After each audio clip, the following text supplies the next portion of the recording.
Hi guys, it's me, Chazza HD, and welcome to qualifying day for the 2023 Monaco Grand Prix.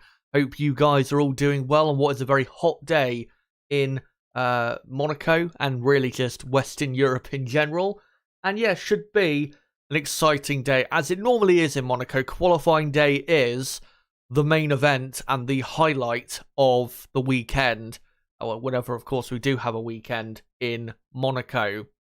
We get exhilarating moments, many surprises, and really you get a real good indication as to who the real best drivers in Formula 1 are around a circuit like this that does challenge the drivers so much.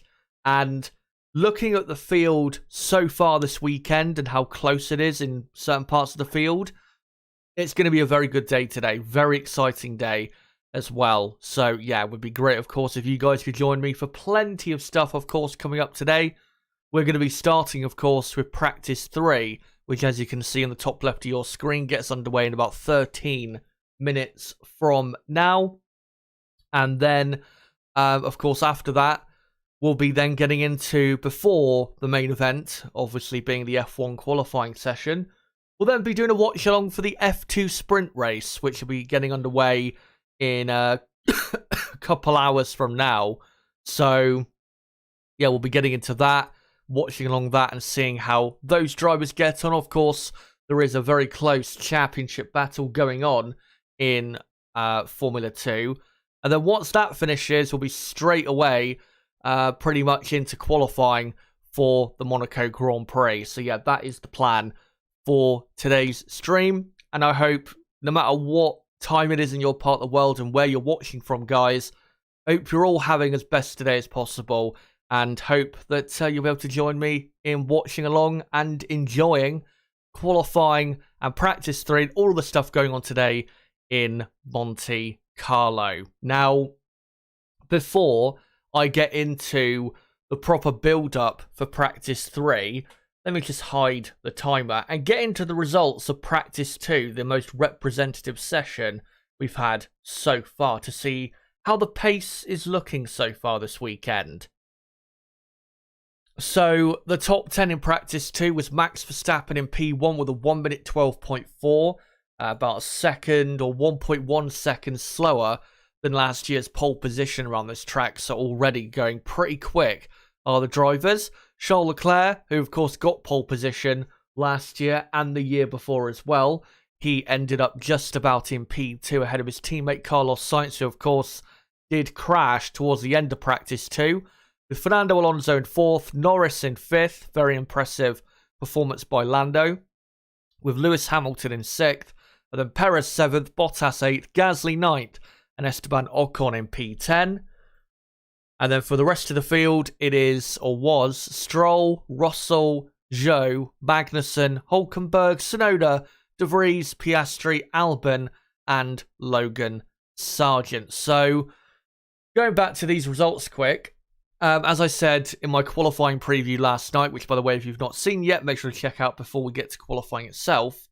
I think the pecking order is still Red Bull as just about the quickest team over a single lap, then Ferrari 2nd, with Aston Martin 3rd, and then we're going to have a very close battle between Alpine, McLaren, Mercedes, and maybe the Alfa Romeo of Valtteri Bottas as well. But I think Alpine will be best of the rest as the 4th best team, with Mercedes 5th, McLaren 6th, Alfa Romeo 7th then.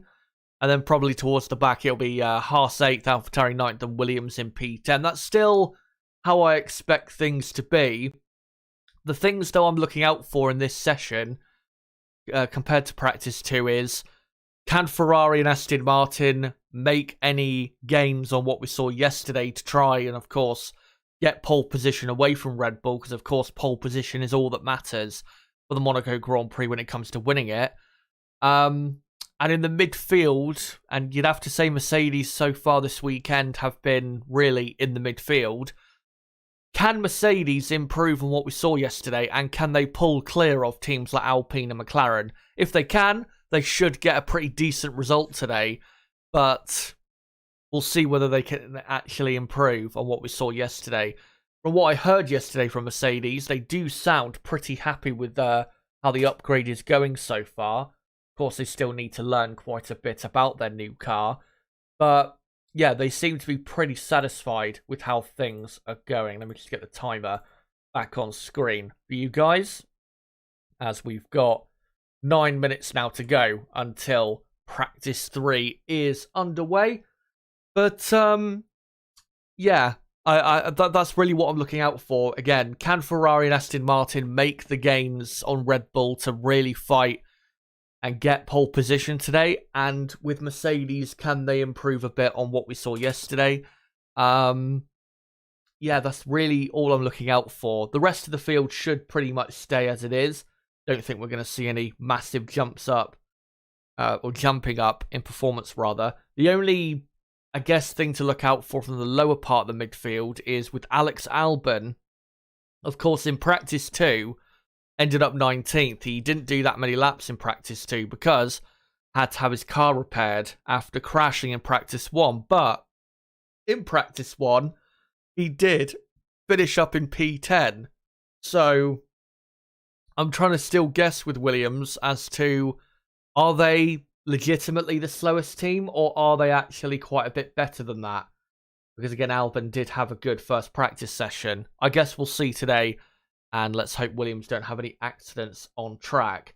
Of course, this has never been a good Grand Prix for Williams. Even when they were dominating Formula 1, they would struggle to win this race.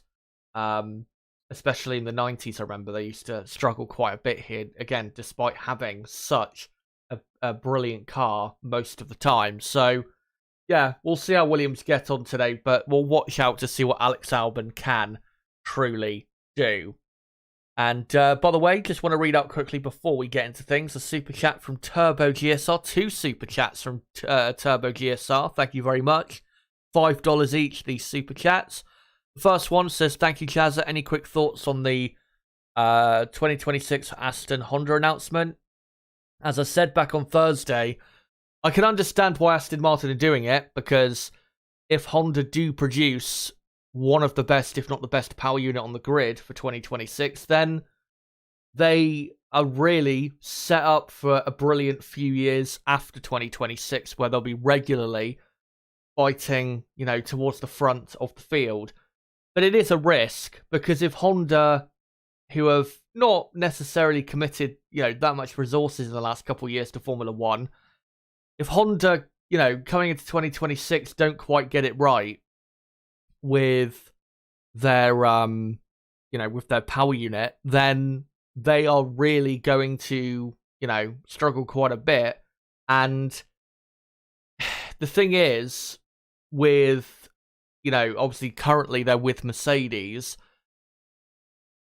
Of course, if Mercedes produced a power unit for 2026 that wasn't quite good enough, it wouldn't be the end of the world for the Aston Martin team, because you would still have the Mercedes Works team, McLaren, who are probably going to be Mercedes powered in 2026, and also Williams, who again will probably be Mercedes powered in 2026 as well. So as long as Aston Martin produced a car from an aerodynamic chassis perspective that was better than those teams, they would still be ahead of those teams at least, even if Mercedes didn't quite get it together for 2026. But if Mercedes do get it together for 2026 on the power unit side, then of course if Aston Martin had continued with Mercedes engines, then Aston Martin would have been in quite a good spot. I know people may say, well, you're not going to have a works team in Mercedes being beaten by Aston Martin, which I actually think is a bit of a myth,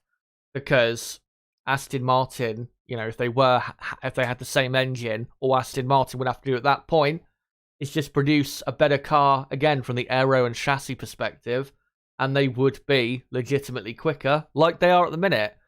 So, and as well, another reason it's a risk, them going with Honda, is because Mercedes, even though their power unit at the minute is not great in terms of performance, it's very reliable, the Mercedes power unit, and they have been very good, of course, with these hybrid engines since 2014. To be honest, Mercedes have always been very good when it comes to the engine side of Formula One, even back in the naturally aspirated days, more so than Honda have. So, again, it is a risk, but we'll see whether it pays off. Maybe that roll of the dice will pay off for them. And the other super chat for $5, again, thank you, mate. Turbo asks, also your take on the new Merc design. Many interesting thoughts with comparisons to McLaren, Alpine, and of course Aston. Yeah, it's good to see them, obviously, getting more so with the program and making their car a lot more like the other cars that clearly, you know, their design concept works more than the old zero-pod Mercedes car. Of course, though, it is not all about the side pods in terms of making your car quick. It's how the side pods and all of the parts of the car interact with the floor. Because the floor with these cars is the absolute beating heart of what makes your car quick at the minute in Formula One. And I think we have to remember that again, the side pod design does matter, but it's how it all interacts with, again, the main beating heart of what makes your car fundamentally quick or not, which is the floor of the car. And that's why with Mercedes, it's going to take a bit of time for these upgrades to really make a massive difference. Because if their floor design still isn't quite where it should be, then it's not going, you know, this new side pod and the new suspension arms as well is not going to be enough of an advantage for them, because they're not all interacting correctly or as correctly as they should to give them much more performance, which is why the start of next season, I think we can expect Mercedes to be a lot quicker than they are at the minute, and then any upgrade will make them, you know, quicker during the course of this season. So, yeah, for this weekend in Monaco, don't expect really a massive gain from these upgrades they brought, but I think in Barcelona you'll definitely see an improvement from Mercedes with these upgrades. I think there's no doubt about that.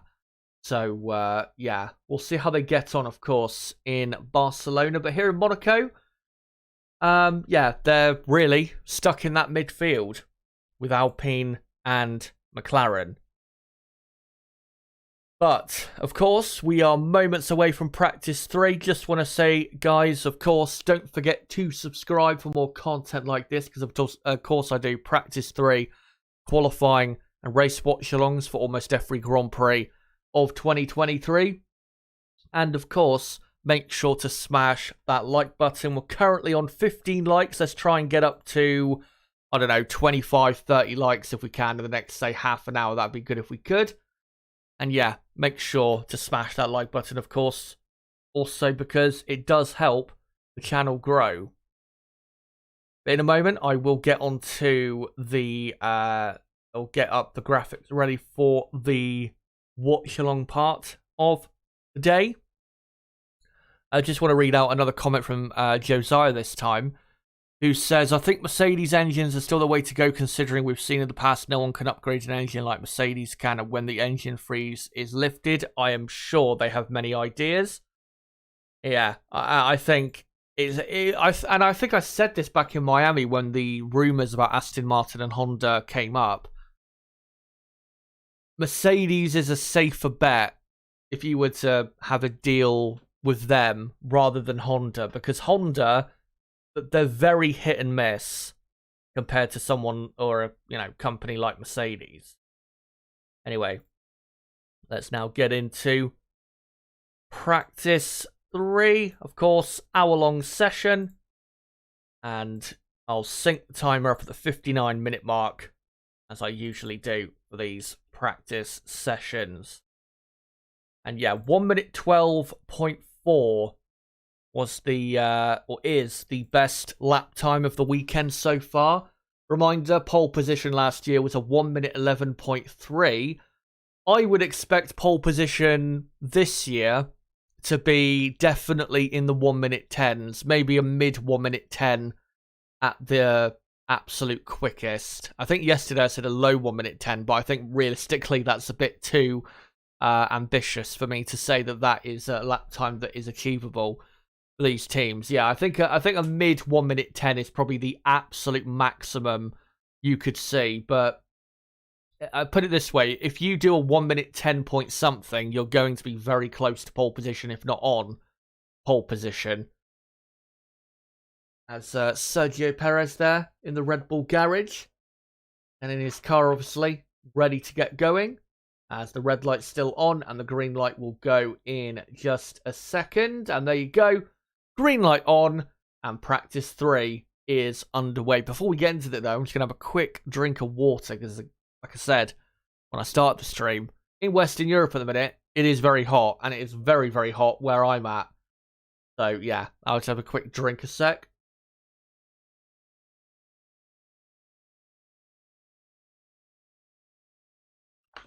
Oh, that feels good.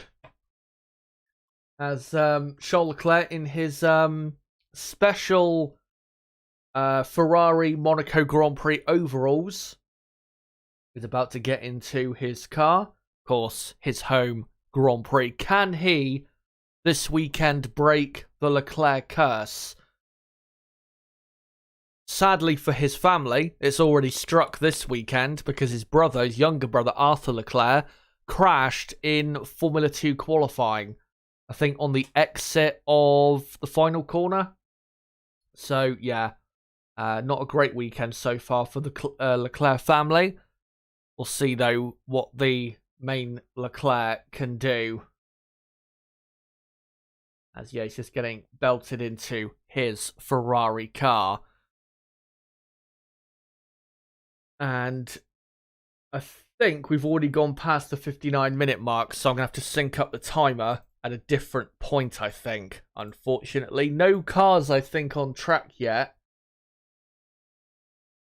So, yeah, Leclerc, and yeah, I'll sync up the timer in about 20 seconds' time for the 58-minute mark instead. But I don't think there's any cars on track at the minute, as there's Logan Sargent, who's, well, not had the last couple races, yeah, have not been very good for him. He's not really had very good performance, I have to say. And in Miami was quite far off of the pace, which of course was disappointing considering it was the first of his 3 home races, obviously being American. But also, I think he was born in Florida as well, not too far away from Miami. So, yeah, it would have been very disappointing what happened for him there. And, of course, coming to this race, not going to get much better for him because the car just doesn't really work around this track as well as it does around others. And really won't work that well, I don't think, around the Spanish Grand Prix track either. So, yeah, we're probably not going to see Williams properly competitive until the Canadian Grand Prix, where I expect Williams to be very quick there. As here is Fernando Alonso back into the pits. And yeah, we did have a couple cars on track, but I think they're just doing installation laps. Obviously, first laps of the day for these teams. If you didn't know, though, guys, obviously Mercedes are not the only team to bring upgrades here. Every team has brought a performance upgrade to this race. Because, of course, the race at Imola last weekend that was cancelled was going to be the race where everyone brought their first real proper big upgrades for the season. But yeah, obviously that was cancelled, so a lot of the teams have brought big upgrades here. Mercedes have brought quite a lot of upgrades. Alfa Romeo have. Who else have? Alpine, they've redesigned their side pod a bit, and I think floor as well to go with it. Also, one team I don't think I talked about in yesterday's qualifying preview in terms of upgrades was AlphaTauri. AlphaTauri have brought basically a completely new car. Everything on that car is now different compared to what it was like, obviously, back in Miami. So, yeah, lots of upgrades. And we are still going to see more upgrades in Barcelona, where we're expecting visible differences to the Ferrari and probably a couple new upgrades to the Aston Martin. So, yeah, upgrades coming thick and fast. And really, this is the part of the season where you're going to see the majority of them, as they'll slow down, of course, during the season itself. And this team on screen, Red Bull, really will be able to develop their car probably for the next month or so, and then we'll have to stop because they won't have the what do you call it? They won't have the wind tunnel time really remaining to really make any more improvements on what is already, of course, a brilliant car. As, we had 3 or 4 cars come out for installation laps, but they're all back into the pits, and we're just, waiting for the minutes. So make sure, guys, in the chat, if you've got anything you want to ask, or anything you want to say, then make sure to post it in the chat whilst we wait. Actually, one thing I will do, and I'm going to have this poll running until right before we start qualifying. I am going to ask you guys, who do you think will get pole for the Monaco Grand Prix? Let's just do that now. Who do you think will get pole for the Monaco Grand Prix? And the options I'll go for will be the same as I went for last night. Verstappen, Leclerc, Alonso and Sainz, as I believe that those really, so far, the only 4 that can probably get pole position today. Maybe Perez, but I think he really has a very outside chance of getting pole position. My prediction, I will get onto for qualifying later, right before we get into the session. I'll make sure to let you guys know what my final top 10 qualifying prediction is. As currently on track, we have Red Bull, and it is the Red Bull of Sergio Perez. Also, the 2 Alpines of Ocon and Gasly on the track as well. As Perez exiting the Nouvelle Chicane and coming up to back. And yeah, Perez, of course, has always been pretty competitive here, but so far this weekend hasn't looked too great. As there's the F1 cameraman through the swimming pool section. And Perez now just exiting the final corner now and starting his first timed run of the day. And he's on the soft compound tyre as well. Of course, remember, the 3 compounds this weekend are the 3 softest compounds in the Pirelli range.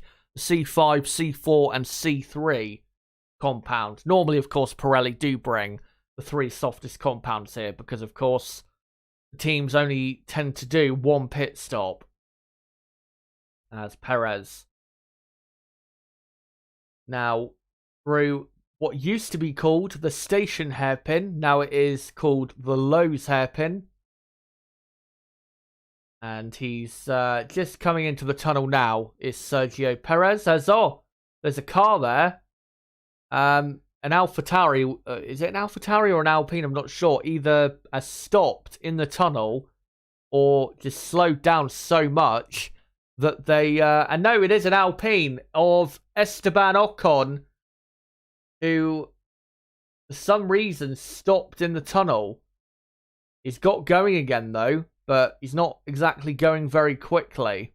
I thought he stopped almost to a halt to let Perez through, but clearly, there is some sort of issue with that car, which is not good, because, of course, Alpine are contenders, strong contenders, for a good result today. But thankfully, he hasn't stopped on track, because, of course, if you stop on track, it takes a lot longer to get your car back to the garage to get it fixed. As Ocon just coming through the exit of the swimming pool section. And, yes, Sergio Perez is, the first to set a lap time. Let me just quickly put him to the top of the timesheet. So here's a replay of Ocon. He is slow on the exit of the corner right before the tunnel, and then just pulls over to the right-hand side, goes into neutral, lets Perez through, and not sure what he was doing there. Honestly, don't know. I'll have to check on Twitter in a moment to see what the issue was there for Esteban. Yeah, currently Perez first, Gasly second, and then everybody else has not set a lap time yet. Let me just quickly look on Twitter. Count Blah, good to see you, mate. Obviously, long-time viewer and subscriber. Says, thanks for the stream, man. F1 may suck, but your commentary is always good. Thank you very much, mate. Yeah, let me just have a look. See if there's anything from Alpine. No, I'll have to probably check in a few minutes. I think I'm checking a bit too quickly. I don't think they even know exactly what the issue is. As car there just exiting the pit lane. I think it was a AlphaTauri or an Alfa Romeo, as we've got two Alfa Romeos on the track now, and the AlphaTauri of Nick De Vries. As Charles Leclerc still in the garage, as we're almost 11 minutes in to practice 3. And on the broadcast, Yuki Tsunoda now about to be released from the garage. AlphaTauri do look to be one of the slowest teams this weekend, so this upgrade they've brought onto the car doesn't really seem to be working that much. But again, upgrades don't really tend to have a massive effect on your performance here. It does have a more so an effect in Barcelona at that track than it does here. Here, really, it's all about the fundamental car itself, rather than the, aerodynamic upgrades. As, 3 times on the board now. Perez, Gasly, and in third is Nick De Vries, who thankfully so far this weekend has not hit anything. So, there you go. As we are looking at the 2 Alfa Romeos on their first timed laps. Here is Zhou Guanyu, who is not doing a very quick lap. Valtteri Bottas, though, on a quick one. And did a purple first sector, did Valtteri, but he's not done a great middle sector, really. As Alpine having a look towards the front end of the car. To see what's going on. Maybe it's an oil issue or something. I'm not sure. As Zhou Guanyu ends up in P5. Valtteri Bottas goes up to second. Yeah, Bottas second, Zhou in fifth. Of course, Bottas very good yesterday, up in P8. And let's hope those upgrades for Alfa Romeo, not necessarily for this weekend, but just going forward, really do help their performance. Because obviously, last season, they had a great year, finishing 6th in the championship. And they did deserve to finish 6th in the championship as well. They had a really good season, considering their lack of financial resources. And yeah, this season, I would hate to see them drop massively down the standings and end up almost at the back. Because they're a good team, Alfa Romeo. But they just don't have the financial backing and the resources to be able to really fight with teams even in the midfield like McLaren and Alpine. Of course, Audi will progressively start helping them as slowly they morph into the Audi Formula 1 team. But as Pierre Gasly goes quickest, Lando Norris, who's on track now, has gone up to P3.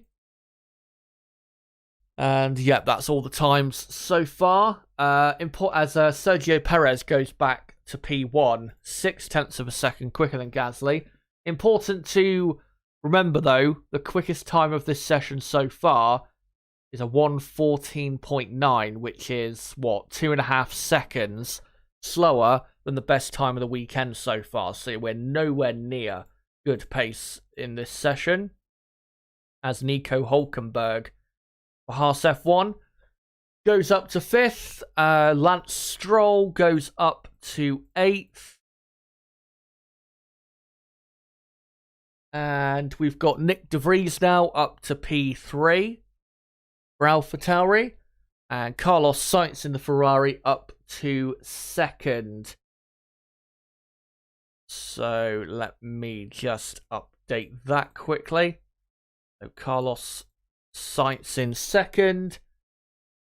As here comes Charles Leclerc to the line, and he goes, I think, third. Yes, he does, on a 1:15.4. Of course, he did end up quicker than Sainz in practice 2, but was only just quicker. And until that point where he did finally go quicker, Sainz was quicker most of the time throughout the weekend. So Carlos Sainz looking very good here. As Zhou is up to 4th place. Not anymore, because Valtteri Bottas has gone up to 3rd. And here is Lance Stroll, who has done a purple first sector and a personal best middle sector. Let's see what he's going to do for the lap. And he goes 3rd, about 8 hundredths of a second slower than Perez. As Yuki Tsunoda goes up to 6th place in the AlphaTauri. Let's see if there's any other positions I need to get correct. I don't think there is. And no, it's all correct on my screen. So currently Perez, Sainz, Stroll, your top 3. As the Williams there of Alex Albon passing the Ferrari, who was a bit awkward in getting out of the Williams driver's way. Albon now letting through, I think, Pierre Gasly, who is just on another quick lap. And of course, watch out for Gasly, because he should be pretty quick today in what is a pretty quick Alpine car, as Gasly does go up to 4th place. There you go. And Alex Albon now on a flying lap. Let's see if Albon can replicate that great pace in practice 1. Because if he can, then Williams are in a very good position for not just this weekend, but really the rest of the season, if they can try and have that type of pace they had in practice 1 around a track like Monaco. His first sector, though, not great. Obviously, these lap times so far not very quick. We can't read too much into them. As Lando Norris now goes quickest.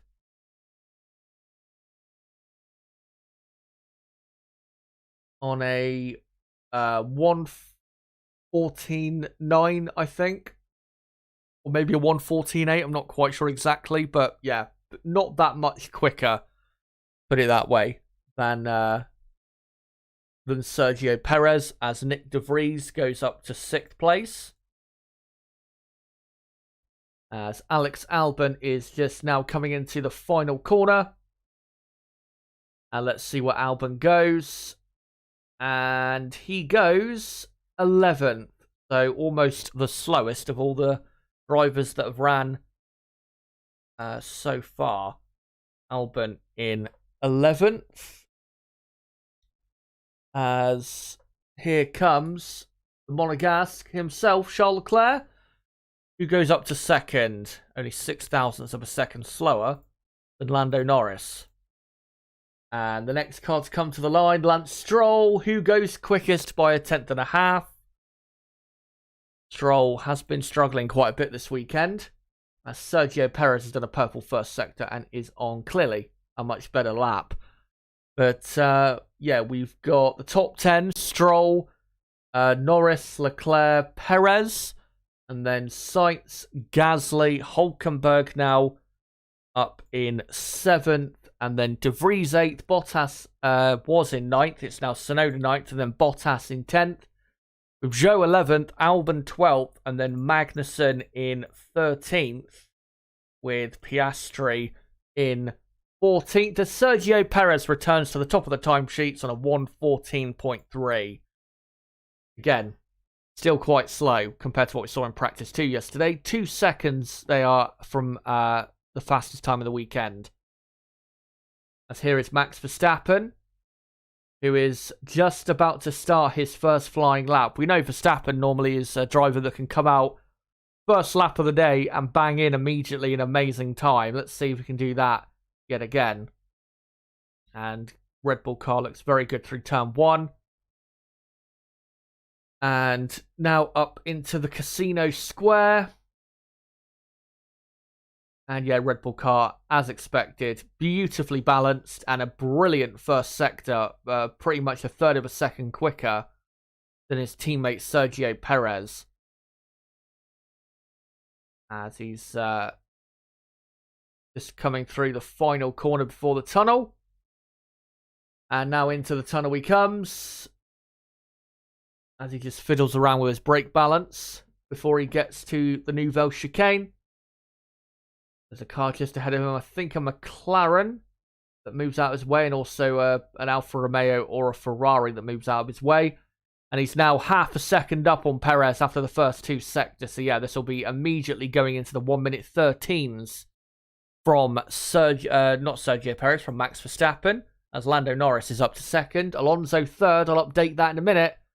As here comes Max Verstappen. And he does a 1:13.7. Very good time to start with compared to everybody else so far. So Verstappen up to P1. And then it's Perez second, Norris third. Alonso is up to fourth. And then we've got Gasly in fifth with Stroll sixth. Carlos Sainz 7th. Alex Albon has now gone up to 8th place, splitting the two Ferraris. And then it's Leclerc 9th. Bottas is in 10th. With Zhou 11th. Here's a replay of Charles Leclerc on the exit swimming pool section. And he says, can you let me know if I touched the wall in turn 14? Think I did a little bit. But because the wall is soft, you cannot really feel it inside the car. Doesn't look like he did, or if he did, he rushed it, but doesn't look like he hit the wall there. So yeah, looking all good there for Charles. So yeah, you got Bottas. Well, he was in P10. Yuki Tsunoda has gone all the way up now to third position. Very good lap there for the Japanese man. And then it's, now Bottas 11th, Zhou 12th, De Vries in 13th, Hulkenberg 14th, and then Piastri in 15th, Magnussen 16th, Logan Sargent in 17th, and the only drivers not to do a lap time so far, the two Mercedes drivers and Esteban Ocon. Ocon and Russell, though, are currently, Russell was doing a lap. He's decided to get out of the way of an Alpine behind. But yeah, those three cars are now on the track as Pierre Gasly goes up to third on a 1:14.4. Fernando Alonso's done two purple sectors and does go quickest with a 1:13.6. Alonso up to P1. Let me just quickly read another super chat from Turbo. For $10 this time, who asks, do you feel this season could be another 1988 McLaren Honda? To me, for some reason, it's not exciting when the only two drivers with a chance are on the same team. Yeah, I think that is definitely possible that could happen. Will Red Bull win every race this season? Well, I think they absolutely... I think if they don't win every race this season, they will come very close to doing that. Honestly, this Red Bull car it doesn't have any weaknesses. That's why they're so good, and that's why at the minute it's so hard to see them not winning a race, because what weakness do they have that you can exploit?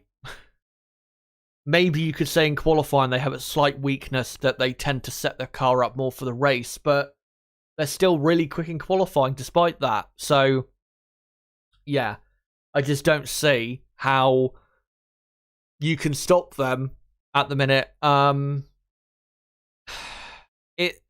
It's going to be very hard to stop them this season. And like I think I did a video back in March, I think just after the Saudi Arabian Grand Prix, saying that Red Bull could win legitimately every race this season. And at the minute, I'd have to still stick with that point of view, that I think Red Bull absolutely could win every race this season. And of course, I mean, is that exciting? No, it is not exciting. I would love it if we had 3 or 4 different teams like we did like 10 years ago, or just over 10 years ago, rather, that, you know, could fight for victory. But that's not the case at the minute. Hello to G Walker. Good to see you, mate. And yeah, good to see everyone in the chat. And of course, make sure to vote in that poll if you haven't already. That poll, of course, will be running until the start of qualifying, which is still another 3 hours away. And of course, the question I've asked is, who do you think will get pole out of Verstappen, Alonso, Leclerc, and Sainz? I'll let you guys know, if you don't know already, my prediction for pole position later.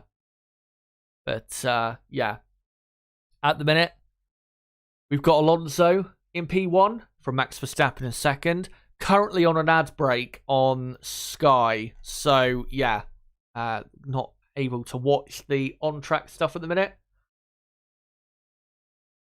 And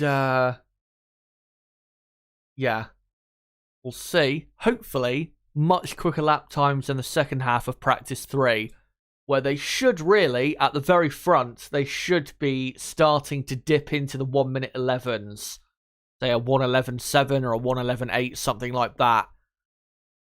And at the minute, the quickest times are like a mid 1:13, so we're still quite a bit away from that at the moment. Let me just quickly have a look again, though, to see with Ocon what his issue was. Yeah, let's have a look quickly. And I'll probably have to go to the Alpine Twitter page, and all they've said is Esteban made it back to the pits after stopping in the tunnel. They haven't said what the issue was. So yeah, no idea what happened there. Hopefully it doesn't come up again for him in this session, or of course in qualifying, because if you were to stop in the tunnel, that would be obviously an instant red flag and would really ruin some people's sessions if it happened at the wrong time. And yeah, they're just coming back from the ad break now. So let's see what's going down in Monaco. And a replay of no, not Leclerc, of Sainz bumping very harshly over the curb at the Lowe's hairpin, and a replay there of Verstappen drifting the rear end on the exit of turn 1 and just clipping the wall as well. But anyway, we've got some position changes. Max Verstappen is now P1 from Sergio Perez in second. Max is now quickest on a 1:13.5. And then it's Alonso third, with Carlos Sainz in fourth. And then Esteban Ocon has gone up to 5th place. Good to see he's probably got his session going now. So yeah, Ocon up to 5th, and then you've got Leclerc in 6th, with Lance Stroll in 7th, and then George Russell in 8th place, highest placed Mercedes driver so far. So yeah, Russell in 8th, and then Bottas is in 9th, with Nick De Vries completing the top 10. And then it is Gasly 11th, followed up by his old teammate and good friend Yuki Tsunoda, with Lando Norris in 13th, and then Albon 14th, Lewis Hamilton 15th, with Piastri in 16th, and then Magnussen 17th, Joe 18th, Hulkenberg 19th, and Sargent 20th. George Russell does improve up to 4th. Let me just update that, as Esteban Ocon goes back up to 5th. And Sergio Perez now goes quickest for Red Bull. 0.3 of a second now quicker than his teammate Verstappen, and quickest on a 1:13.2. So Perez looking a bit more with it today. As Max Verstappen has done a purple first sector. Carlos Sainz on a better lap, but he is going slower than the 2 Red Bulls at the minute. As Logan Sargent has improved nicely up to 14th, ahead of his teammate Albon. As Verstappen does a purple middle sector as well. Sainz to the line, does a purple final sector, and goes up to 2nd position. Max Verstappen, though, returns to the top of the timesheets on a 1 minute 12.8 and is 0.4 of a second quicker now than Sergio Perez. And here comes Charles Leclerc, currently 7th. Where can he improve to? He goes to 4th place. So far, it's Red Bull and Ferrari, kings of Monaco, with Alonso just behind. Pretty much as it was in practice 2 yesterday. As Leclerc, replay of him at to back and into the swimming pool, and rear end of the car not quite hooked up. And Leclerc says, can you see what is happening into turn just before the first S of the swimming pool? I think we are bottoming like crazy there. And then Ferrari engineer for Leclerc, I think, is it Xavi? I think his name is. Says, we'll get back to you on that. And yes, certainly looked like the rear end and just the underneath of the car really was quite unstable there. Of course, through that part of the track, you do not want the car to lack stability, or else you can be really hard into the wall. As here is Lewis Hamilton on a better lap. Currently in 16th place is Hamilton. Can he improve and get near his teammate who is in 6th place? And here comes Hamilton to the line. And he actually does go quicker, quite a bit quicker than his teammate, and goes up to 5th place. So a good proper lap there for Hamilton. But again, everyone's still lapping slower than they were in practice 2. So in the second half now, practice 3, as we've got 28 minutes to go, we will start to see, I think, even quicker times than we saw yesterday, as Logan Sargent is on another lap.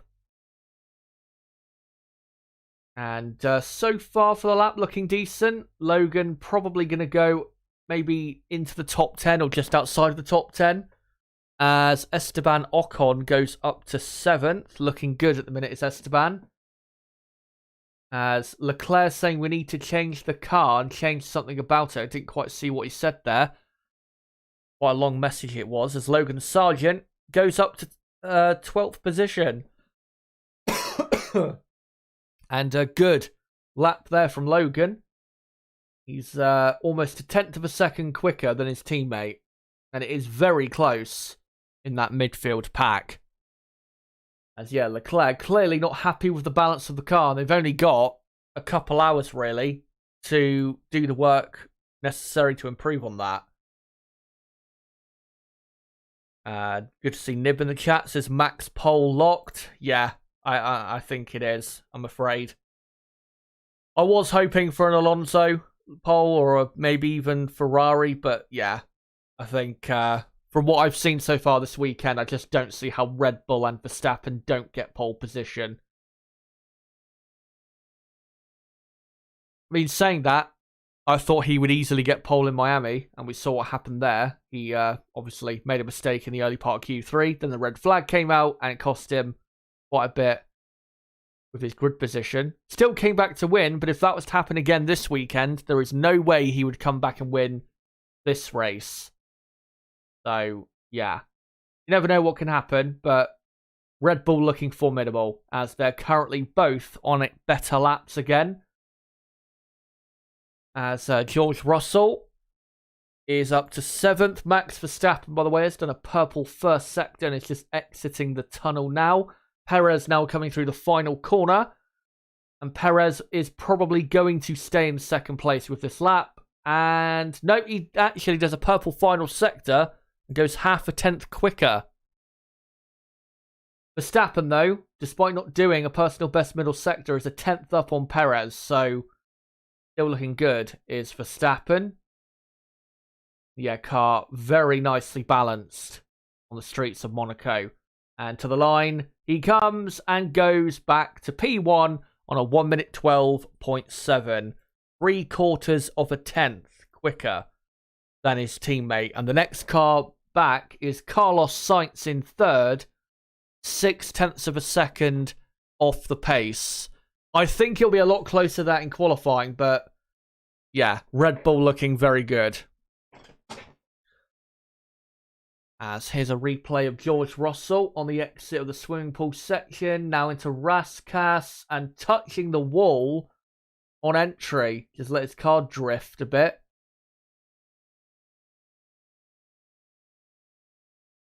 Yeah, car seems to be okay, but just let his car drift a bit too far over to the left and ended up clipping the wall quite hard. He thinks the car's okay, that's what he just said on radio, but yeah, I mean, we saw, wasn't it, with Lando Norris in Saudi Arabia? Very easy to do, but it can really harm your car and harm your chances if you do it at the wrong time. As Russell is now being wheeled back in to his garage. Mercedes currently 5th and 7th. I don't think we can really say at the minute where they truly are. Or whether they are truly quicker than teams like Alpine and McLaren, because again, everyone is still lapping slower than they were in practice too, so we need to wait and really see what happens by the end of this session. So, let me just read out what Leclerc actually said on that last team radio message that I didn't quite read. He said, "We need to change the car like this. I mean, I need to lift in the S of the swimming pool because I have no control of the car." So yeah, really not good. And if that issue continues, then in qualifying, he will probably be behind Carlos Sainz, because if you don't have the confidence through that part of the track, you're going to lose so much lap time. And of course, grid position is all that matters here, so not looking good for Leclerc unless a fix can be found. We have seen, though, this season that the rear end of the Ferrari has been quite wild. It's not the most stable rear end on the grid. Nowhere near as stable as, of course, the Red Bull or Aston Martin. And that's really, from an aerodynamic perspective, it's been, or from a grip perspective, I guess, it's been, yeah, their biggest issue. And obviously, the bad tyre wear in the races has not helped either. But thankfully, here in Monaco, race pace really doesn't matter as long as you can look after your tyres well enough to not fall off literally the cliff. Then yeah, you should be fine. So yeah, Ferrari aren't going to suffer really with that issue this weekend. But if it is nice and hot next weekend in Spain, then they are going to suffer quite a bit. Nib says Alonso only one who can challenge the Red Bulls here, but will be a couple tenths off probably. I think Leclerc and Sainz can, if they get their laps right, I think they can challenge Red Bull as well. It's just, yeah, as long as Red Bull and their drivers don't make any key mistakes, they really should be having a good session today. And I still think they'll get pole position, Red Bull. I don't think they'll get the front row, but yeah, I still think it'll be close. I don't think it's going to be as big of a gap as it is in the minute. Michael Gott says Russell hit wall slightly. Russell not having a good weekend so far. No, Russell has had quite a difficult weekend. Been slower than Hamilton, quite a bit slower than Hamilton this weekend. I think we're struggling with the setup of the car yesterday. Maybe that is still an issue. But yesterday in practice too, he was 12th and his teammate Hamilton was in 6th, I think. So, yeah, quite a contrast to last year, because last year George Russell qualified in 6th place and finished 5th, whilst Lewis Hamilton was struggling to get his way past the Alpines back in like 8th, 9th place. But yeah, Mercedes, I haven't seen anything so far to suggest that they'll be fighting anywhere near pole position, as Pierre Gasly has now improved and gone up to 6th place, proving that that Alpine car is very well hooked up to this track, like I said it is. As Alonso now 7th with Russell 8th. Alex Albon up to 9th place. Brilliant lap there from Albon, with Esteban Ocon in P10. And then for the rest of the field, it is currently Stroll, Bottas, De Vries, Sargent, Tsunoda, Norris, Piastri, Magnussen, Zhou, and Hulkenberg. But we're now in the final 20 minutes before the end of this session. And we should start to see now the teams do their best times of the weekend so far before we get, of course, qualifying. Sargent says, I'm driving around with just straight static in my ear. Clearly a radio issue there. As Bottas very close to the wall on the exit of Raskas. Alfa Romeo car, though, looks pretty good by the looks of it, as Zhou goes up to 16th, and Valtteri Bottas now puts himself into the top 10 in 9th place. The best time Valtteri did yesterday, I think, was a late 1 minute 12 or like a 13.0. Currently, Bottas' best time of 13.7. So again, quite a bit slower than what we know he is capable of. As Lance Stroll does a purple middle sector. Looking good here for Aston Martin and for the Canadian. As Stroll through Raskas. And now through the final corner as well. Good sector times at the minute from Logan Sargent, as Lance Stroll flies all the way up to 3rd place. Very good lap from the Canadian. As here comes Logan Sargent. And Logan goes up to 10th. Very good effort. Very good effort from the American. If you're wondering, by the way, why I've got a bit of a cough, not necessarily because it's the typical throat issue, but I think it's probably the heat that's causing that. So yeah, it's going to be probably an issue during the day, to be honest, as it gets hotter and hotter. But yeah, current top 10, you've got Verstappen, Perez, Stroll, and then Sainz, Leclerc, Hamilton, Gasly, Alonso, Russell, and Sargent. Williams, they can maintain that for practice 3, 10th and 12th, then that would really see them as a possible surprise package for qualifying.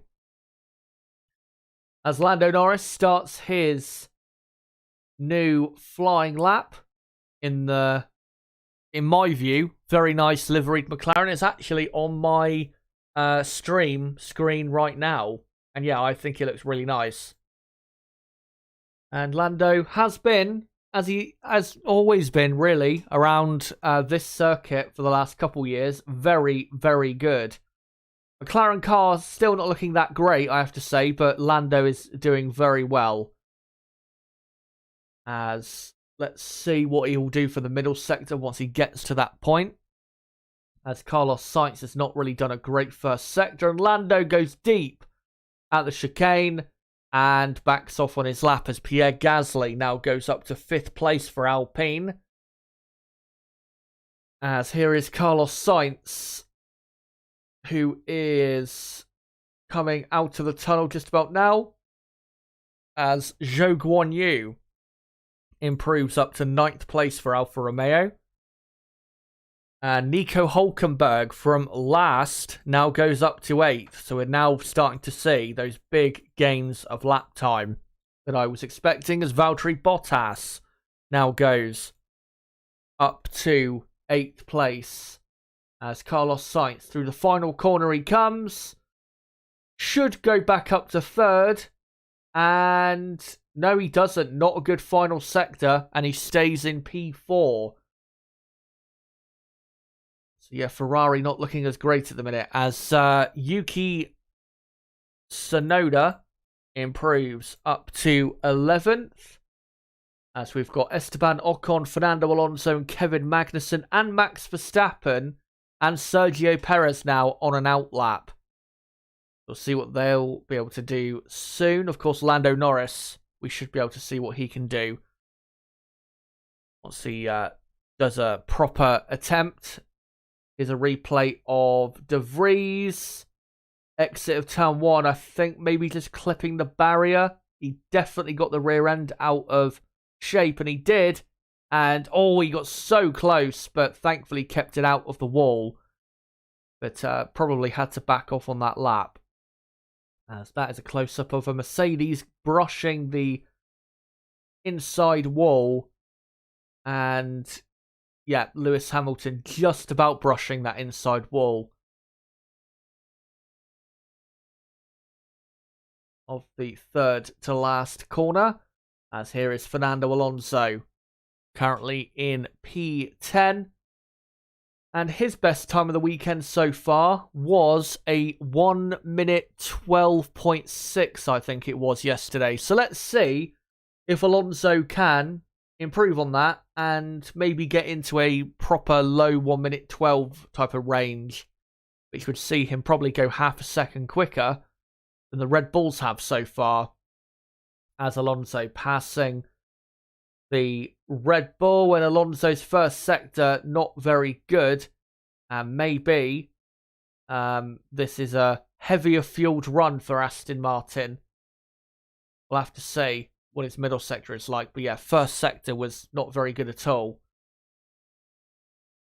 As Lewis Hamilton on an out lap, as Esteban Ocon improves massively and goes up to 8th place. About both Alpines in the top 10 now, 5th and 8th. Proving again, they're right in the mix for the top 10. As Alonso does a personal best middle sector. Kevin Magnussen improves up to 10th position. Haas looking a lot better now. As Fernando Alonso comes to the line and does not improve on his best time so far. That's a waste of a lap on those tyres. Lando Norris finally does a time and goes up to 5th place. Brilliant performance there by Lando. So Norris up to 5th. George Russell improves only to 11th place.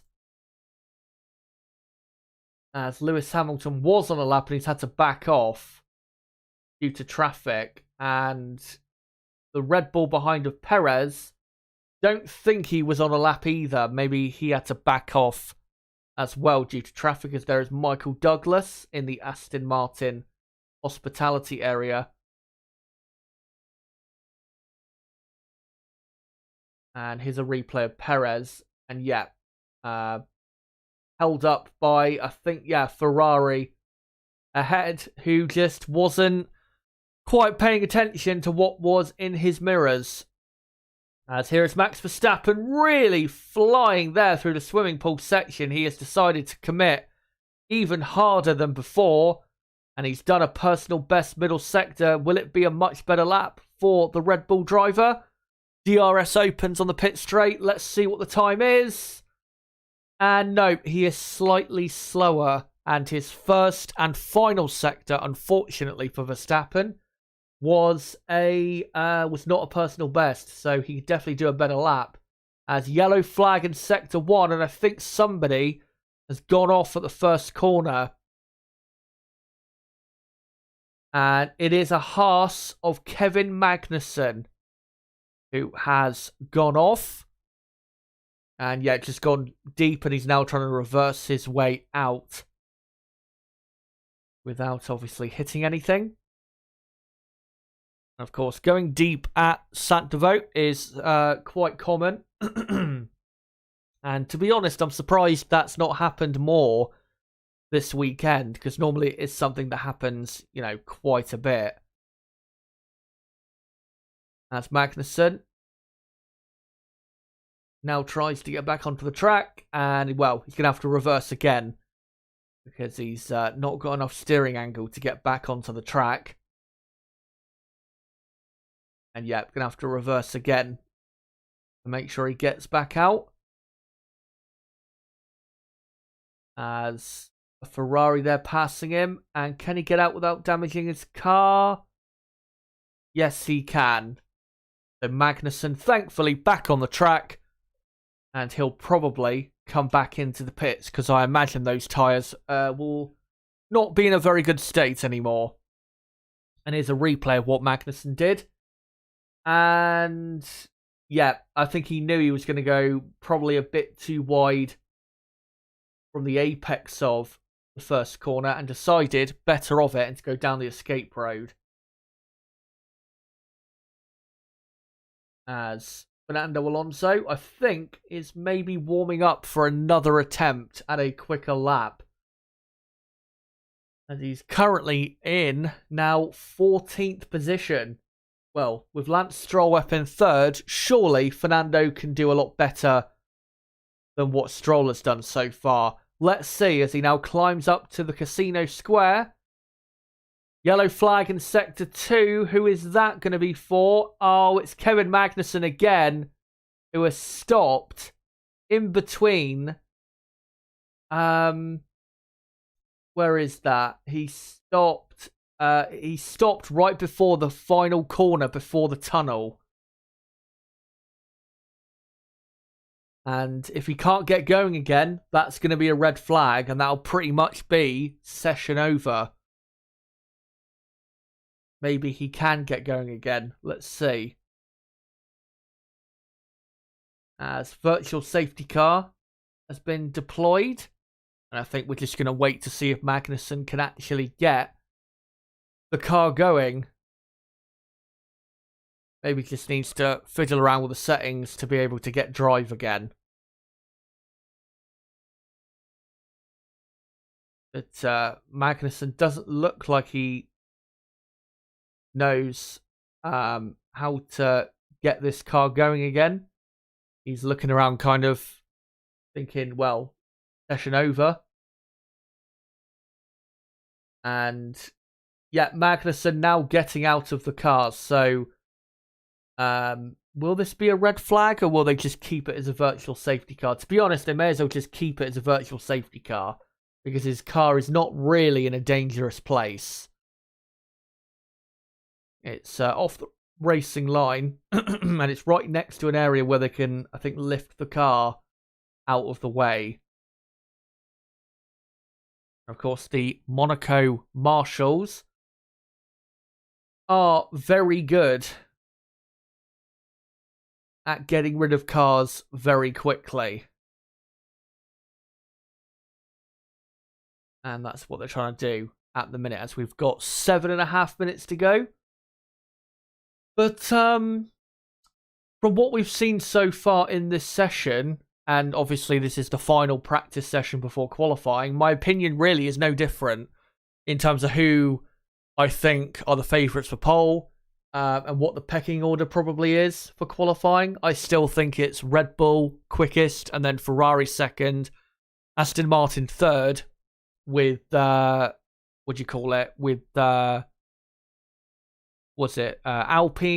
I think, best of the rest, with Mercedes fifth, McLaren probably right there with Mercedes as well in the battle for fifth best team, as the virtual safety car period is about to end, thankfully. And then Alfa Romeo 7th, Haas 8th, AlphaTauri 9th, Williams 10th. I still think it's pretty much like that. But session, thankfully, is back under greens, and that's good that they could deploy the virtual safety car instead of red flagging the session. Because, yeah, it didn't take that long, really, to get the car out of the way.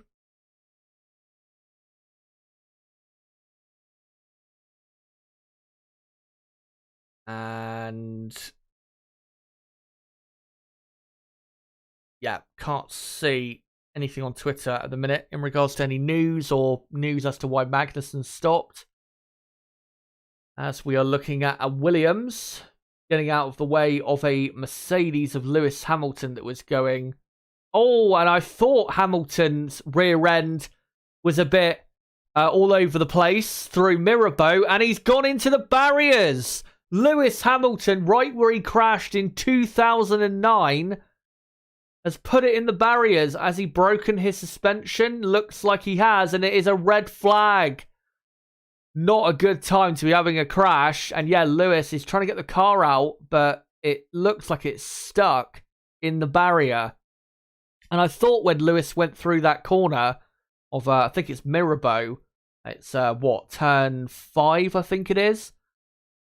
I thought I saw the rear end come round on him, and he had a bit of oversteer, but I thought maybe he collected it all up. But yeah, clearly was quite a big moment.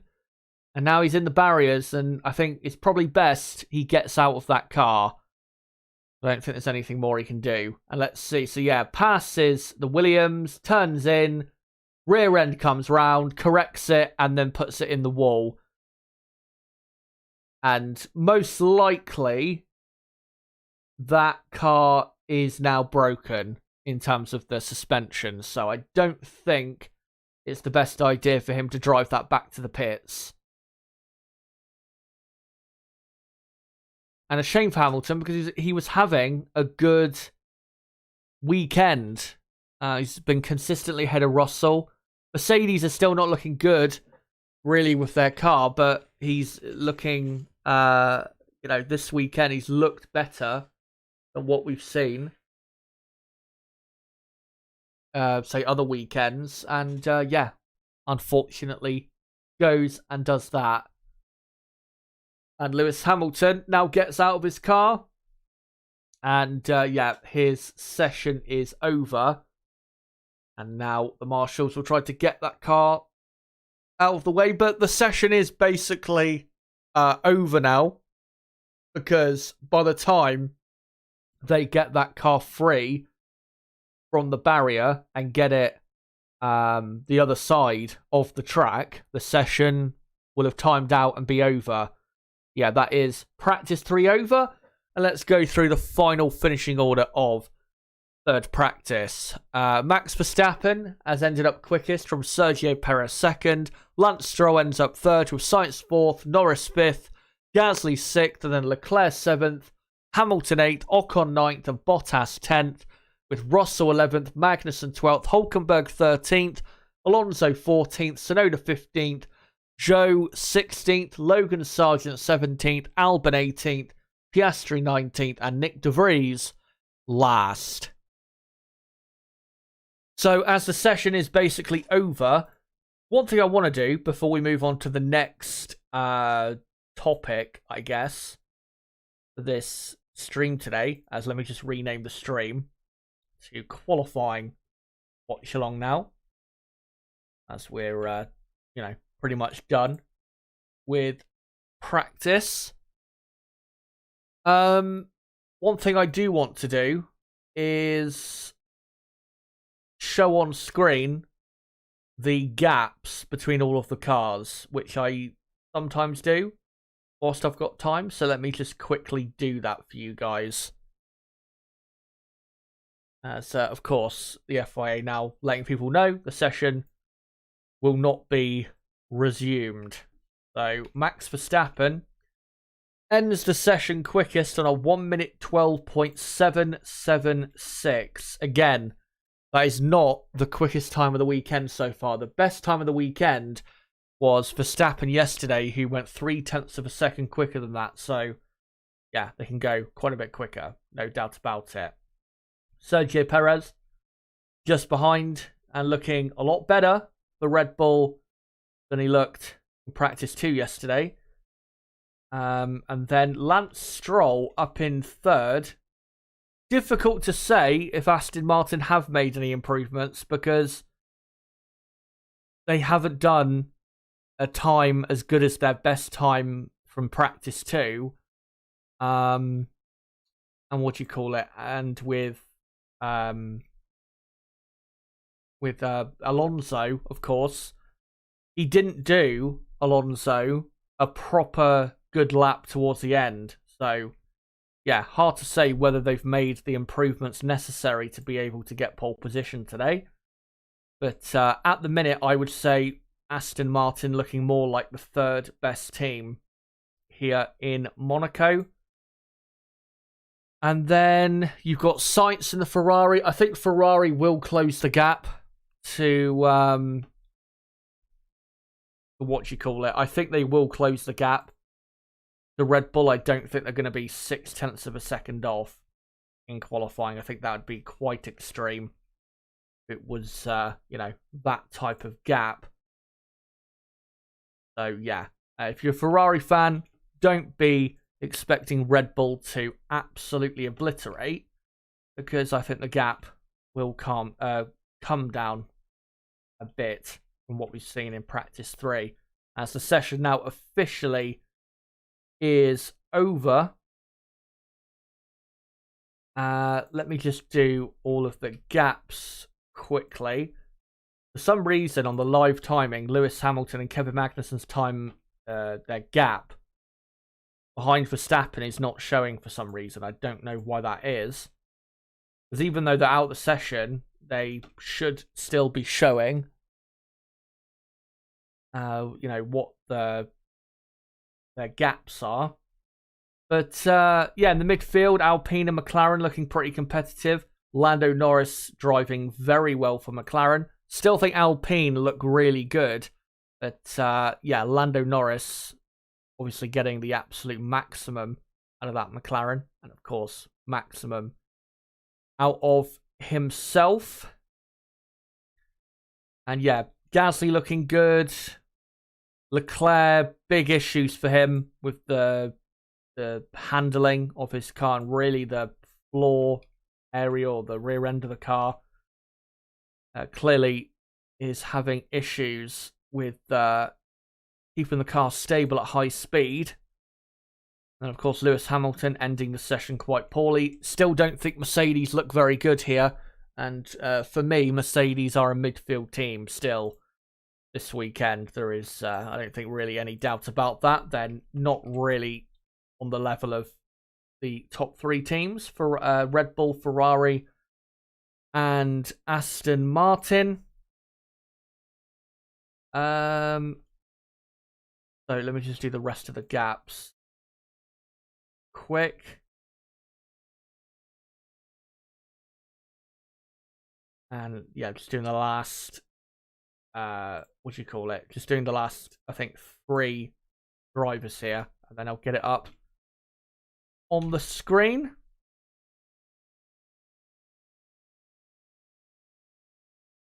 And of course, Nick De Vries, as usual, at the very back of the field. Let me just quickly get this up on screen then. The couple where it says NA, that is because on the timing screen on the F1 website, for some reason, they're not showing the gap that Hamilton and Magnussen are behind Verstappen. I'll try and refresh it and see if they will now. And then maybe I can do it. And no, they're still not for some reason. So maybe I'll have a look in a moment to see whether it will come up. Let me just see. Let me just look on the Formula 1 Twitter account to see if I can find it. And no, can't find the gap at the minute. Let me just read out this super chat quickly from Turbo, who asks what my thoughts are on the Hamilton Ferrari rumours. I did cover them on Thursday, but I'll give my thoughts again. Total rubbish. I don't see it happening. Lewis Hamilton really doesn't have that many good reasons to go to Ferrari other than, money and obviously commercial opportunities. And from Ferrari's point of view, even though Lewis Hamilton is one of the best ever, and in my view, the best ever, he's coming to the end of his career. They need to be building around a driver who's younger, not coming towards the end of his career. So, it's not. It would not be a smart thing to do on both ends. So, I think it's right that Hamilton does not go to the Scuderia. But as you can see on your screen, those are all the gaps. Again, apologies about the Hamilton and Magnussen one. Can't quite find those gaps at the minute, but you can guess that they're obviously in between, or about 7 to 8 tenths of a second off with their respective gaps of the Red Bull Max Verstappen. But only 1.4 seconds covering the field. That is pretty close. I know people like to say, oh, how boring Formula 1 is and how strung out it is. I mean, we've seen a lot worse years than this, where the field has been, quite strung out.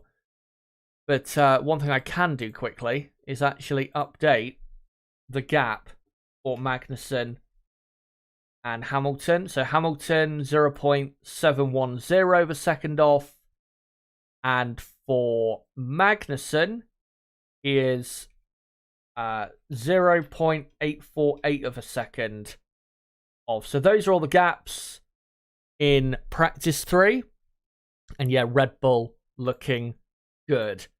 So at the moment, of course, the next thing up on the schedule for us is watching along the F2 sprint race. The F2 sprint race starts in, I think, just over 45 minutes from now. So we've still got quite a bit of time until we get going for that sprint. So one thing I will do quickly is post a link. Actually, I won't do that yet. I will, though, do it soon. Post a link of the stream back out in a couple... not in a couple minutes, but probably in like half an hour or so. Try and get some people here to watch along the F2 sprint. But of course, we have qualifying coming up in, as someone just said in chat, 2 hours and 20 minutes from now. So, sounds a lot, but trust me, once we go through the F2 sprint race and then finish up with that, qualifying will be right around the corner. And yeah, I think the F2 sprint should be finishing about half an hour before qualifying starts in Monaco. So, yeah. And let me just actually check, when it comes to the Formula 2 race, how many laps there will be for the F2 sprint. And it will be 30 laps, the sprint race. So should be about 45 minutes. And looking at the schedule, yeah, actually the sprint race should be finishing more like 45 minutes before qualifying starts rather than half an hour before. And by the looks of it, the sprint race starts in about 45 or actually 35 minutes from now rather than 45 minutes. So, yeah, we're not too far away from that. And, of course, we will get into some details before that F2 sprint. Of course, though, make sure, guys, to keep voting in that poll at the top of the chat, where I've asked you guys, who do you think will get pole position for the Monaco Grand Prix? Verstappen, Leclerc, Sainz, or Alonso? Let me know in that poll. My prediction is Max Verstappen. I just think he, in that Red Bull car, as long as he stays consistent, doesn't make the mistakes that he did in Miami, I think he's too good, and I think he'll be on pole position. Of course, though, Max has never taken pole position in Monaco before. He did start first of the pack in 2021, but Leclerc was the one who actually took pole position on the Saturday a couple years ago. So, yeah, Verstappen looking for his first proper pole position at the Monaco Grand Prix. And, of course, you've got drivers like Carlos Sainz, who have never had pole position here in Monaco. Sergio Perez has never had pole position in Monaco. Fernando Alonso's last pole in Monaco was, how many years ago? Was it, I think, 16 years ago in 2007? Lewis Hamilton hasn't had pole position, I think, since 2019 at this track. So, yeah, there's interesting stats to be there going into the session itself, coming up in a couple hours' time. Hello to Prank, by the way. Good to see you, mate. It says, hello, everyone. Just want to say quickly, now that we're done with practice 3 as well, if you are new to the channel, don't forget to subscribe.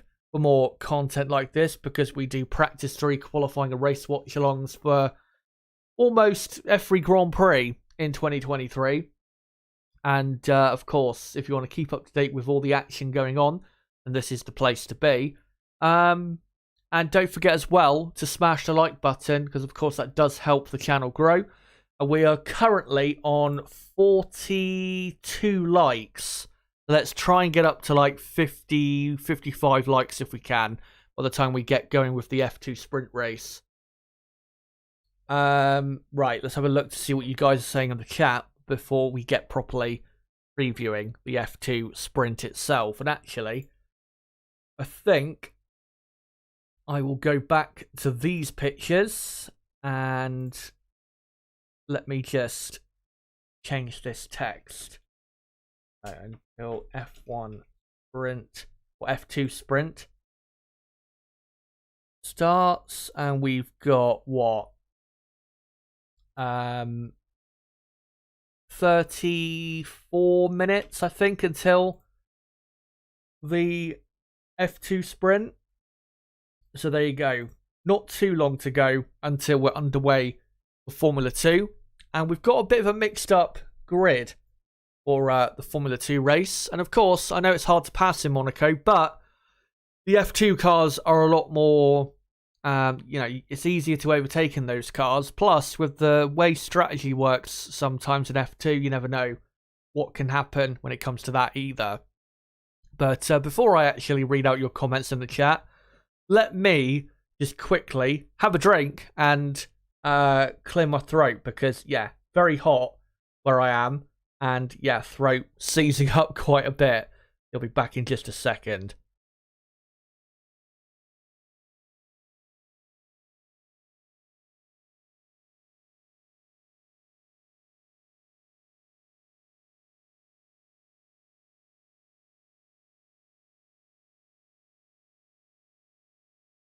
Right, so yeah, for the next, I don't know, 15 minutes or so, we'll have a read of your comments in the chat, and then we'll get into, like I said, previewing properly the F2 sprint race, as we'll get into the top 10 for the starting grid, and we'll just have a quick look at the Drivers' Championship standings, because, of course, the last time I covered Formula 2 on this channel was Saudi Arabia, which was, what, 2.5 months ago almost? And I did a watch-along for the sprint and the feature race as well on the Sunday. So, yeah, things have changed quite a bit since then. We've had, obviously, an F2 race, couple races, obviously, in Australia, a couple races in Baku as well. And yeah, the title picture has a different look to it than it did after the Saudi Arabian race.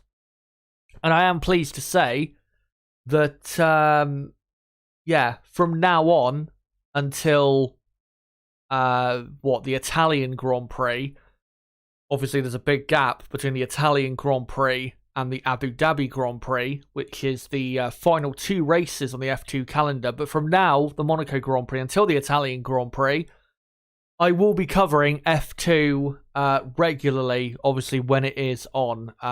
The Canadian Grand Prix, of course, Formula 2 will not be a supporting race, so it won't be in Montreal. But for all the European races and the final race in Abu Dhabi, of course, I will be covering Formula 2, and most of the time I will be doing sprint race watch-alongs, and maybe a couple times I'll do a feature race watch-along between now and, the start of September. But yeah, plenty of F2 coverage coming your way in the next, 3 months, basically? 3 months, 3.5 months, something like that. And of course, we'll round it off with the final F2 round in Abu Dhabi, which is at the end of November. But yeah, let's see what you guys are having to say. F2 is fun to watch, says Turbo. Nice to see flames on overrun and all the cars have some real Anti-lag pops and bangs in F1. Only really Honda does that nonsense. Celebrity Olympic asks, what is your favourite feature in the upcoming F1 23 game? I haven't really paid attention to what the features are. To be honest, I don't really care about the new features. What I care about with the F1 video game is the handling of the cars and how the cars, how they are to drive. And I mean, at the minute, I am playing F1 2022, or F1 22, whatever you want to call it. And it's not terrible, but there are definitely issues with the F1 22 handling model. The traction on these cars, the F1 22 cars, is way worse than it should be, and way worse than it is in real life. And also, the traction on the starts is really bad, and that's really what I'm hoping is improved upon for this F1 23 game that's coming out, I think, on the Canadian Grand Prix weekend, which is in, 3 weeks from now. And from what I've heard, they have been improved, which is good. But yeah, that's really all I care about is the handling of the cars. I mean, yeah, having loads of features is great for the more casual players, but yeah, I care more about the handling of the cars themselves. And in the last couple games before this new one coming up, they did go downhill at the handling of these cars. I think the handling of the F1 cars, for the F1 game was probably at its best in 2020. Because on that game the cars felt, quite good to drive. Also, F1 2018 was a game where I really enjoyed those cars and the handling of those cars. But yeah, last couple years they've not really felt very good. I'm hoping much better this year. Right. Let's find some other comments here if I can.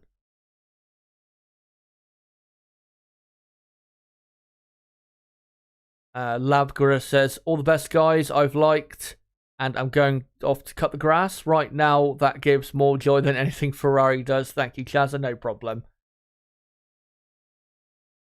Let's see if I can find anything else. Hank M says, Hamilton won't do it for the money, in my opinion, but if Ferrari lets him build a team as they let Michael do in 96, Ferrari needs a team builder. And who better than a multiple World Drivers champion? I don't think they will let him do that, though. I think, Ferrari are in a much different place to where they were in 1996. Where in 96, they had, obviously before 96, they had a few years without having a superstar driver in their team. And had a few years where their car was pretty shit. And, obviously they gave Michael a lot of power because they saw him as the one who was going to lead them back to glory, which of course he did. The thing is, though, the people that Michael maybe, helped with, hiring were people that he had worked with before, obviously from Benetton. Now, if Hamilton was to do something similar, I don't really see who he's going to convince to join him at Ferrari from, say, Mercedes. Because, I mean, James Allison has already worked for Ferrari twice before and was their technical director and left in 2016. And I don't see James Allison ever working for the Ferrari team again. And, I just don't think there's anyone really at Mercedes that would really be willing to make that jump across. And as well, I don't think Ferrari are going to allow a driver like Lewis Hamilton to have quite the power that maybe Michael Schumacher had when he joined in 1996. So, yeah, I just don't see that happening, unfortunately.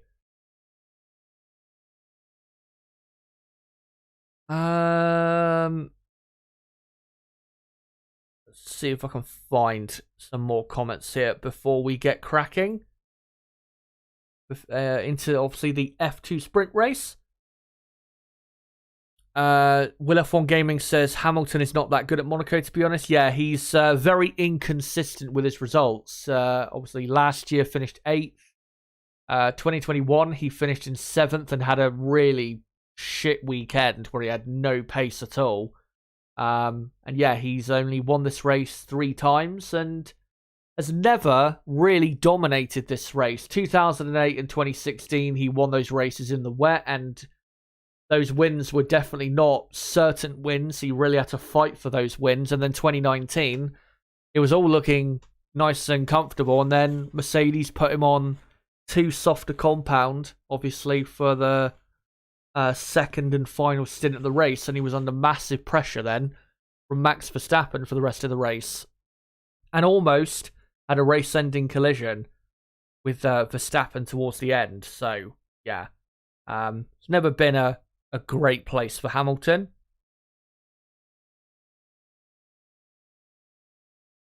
Darth Lord Rumour says, did you see the body language of Hamilton? He wanted to walk to the pits. I think he is done for the weekend. I don't think he's quite that fed up, to be honest.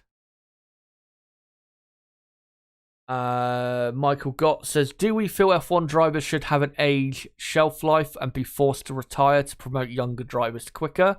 Or should older drivers like Lewis and Fernando continue as long as they want? I think they should continue as long as they want, because at the end of the day, as long as you are, old enough to drive legally on the road, and you have to be, 17, I think it is. I think with now I think the mandated rules is that you have to be at least 18 to drive in Formula 1, I think it is. So, yeah. Yeah. In terms of having young drivers, I have no problem having a driver that young in Formula 1. And when it comes to the older drivers, yeah, as long as they're still good enough and they don't present a danger to the other drivers in being too slow, then yeah, I don't see why not. And, Hamilton and Alonso, I think, whether they will continue for many years to come is a different story, because their body might be able to put up with it and they might still be quick enough, but they mentally might not want to continue for another 5 to 10 years in Formula 1. But, yeah, they're still going to be good enough. So I think, yeah, there's absolutely no problem with having drivers like Hamilton and Alonso, who are quite old, remaining in Formula 1 as well. Given the advancements in sports science and just how drivers train and how sportsmen train their bodies, and the sports science side, the athletes' bodies are now able to, push to lengths we haven't seen before and continue at an elite level physically for a longer period of time than we saw, 20, 30 years ago or more. So, yeah, I don't think there's any issue with having, Hamilton and Alonso still around. Let's find some other comments here if we can.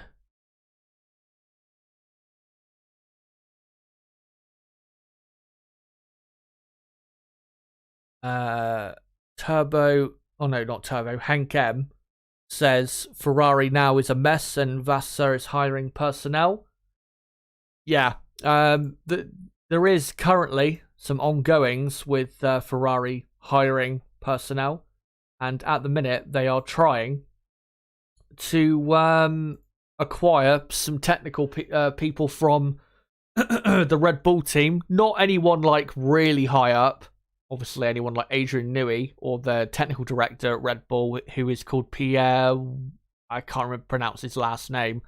It's too hard. I think there's another guy there called Enrico Balbo, I think it is, who was rumoured to be joining Ferrari, but I don't think he is going either. But yeah, there is a few technical people apparently that Ferrari are going to be signing, but Red Bull apparently are not being so forthcoming with allowing them to be released to the Ferrari team.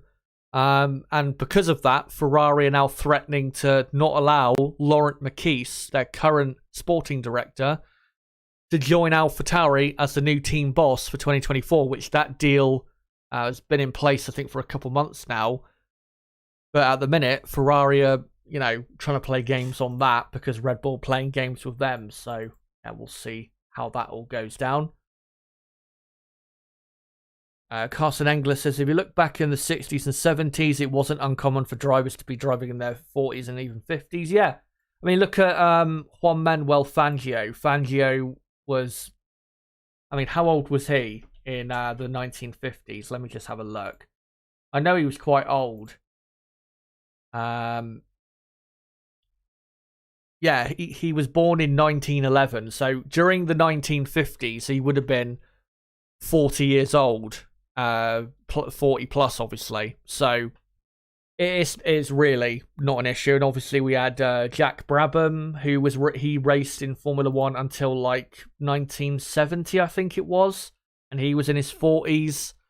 I think Graham Hill even raced until he was in his 40s as well, and he raced in F1 for like, I think almost or pretty much like a 15-year plus period. So there's nothing wrong with having old drivers in Formula One. As long as they're still good enough, then who cares at the end of the day?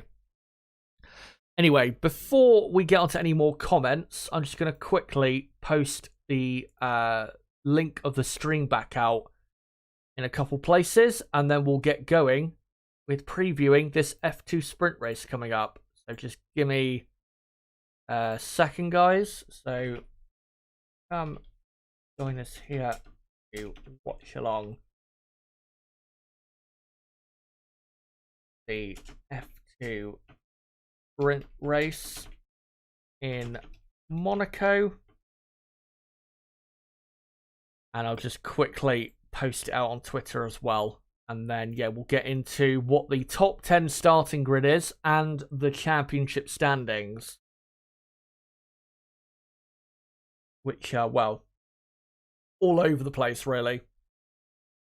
Come join us here to watch along the F2 sprint race for the Monaco Grand Prix. And yeah, there you go. So that is all done. And I'll just read out a couple comments and then we'll get into the preview for F2 properly. Hank M says, yeah, it's Pierre Wash or something like that. I don't know how to pronounce his last name, to be honest. So I'm not going to really try massively hard. Carson says, I'm fully rooting for both the Leclerc boys this weekend. Celebrity Olympics says, if they ever do strip Rueda from his position at Ferrari, 1/3 of the problems for the Scuderia will disappear. And Carson saying, for the Leclerc brothers, please let the Monaco curse be over. Yeah, it'd be great if that Monaco curse could be over, but Arthur Leclerc has already had his issues this weekend. He crashed in F2 qualifying. And, yeah, he's obviously going to be starting quite low down. Not just for the sprint race, but the feature race as well. So really, his weekend is massively compromised. And it's a shame for him because he is actually in the top 10 of the Drivers' Championship. Polish Eddie saying Hamilton taking Still We Rise too literally. Michael Gott says my all-time fave driver is Jim Clark. Stood on Jim's drive at his home farm the other year. Went to his grave in celebration in Dunsborders, Scotland. Was truly emotional. I didn't know those things. I didn't know those were like proper places that you could like visit as a tourist, I guess. But yeah, it's obviously a shame how his, career life ended because he was just such an amazing driver. Was Jim Clark. He was two-time world champion, and to be honest, I don't like to rank drivers on based on what they could have done if they had lived longer, because obviously that is a thing you have to account for in motorsport, is that people definitely could have accomplished more if it wasn't for injuries or even obviously death. But with Jim Clark, I think definitely he would have won at least 2 more championships than he did win. Because obviously, in 1970, you had a dominant Lotus car. 1972 as well. I mean, he could have won 5 or 6 championships in total. He was an amazing driver, and it's just sad, obviously, the way things came to an end. And he was absolutely, one of the top few best drivers in Formula 1 history. There is no doubt about that. Michael says, there's a great Jim Clark museum to visit in Duns Borders of Scotland near Berwick upon Tweed. Well, if I ever go to Scotland, maybe I'll make that a priority in terms of visiting that. Henkem asks, if Mercedes doesn't improve this season, then why would Lewis stay? He might want to try to become a Ferrari champ. The thing is, Ferrari are not going to win a championship. It's not going to happen. Ferrari do not have the personnel and the car right now to win a championship. And even if Ferrari make improvements to their car next season and maybe, start to maybe copy Red Bull a bit more with their design concept for the floor, side pod area and all of that, it'll still take time to get that to work properly for them to be able to be in a proper challenging position. So I just don't see it. Lewis Hamilton is 30, what is he, 36, 37, something like that. And I just don't see at his age why he would want to go to a team that he would have to be with for a few years and help get them up to the standard that they should be at. I just don't see why he would do that. Let me just see how old Lewis actually is. And Hamilton is 38, actually. Yeah, I just don't see why he would bother. It's a load of trouble that he doesn't need in his life. Put it that way. And Carson Englis saying, I'm low-key kind of hoping Lewis retires at the end of this year. I'd love to see what he does outside F1. It would open up that seat to hopefully Norris. Obviously, there would be benefits for others out there if Lewis was to retire. But honestly, I hope he continues, because Formula 1 would be a worse place without him, because he is the biggest star in Formula 1, but also he is such an amazing driver still that it would be a real loss of quality. Of course, you would get still a quality replacement, but it probably wouldn't be anywhere near close to the level of Lewis Hamilton. But Crystal Racing saying Hamilton could pass for a 25-year-old. Yeah. I mean, physically, I've seen video and pictures of him on Twitter, and physically he's in amazing shape. Probably better shape than he was in when he joined Formula 1 back in 2007. He's absolutely ripped, I have to say. And he's really... that's an area that I don't think people talk about enough with Lewis, that he really has gone top of. And say the second half of his F1 career is from the physical side, he really is just an absolute machine. When in his first few years, I mean, physically he didn't have issues, but he just wasn't in as physically good a shape as he is now. Hank saying Ferrari was the only team that could keep up with Red Bull at the start of 2022. That's true, but time has moved on, and that is no longer the case. And unless Ferrari can make the appropriate changes to their car, to catch up to Red Bull, then Red Bull will probably just keep pulling away from them in the next couple years. So yeah, obviously the technical directive at Spa last year definitely hurt Ferrari's design and slowed them down quite a bit compared to Red Bull, but they need to get with the times. Same with Mercedes. Of course, they're trying to now, but I think Ferrari really need to as well, rather than trying to, make their current car concept even better when I don't think their design concept is really the best for these regulations. Anyway, let me just hide this timer quickly. And let's get into, firstly, the championship standings for Formula 2, as we're going to be doing a watch-along for the F2 sprint race in about 10 minutes' time. So here is the driver standings. Théo Pourchaire, who came into this season as the favourite to win the F2 Drivers' Championship, is just about in the lead for ART. Frederik Vesti, the Mercedes young driver, just behind in second, and Vesti has had a great season. He won the feature race it was in Saudi Arabia, and then I think he may have won one of the races in Australia. I can't remember exactly, but he has had a very good, consistent season so far, and is looking good to have a possible title challenge this season. And then you've got Ayumu Iwasa just behind in third. He's had a good season as well, and is starting quite high up on the sprint race grid. Ollie Behrman is in fourth place, and the reason he has jumped all the way up to fourth is because in Baku he had an absolutely amazing weekend where he had pole position for the feature race. Then he won, I think, the sprint race and won the feature race as well. I think that's what he did. Let me just quickly see if that is true. I think I saw that he won both the sprint and the feature race. And did he? Yes, he did.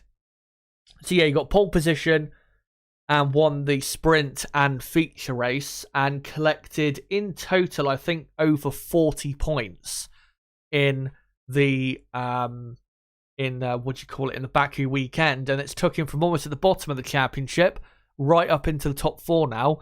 And that performance in Baku really was special because in qualifying, he did his pole position lap with broken steering, yet he still got pole position. His car was turning, or more so like veering, I think, was it to the left or to the right? I can't remember exactly which way the car was veering.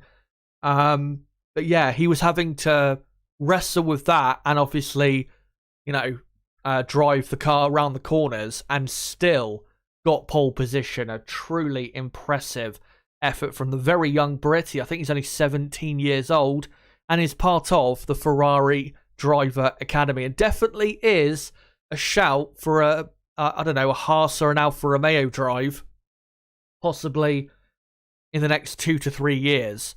Or maybe not an Alfa Romeo drive, of course, because they're going to become Audi very soon. But so maybe a Haas drive. We'll have to see what happens with that. But yeah, Ollie Behrman had a great Baku weekend, and now he's properly going in 2023. Kush Miney in fifth for Campos, and then you've got Dennis Hauger in sixth. Arthur Leclerc, seventh. He's had a decent F2 season so far, but again crashed in qualifying here in Monaco, thus continuing the Leclerc curse. Ralph Boschung, who I think was leading the championship after the first two races, has fallen down quite a bit and is now 32 points behind Théo Pourchaire in the championship, with Daruvala in ninth and Enzo Fittipaldi for Carlin in P10. And one thing I need to do quickly, guys, is just quickly clear my throat because, yeah, my throat struggling, as you can hear, quite a bit. So let me just quickly do that.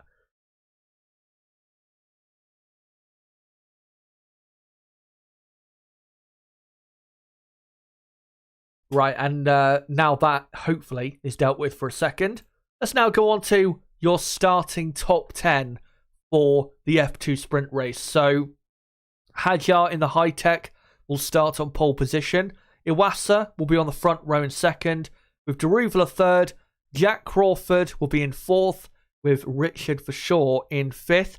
Zane Maloney, who had a brilliant qualifying and is also a Red Bull Academy driver, he will start in sixth. With Jack Doohan, of course, the Alpine reserve driver, in seventh.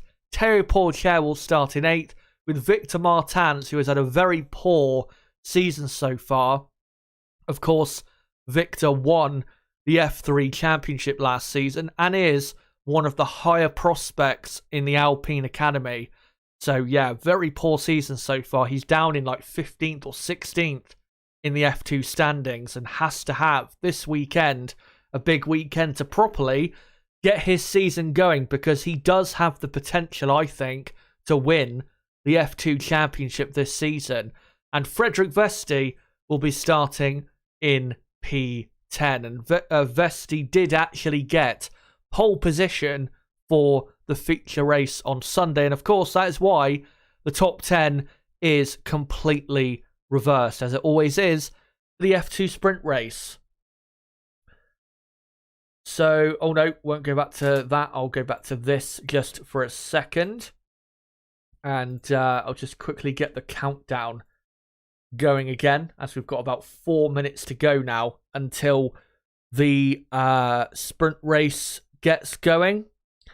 And yeah, given the grid we have, really, what we're going to be watching out for is obviously Pourchaire, Martins, Vesti, and Doohan, and whether they can have a big enough pace advantage over the top, say, 5-6 cars to be able to actually make an overtake. Of course, overtaking in Monaco is very, very hard, so we'll see whether they can actually be quick enough to maybe win the to win the F2 sprint race, or to get a better points position than they're heading for at the minute.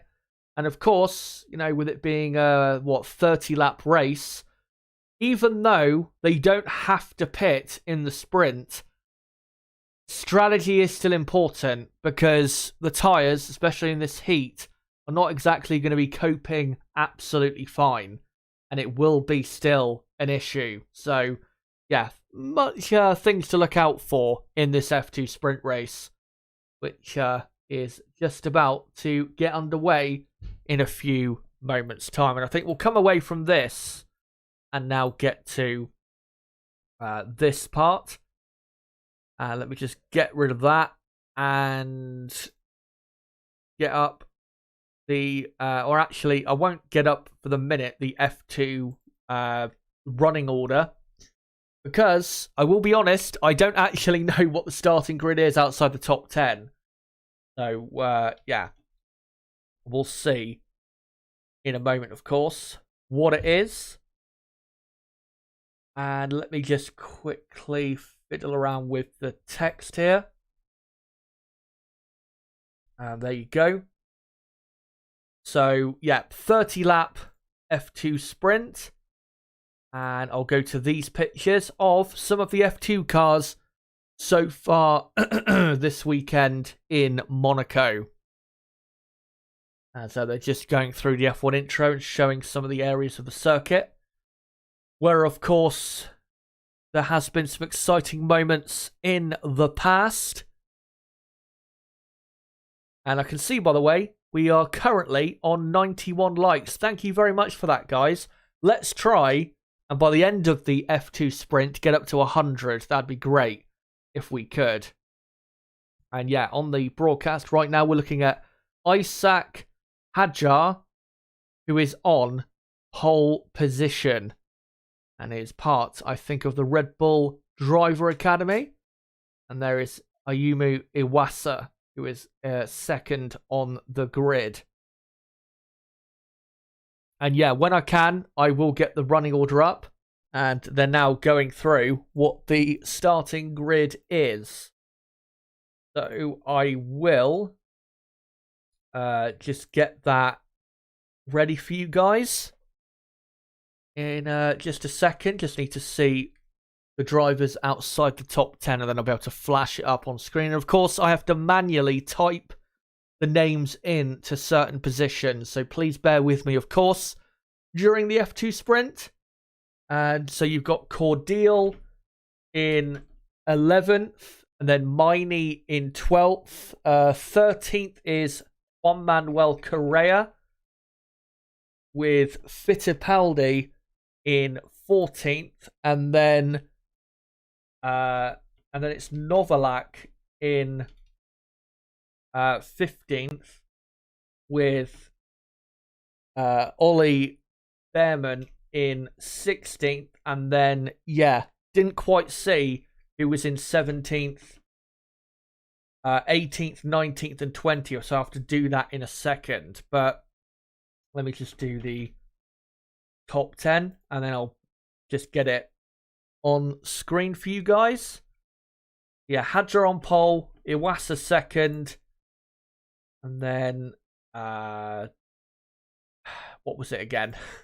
Let me have a quick look on here. So it was Daruvala in third, and then Crawford in fourth, and then it was fifth was Vershaw,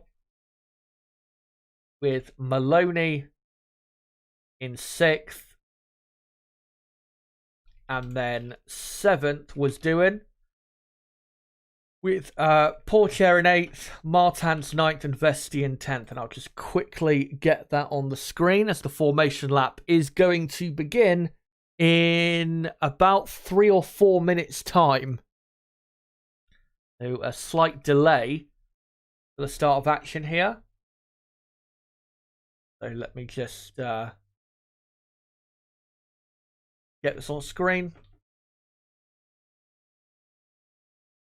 And there you go. Just make sure to ignore 17th, 18th, 19th, and 20th, because those drivers in those positions, of course, are incorrect. Arthur Leclerc, though, does start in 20th, so I will put his name in 20th. But the top 16 is correct for the F2 sprint race grid.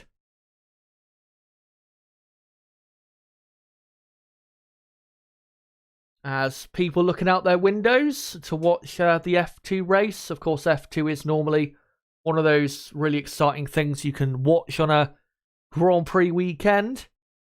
And if you ever do, guys, go to an F1 race weekend, and F2 and F3 are, supporting races that weekend, make sure to go and watch it, because trust me, you will not be disappointed. They always deliver, exciting races and that. So, yeah, you should always try and get yourself to watch the F2 and F3 stuff as well, not just the F1 stuff. As the formation lap, another 2 or 3 minutes, and then we'll be underway for the 30-lap sprint in Monaco. Of course, the start, very important. But I was going to have a quick, another drink quickly for my throat.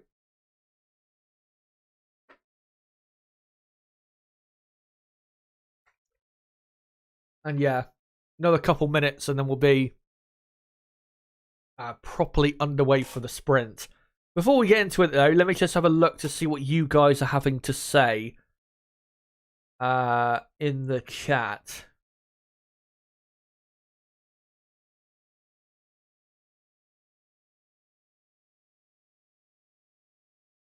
Henkem says Richard for sure will win. That's quite ambitious from P5.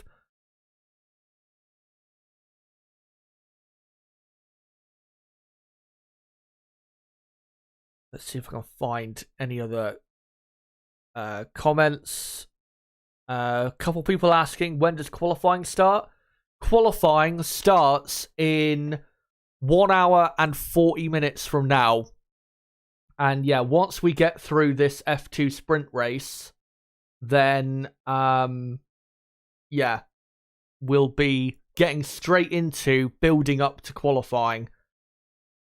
And of course, once we're done with this F2 sprint, we'll probably have about 45 minutes to build up to qualifying. So don't worry, we're not too far away from that. And once we fly through this sprint, it'll just fly around. As we're looking to the rear of the field there at Arthur Leclerc. As the formation lap is about to begin. In the next, I think, 30 seconds or so. That's all the marshals standing just beside the cars. And decent attendance watching the F2 sprint race. Of course, it does help, people at the track watching the F2.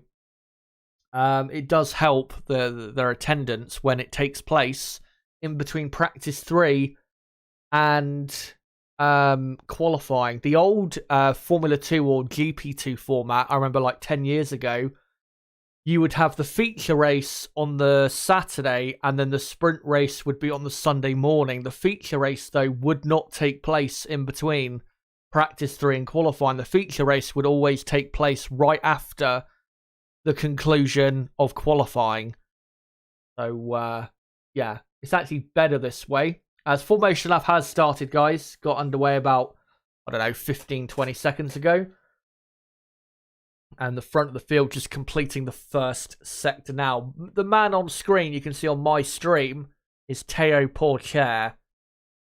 In a quite beautiful ART car. And of course, Teo is part of the Sauber Driver Academy. So if Teo can win the F2 Championship and Zhou Guanyu for Alfa Romeo does not have a very good season, which at the minute, really, I don't think Zhou has had a very good season, Teo does have still a good chance of driving in F1 next season for Alfa Romeo.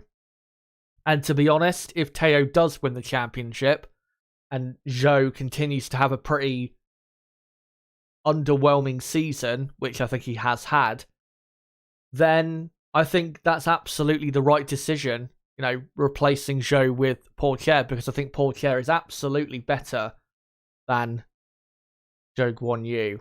As the front of the field just completing the middle sector.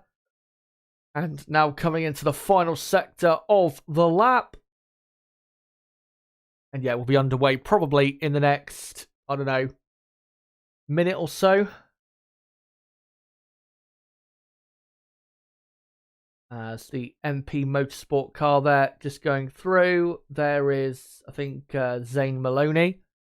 Towards the rear of the top 10. And yeah, of course, plenty of Red Bull livery cars throughout the field, which, if you are watching the F2 race along with me, then yeah, it is a bit hard to tell who is what, because there's like 5 or 6 different Red Bull livery cars, but I will make sure to keep you up to date with who is who. As the cars now lining up, and the first 10 lining up, and the back half of the field will be lining up in the next few seconds. So, of course, in Monaco, it is hard to overtake, but we know Formula 2, they do tend to do some crazy stuff. So can they make this a fun, exciting race? Let's see if they can, as the lights now come on. It's 2, 3, 4, and 5 lights in Monaco, and we're underway for Formula 2, and Iwasa has had a good start. Hadjar, not the greatest, but he's maintained the lead, as Deruvala, I think, stays in third ahead of Jack Crawford. And looks like there's not really been any position changes. There is a couple cars side by side. Looks like Teo Pourchaire and Victor Martins, the 2 teammates at ART. And Pourchaire, I think, has lost position, has he? He might have done, as they're just coming through Mirabeau where Lewis Hamilton just crashed. And nope, Teo has lost the position, so Martins is ahead of Teo. So Teo losing position there as cars side by side through the hairpin. Of course, I'll let you know if there's been any position changes as they now come into the tunnel. And can't see anyone close enough to think about a move into the chicane. And, oh, actually, we've got... that is Kush Miney, who has now been hit, I think, by a car behind, caused a traffic jam. And now, I think Miney now gets underway. And now we've got 4 F2 cars stranded at the chicane. And now they're all having to reverse to try and get going again. And they should not, thankfully, cause a safety car. Yeah, this is Miney, I think, trying to overtake Cordial. And then straight into the back of him, I think, went Juan Manuel Correa in quite a poor driving error. And we've now got a virtual safety car on lap 2 of 30. And yeah, I think it was Correa who, no pun intended, careered into the back of him. As, yep, I think it is Correa who has come into the pits. And no, it's actually Clement Novalak, I think, may have hit Miney there. I think it was Miney. I'm pretty sure it was. And yeah, it was Miney that was hit. And it was Novalak that hit him. And also Dennis Hauger quite far down the field. So let me just quickly do the order as we've got a virtual safety car on lap 2. It is the top 10 is Hajar leading, from Iwasa second, and then Deruvala, Crawford, Vashaw, Maloney, Dewan, and then Martins vitally getting up to 8th place ahead of his teammate Teo Porcher. And then in 10th, Frederick Vesti with Cordial 11th. Fittipaldi is now in 12th. As now we have a full safety car because we've got a car stranded on the track. So full safety car now as we're about to begin lap 12. Lap 12? What the fuck am I talking about? Lap 3 out of 30. So Fittipaldi is in 12th, and then it's Correa 13th, Behrman 14th, and then Benavides or Benavides, I'm not sure how to pronounce his name still, but he is in 15th, and here's a replay of the race start. And yeah, pretty much everyone just got away kind of the same. Obviously, the run down to the first corner is not very long, not as long as the next race we're going to in Spain. But yeah, here's a replay of Arthur Leclerc, who is now up to 18th, and he went round the outside of Ralph Boschung, and then he's just behind, I think. Who was he just behind? I don't know exactly who was just behind there. But he was maybe thinking of going for a move on. There towards the back, I think, was Ollie Behrman being touched by a car behind. And then, yeah, into the chicane. Miney having a look on Cordial. And then, yeah, Novalak piling into him at quite high speed and just very clumsy from Novalak. And he should get a penalty for that. And Arthur Leclerc very lucky not to hit the back. Or I think he might have actually damaged his car still, but he didn't quite damage his car as much as he could have at that corner. But yeah, very clumsy there from Novalak.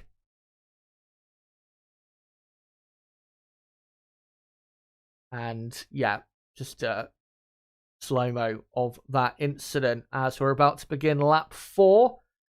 Still obviously under the safety car. Let me just complete the rest of the top 20.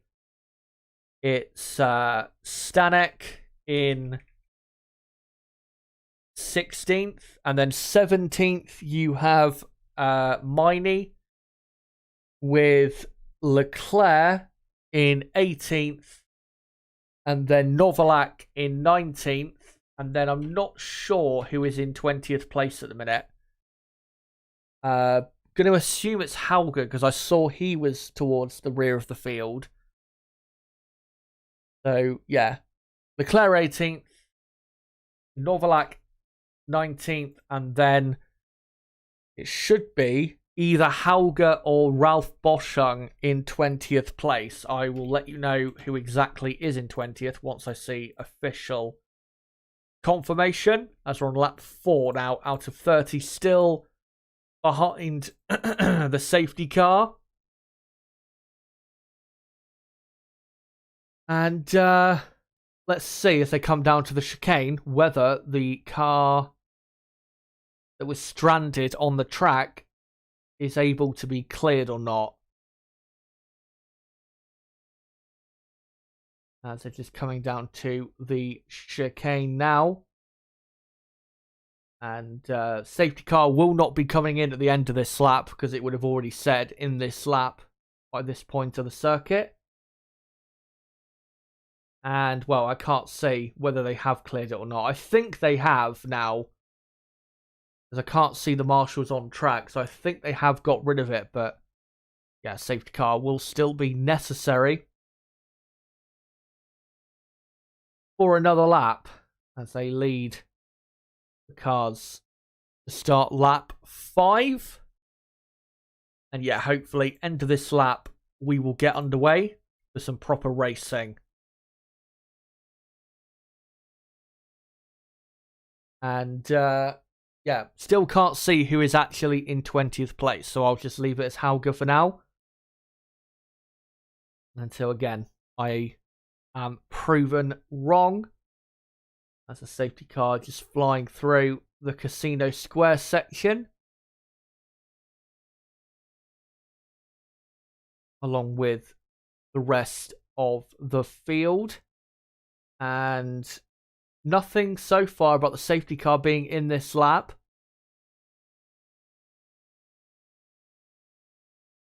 Yep, still nothing. So safety car still on track. So guys, if you want to ask any questions relating obviously to Formula 1 or Formula 2, or if you just want to post any comments whilst we're waiting for the safety car to come in, then make sure to post them because at the minute there's nothing really going on. Unfortunately.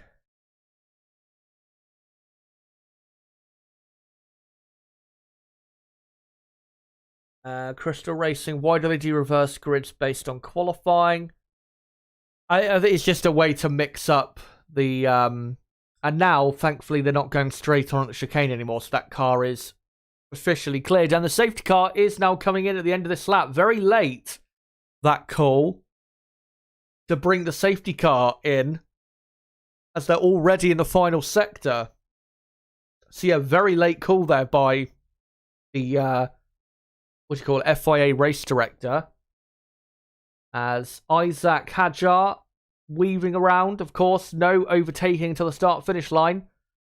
And you would expect him, and he does, on the exit of Rascasse, get this race back underway.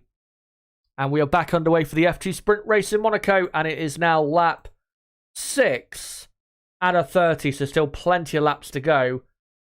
And hopefully plenty of green flag laps. As Hadjar, I think he has. He's hit the wall on the exit of turn 1. And he's broke his car. What an idiot. And that has ended his race. I didn't see him hit the wall, but I assume that's what he's done because his car moving around quite weirdly. So Hadjar is out of this race. So, yeah, I may as well put him down all the way to 20th. And he, yeah, reminder, is out of the race. So it is currently Iwasa leading from Deruvala in second. Crawford is in third. And then in fourth place, Richard Verschoor. And this is a good race for him to get his championship going again. With Zane Maloney now in fifth. And Jack Doohan up to 6th place as we're about to begin lap 7 momentarily, as we've got Victor Martins in 7th. Teo Pourchaire now in 8th place. And yeah, we now begin lap 7. And Iwasa leading by 1.5 seconds. As here is a replay of Martins at the chicane. Locking his outside front. And yeah, just locked up. Just went too deep on the brakes. Braked way too late for that corner, thankfully. Didn't lose too much time from doing that. As the incident involving Miney and Novalak now under investigation. And yeah, Roy Nissani and Ralph Boschung are out of this race. So we've only got 20, or now, and Hadjar, I think, is going to be out of this race as well. So we've only got 19 cars in this race now. But yeah, you've got Iwasa leading from Daruvala, and then Crawford, Vashaw, Maloney, Doohan, Martins, Pourchaire, and then Vesti in 9th, with Cordeal having a very good weekend, and he is in 10th place. As yeah, Clement Novalak given a 10-second time penalty, deservedly. It's a very stupid mistake by himself, as we're now on lap 8 out of 30. And yeah, Hadjar back into the pits, and I'm sure we're going to see a replay in a moment of how he broke his car. As Enzo Fittipaldi is in 11th. And let's see, so Hadjar... Actually, he had the problem before that. I think maybe, did he clip the wall on the exit of the final corner instead? Yeah, whatever issue he had with his car, it presented itself on the exit of the final corner, and he was immediately in trouble. So, yeah, a shame for him. But yeah, Fittipaldi is in 11th with Correa in 12th. And then Benavides in 13th with... oh no, not Benavides in 13th. Behrman in 13th. Then Benavides... And then 15th is Stanek with Miney in 16th. And then 17th is Arthur Leclerc. And then it is Hauger in... or no, it's Novalak. It's Leclerc, then Novalak, and then Hauger. And then, yeah, Hadjar and everyone below that are out of the race, as we're on lap 9 now of 30. And yeah, let's now settle in for this F2 sprint race, as we're on board with Victor Martins, quite closely following Jack Doohan, who is right up behind Zane Maloney, of course, the Red Bull Academy driver, who's had a pretty decent season so far. And yeah, a bit of a train starting to form behind him. I mean, Maloney's not too far behind for sure, so not like Maloney is horribly slow or anything. But the two Alpine liveried cars look like they are keen to get on with it. Teo Pourchaire, though, really struggling. He is almost 2 seconds behind his teammate Martins, and is only half a second ahead of his main title rival right now, Frederick Vesti.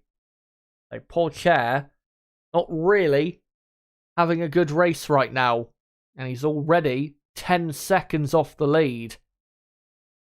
As Iwasa now 2.2 seconds clear of Daruvala, and he just did Iwasa the fastest lap of the race so far. And yeah, I think really the train, yeah, it's forming behind Jack Crawford in third, because in front of Crawford there's about 3.5 seconds of fresh air. So that is the person who's holding up the cars behind. And soon, Pourchaire and Vesti will join this train as well. But of course, we'll see if anyone can actually make their way through. But as I said, overtaking Monaco, very, very hard. Not impossible, especially with these F2 cars. It's not impossible, but again, very, very difficult. And you do need quite a pace advantage to be able to do so. As there is Correa and Behrman racing hard for 12th place as Iwasa does the fastest lap of the race again. Oh no, Daruvala now does the fastest lap and cuts the gap down by about 2 to 3 tenths of a second. So Daruvala looking good. Of course, Daruvala in a decent position in the championship. As, yeah, Behrman, who is currently 4th in the championship, obviously looking to pass Correa if he can, who has already dropped to 2.5 behind Enzo Fittipaldi. So with the DRS, Behrman will have that advantage, but DRS really doesn't have any effect around here because the DRS zone is very, very short. As now Behrman and Correa now come into the tunnel, but I don't see Behrman really at the minute getting close enough to overtake.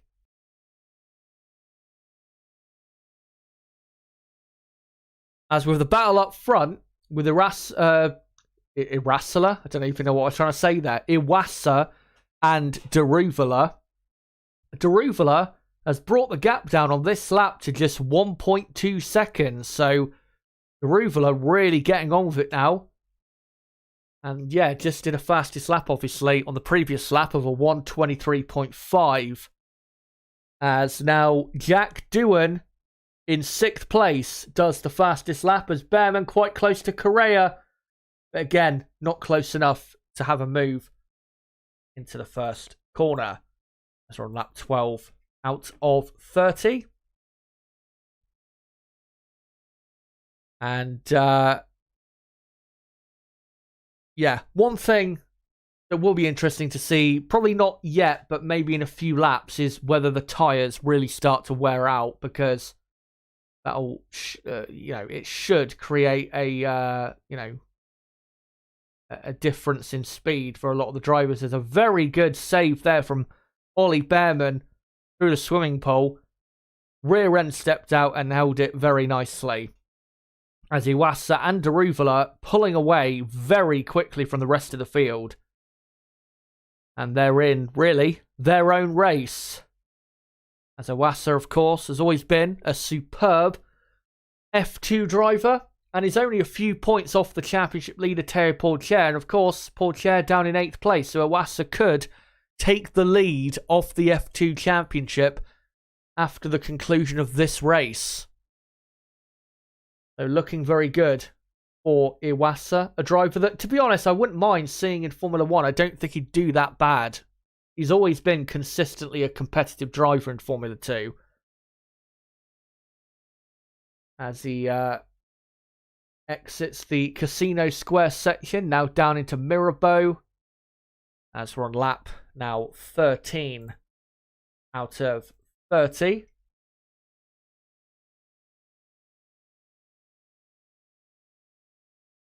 And yeah, Daruvala has closed the gap, but it's now staying at about 1.3, 1.4 seconds. So no gains able to be made at the minute.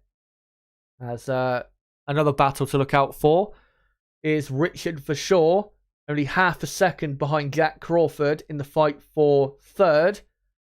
Maloney, Doohan, Martins and Pourchaire, though, they've all dropped over a second behind the car in front of them. So, starting to space out a bit at the minute. Maybe the tyres starting to wear out a bit. As Terry Pourchaire is looking better now with his pace than he was a couple laps ago, but not in a great position at the minute.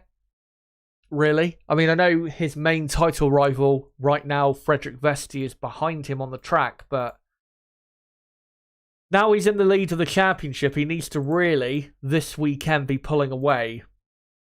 And if he can try and gain a couple positions at best in this sprint, that'd be, I think, a good sprint race for him. But Vesti behind, closer to Teo than Teo is to his teammate. Martin's ahead. As we're now looking at Arthur Leclerc, who is not too far behind, about 0.8 of a second, now 0.6 of a second behind Kushmini, who I'm sure has damage to his car after being hit on the rear end by Novalak, and yet Miney's car doesn't look very good to drive right now. And Arthur, if he could only get a good exit from the slow corner before the tunnel, he'd be able to have a go into the chicane, but he's not close enough, unfortunately. But yeah, in the slower speed corners, Leclerc getting very close. Has had a kind of a look into back, but nothing going at the minute. And of course, one thing that is happening, which happens even in the junior formula here in Monaco, is with F1, certain cars that are faster being held up behind others that are slower. There's, we're having now the field spread, and the field already, considering we've only had about 10 laps, or not quite 10 laps, of green flag racing, the field already spacing apart quite a lot. I mean, Teo Pourchaire in 8th is already, over 10 seconds off the lead after about 10 racing laps. So, yeah, as there's a replay of Maloney jumping across the exit of the swimming pool chicane, I guess you could call it. And Crawford, we're just looking at now, under quite a lot of pressure from Verschoor behind. And Verschoor on the last lap was actually 3/4 of a second quicker than Crawford, as Deruvala is now within a second of Iwasa in the battle for victory here in Monaco, as we're now on lap 16 and we have 15 full laps to go. So we'll see if we get a proper battle for the lead. As, yeah, at the minute we're looking at Crawford versus Verschoor for third. Other battle to look out for, Victor Martins is only 0.7 of a second behind Doohan. What else have we got? Yeah, we've got, I was going to say Arthur Leclerc behind Miney, but he's now dropped over a second behind. As Leclerc, so maybe he's made a mistake somewhere, as he's now starting to catch him back up again. And yeah, here is Deruvala, quite clearly within a second of Iwasa, who may have just cooked his tyres a bit too much in the first few laps of racing. There's Deruvala right on the back of him, and Deruvala is another person who's been a consistent, good F2 performer and was part of the Red Bull Driver Academy, I think last year or the year before. And he really is closing on Iwasa, as they're now coming through the final corner. And Deruvala, yeah, will be able to open the DRS as they begin lap 17 and continues to close even more on the Japanese driver. But yeah, if we get any racing or overtaking in other parts of the field, of course, I will let you guys know if we get any. We do have Cordial, Fittipaldi and Correa right behind Frederick Vesti. So Vesti really struggling in 9th. Of course, Vesti got pole position yesterday for tomorrow's feature race. So not good pace at the minute from Frederick in the Prema. As Deruvala dropping back a bit in the slow corners there.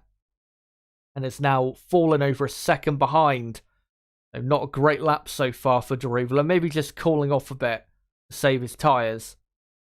And all the drivers look like they're on the harder compound of tyre here. And yeah, Daruvula now starting to gain some more time back towards the end of the lap as he's brought it back under a second. The gap between him and the leader, Iwasa. Crawford in third is 8.5 seconds almost behind the leader, Iwasa. As for some reason, Cordeal has dropped massively behind Vesti now. He's lost 1.5 seconds randomly in the last minute or so. Maybe he's made a mistake or something, but he's got Fittipaldi now right on his tail on lap 18 now. And Martins now does the fastest lap of the race as he's right on Doohan's tail. And if Martins could overtake Doohan, then as Martins has a fastest lap of a 1:22.9, yeah, Victor would be very quickly onto the back of Zane Maloney in 5th. But to be honest, given the season that Victor has had so far, where he's barely scored any points because he just cannot put the races together and cannot consistently get good results at the minute. To be honest, if he was to finish in 7th, which would score him, minor points, that would still be a decent enough effort. Because, of course, he does start 2nd for the feature race tomorrow. And needs, obviously, to get his championship going. As Pourchaire now under serious pressure from Vesti. And I think the reason Vesti has pulled away from Cordeal behind, probably because Vesti made a mistake or he's been looking after his tyres and he's now decided to apply the blowtorch of pressure to the championship leader on now lap 19 out of 30. As Richard Forshaw on the radio, probably complaining about being held up too much. Obviously, there's nothing they can do in terms of pit stops because you don't have to pit in the sprint race, and there is not a gap to drop him into that would actually see him, be able to do anything. But Vesti looks much quicker, I have to say, than Pourchaire right now. And Pourchaire has had quite a slow sprint race, as now Cordeal has quite a train behind him of Fittipaldi, Correa, Behrman, Benavides, Stanek, Miney, and Arthur Leclerc, as they're all just entering the tunnel now. And already, this part of the field, 20 seconds off the lead, and Terry Pourchaire in 8th, just to illustrate how slow he is 18 seconds off the lead. And we've only had, 13 racing laps? So Teo really has no pace at all in this sprint race right now, as Daruvula has been dropped further by Iwasa, and the gap on lap 20 now is 1.6 seconds between the two cars up front.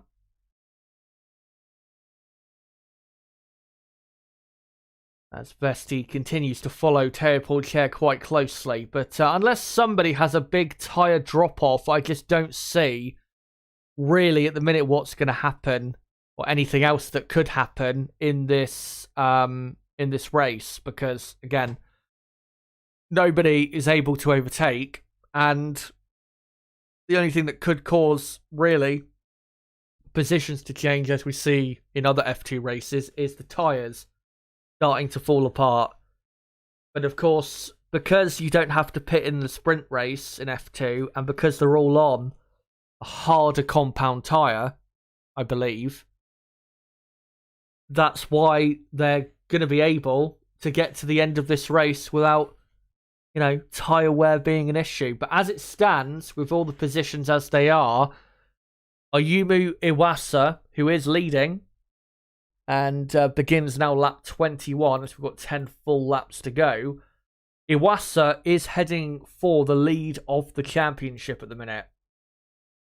Of course, it will probably swing back into Teo's favour tomorrow, because Teo will be starting third and Iwasa will be starting, I think, in 9th place. But yeah.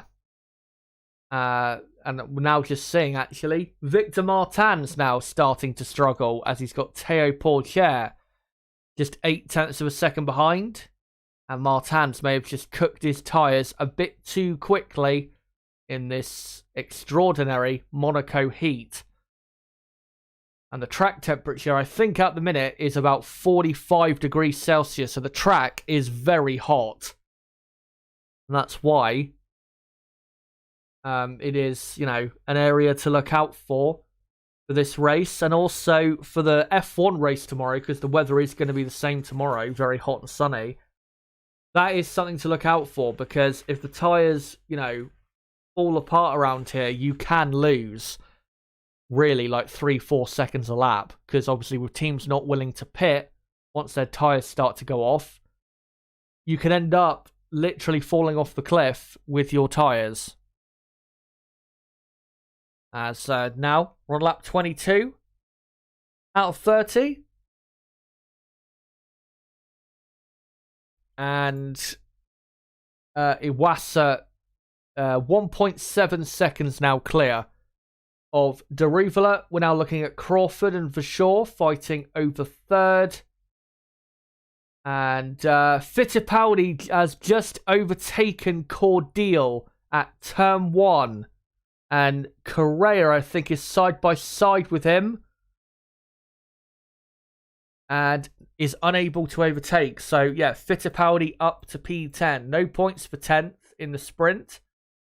But still, a good performance nonetheless so far from Enzo. And yeah, he is up to 10th with Cordial in 11th. And remember, yeah, Fittipaldi started in, I think, was it 14th place? As, car in the barriers. And it is Cordial. And it's a safety car once again. And this safety car is probably going to last for, 2 or 3 laps, I would say. And yet he has crashed right before where Lewis Hamilton crashed in practice 3 a few minutes ago. Or like an hour ago, or whatever it was. And I assume he was side by side with Correa or something like that, because Correa has lost a position to Behrman. So yeah, I would assume that Cordial has had a moment with Correa into Mirabeau, and that's what's caused that to happen. So Cordial out of the race in 11th. Or now down 19th, of course, but he was in 11th place. So it's Behrman in 11th, Correa 12th, Benavides in 13th. And then you've got Stanek in 14th, with Miney in 15th, and then Arthur Leclerc 16th. Novalak, I think, still ahead of Hauger. So it'll be Novalak in 17th. And then Hauger in 18th. And yeah, Cordial, Hadjar, Boschung, and who else was it? I can't remember who else it was. Are also Nissani as well. They are out of this sprint race. And we are on, lap 23 now out of 30. One thing I will do quickly, guys, is just mute my microphone. I need to just blow my nose quickly. It is quite high pollen. And yeah, I am someone who suffers with all of that stuff. So let me just quickly mute my microphone. I'll be back in a second.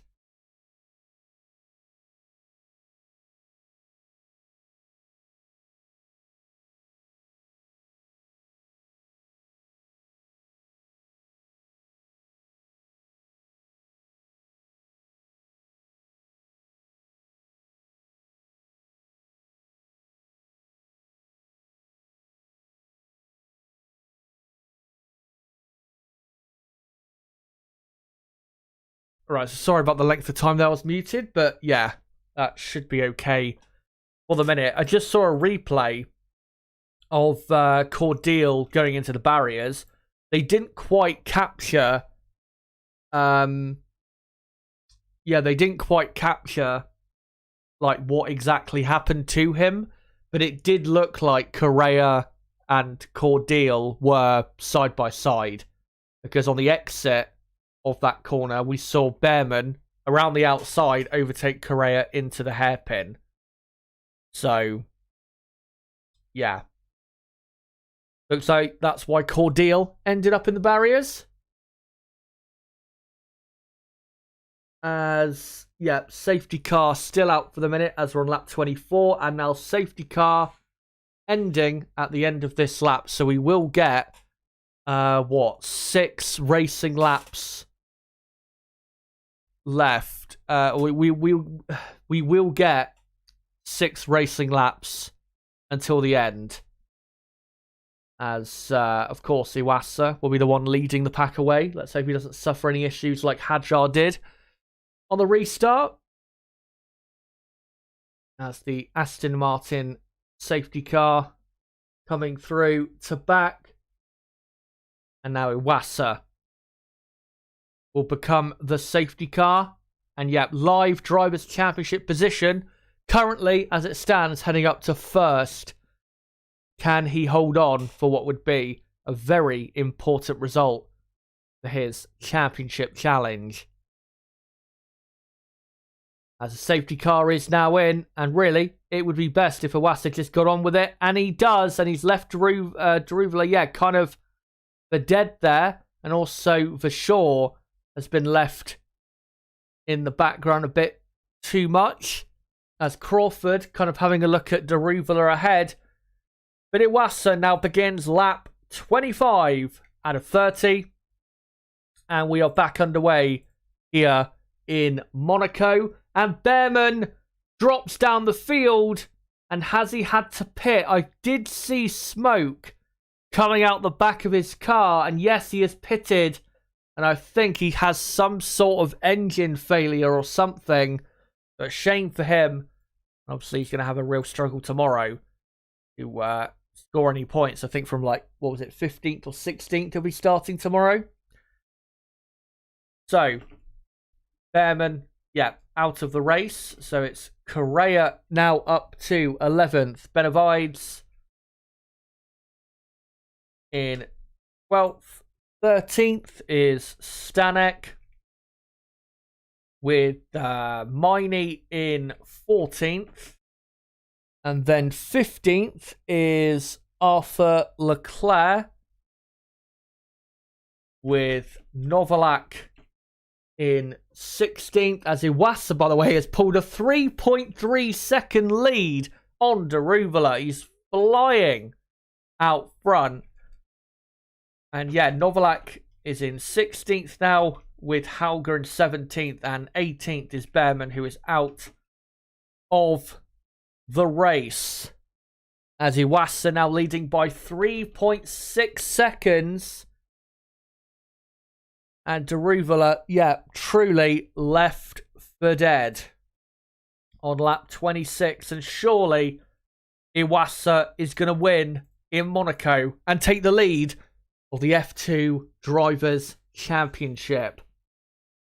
As we're currently looking at Crawford and Vershaw racing quite closely for third place. And not too far behind them, Maloney. The two Alpine drivers of Doohan and Martins quite close to one another, as they are about to enter the tunnel in a moment, as incident involving Cordeal and Correa will be investigated after the race. That incident taking place at turn 5.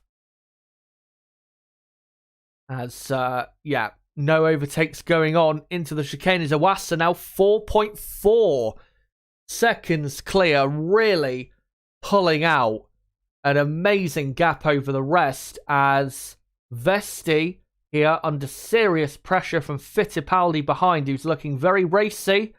Gets a good run on Vesti, into Raskas, but he's not even going to bother trying. His poor chair very close to the back of Victor Martins and gets a good exit from the final corner. Will he try it? And we're about to see, and no, he was not close enough, but he's right under his rear wing. As we're on lap 27, we've got 4 full laps remaining in Monaco. As here is a replay of Dennis Hauger at the back of the field that is still running, hitting the exit curb, and probably has now damaged the floor of his car quite a bit, and he is obviously down in 17th place and at the back of all the cars that are still running. As we've got a couple cars very close to one another, and it's those Alpines followed by Porsche, and not quite sure why, but Deruvela and Doohan have had no pace whatsoever since the restart. Deruvela now 5 seconds behind Iwasa, and Doohan has dropped 3 seconds behind Maloney, now 3.7. Doohan has some sort of problem, whether it's a tyre problem or he's managing an issue in the car, I don't know, but he has got a serious issue because he should not be that slow. I'm guessing his tyres have gone, as Fittipaldi right under the rear wing of Vesti as they come up the hill, but nowhere to go. But if Fittipaldi gets a good run through the tunnel, I think he will absolutely be able to attempt an overtake on the man in second, currently in the championship. As we look at, I think Juan Manuel Correa in 11th place. And they now are running their way down to the Nouvelle chicane, but none of them close enough behind another car to go for an overtake. It looks like they're starting to space out again. So, unless we get something crazy happening, to be honest, I don't see how we're going to get an overtake before the end. Saying that, Arthur Leclerc is right on the tail of Kush Miney. And we know Arthur is absolutely a driver guilty of being way too aggressive. I remember, I don't know if it was last year in Austria, might have been 2021, where in F3, he tried to overtake 3 cars up the inside into turn 4, and he ended up smashing into another car. As Jack Doohan now does the fastest lap of the race, so he's now found some pace, maybe just looking after his tyres for a lap or two. As, Leclerc right on the back of Miney. And if he gets a sniff of a possible gap, he absolutely will go for it, Will Arthur.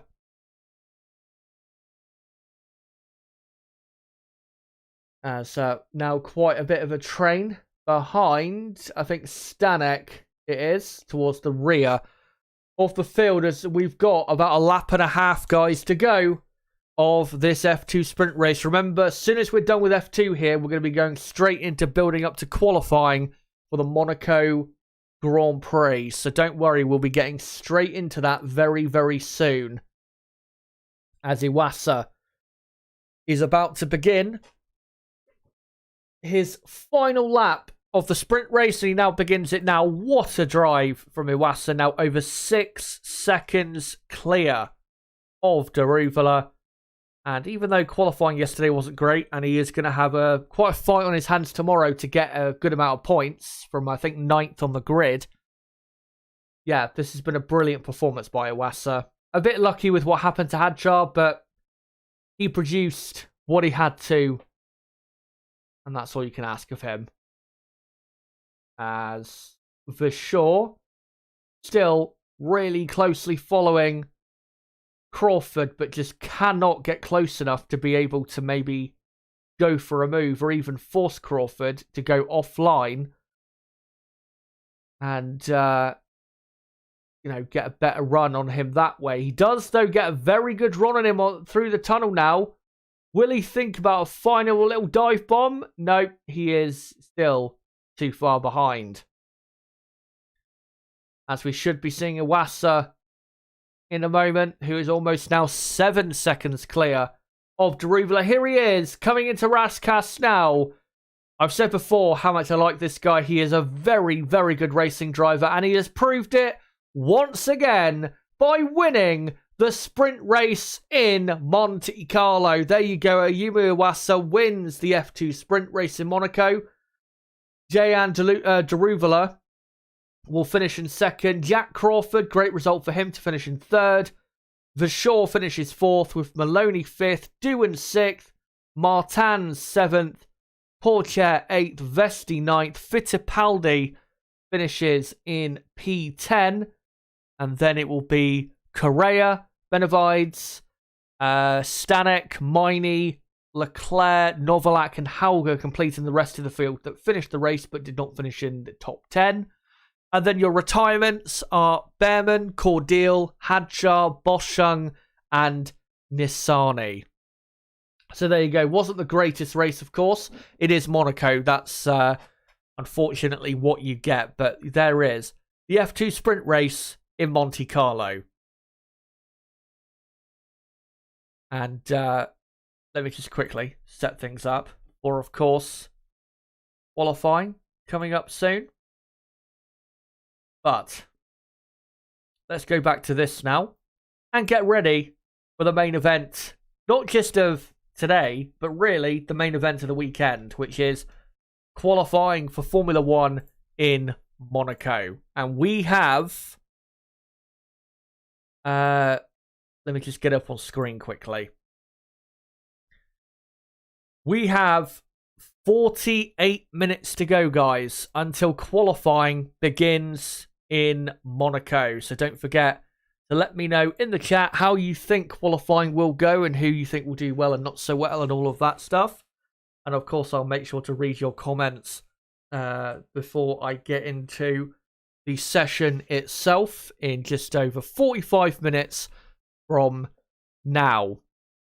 But what we're going to do is we're going to first individually go through all of the teams, and then I will get into my final top 10 qualifying prediction for the Monaco Grand Prix. So I think I'll just get straight into it. And of course, we will start with the Red Bull team. And yeah, looking at practice 3 and also from what I saw on Friday as well, Red Bull, they've not got, I don't think, still a massive advantage over the rest of the field, but I think it's pretty clear to see that they have got the best car for this weekend. Whether it's qualifying or the race, I think they've just got the best pace, and I think they will be too hard to stop. The only way you're stopping Red Bull today is driver errors. That is the only way, because the car is simply too good. And with this man on screen, Max Verstappen, as long as he delivers what he should in that car and doesn't make the error he made in Miami qualifying, where he obviously bottled his first attempt at pole position, and then obviously the red flag came out later to ruin his chances even further, and end his chances, of course, of pole position. If he doesn't do anything like that or worse, then pole position is his. I just really don't see how any other team can match the combination of Max Verstappen in this Red Bull car. Sergio Perez has looked better today than what I saw yesterday. By the way, Rooks, I will make sure to repost the links in probably, 15 minute, 20 minute or so.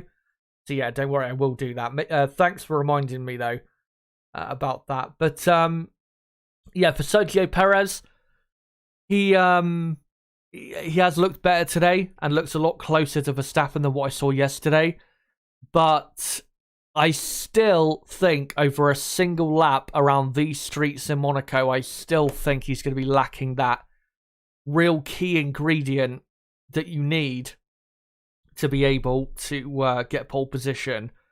Perez, we know, very good race driver, but in qualifying, doesn't quite have it all to be, super quick over a single lap.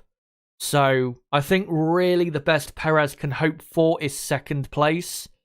But if Red Bull can get the front row, then, obviously the race is over at that point, because it doesn't matter about undercuts or overcuts from other teams, because Red Bull will be so quick, they'll be able to cover those teams off by just pulling away from them very quickly during the race itself. So, yeah, Red Bull, if they can get the front row, brilliant for them, but I think it'll just be pole position for them, and Perez, I think, will be still a few positions back. I'm going to stick with my prediction from yesterday. But yeah, pole position, I think, will be theirs. For Ferrari, yes, so far today, it hasn't looked too special. And Ferrari were having issues with the handling of Leclerc's car. He was complaining that the car did not feel great through the higher speed corners of the swimming pool section. But from what I saw yesterday, and still kind of what I've seen today, I still think they've got a good enough car to definitely keep Red Bull and Verstappen honest. I don't think they're, miles away from Red Bull. I think they're definitely good enough to compete for pole position. But I think the reason they don't get pole is because, as a combination, Sainz and Ferrari and Leclerc and Ferrari, in this Ferrari car, they're just not a consistently quick enough package, I think, around this circuit this weekend, given the differences between the cars, to be able to beat Verstappen and Red Bull.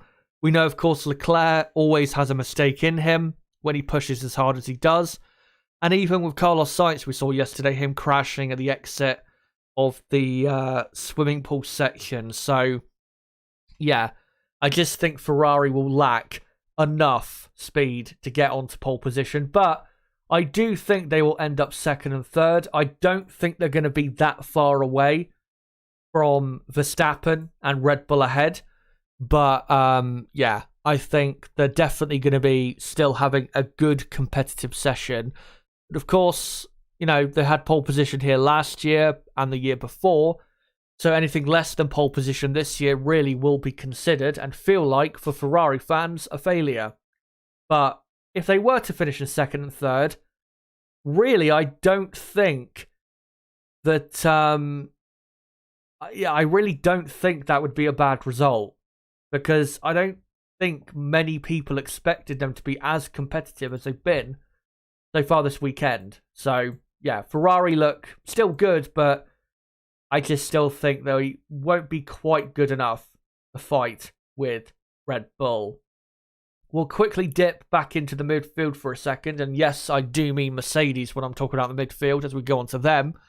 Mercedes, again, not quick enough to fight with Red Bull, Ferrari, and I think as long as Aston Martin hook up their laps, which they didn't quite do in practice 3, for reasons that weren't really to do with them, I just don't think Mercedes have the pace to match those 3 teams.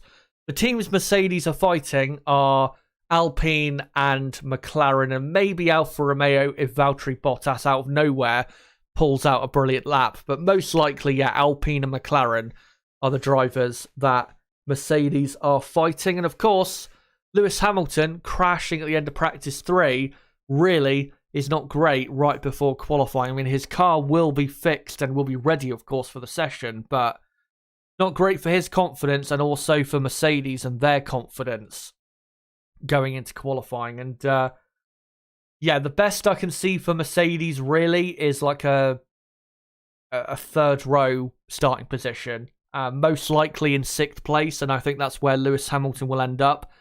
Like I said last night, I think Alpine do have a faster car than Mercedes, but because Mercedes have the clearly better drivers, I think that is what will make the difference this weekend, and that's why I'm going to go Lewis Hamilton to qualify in 6th.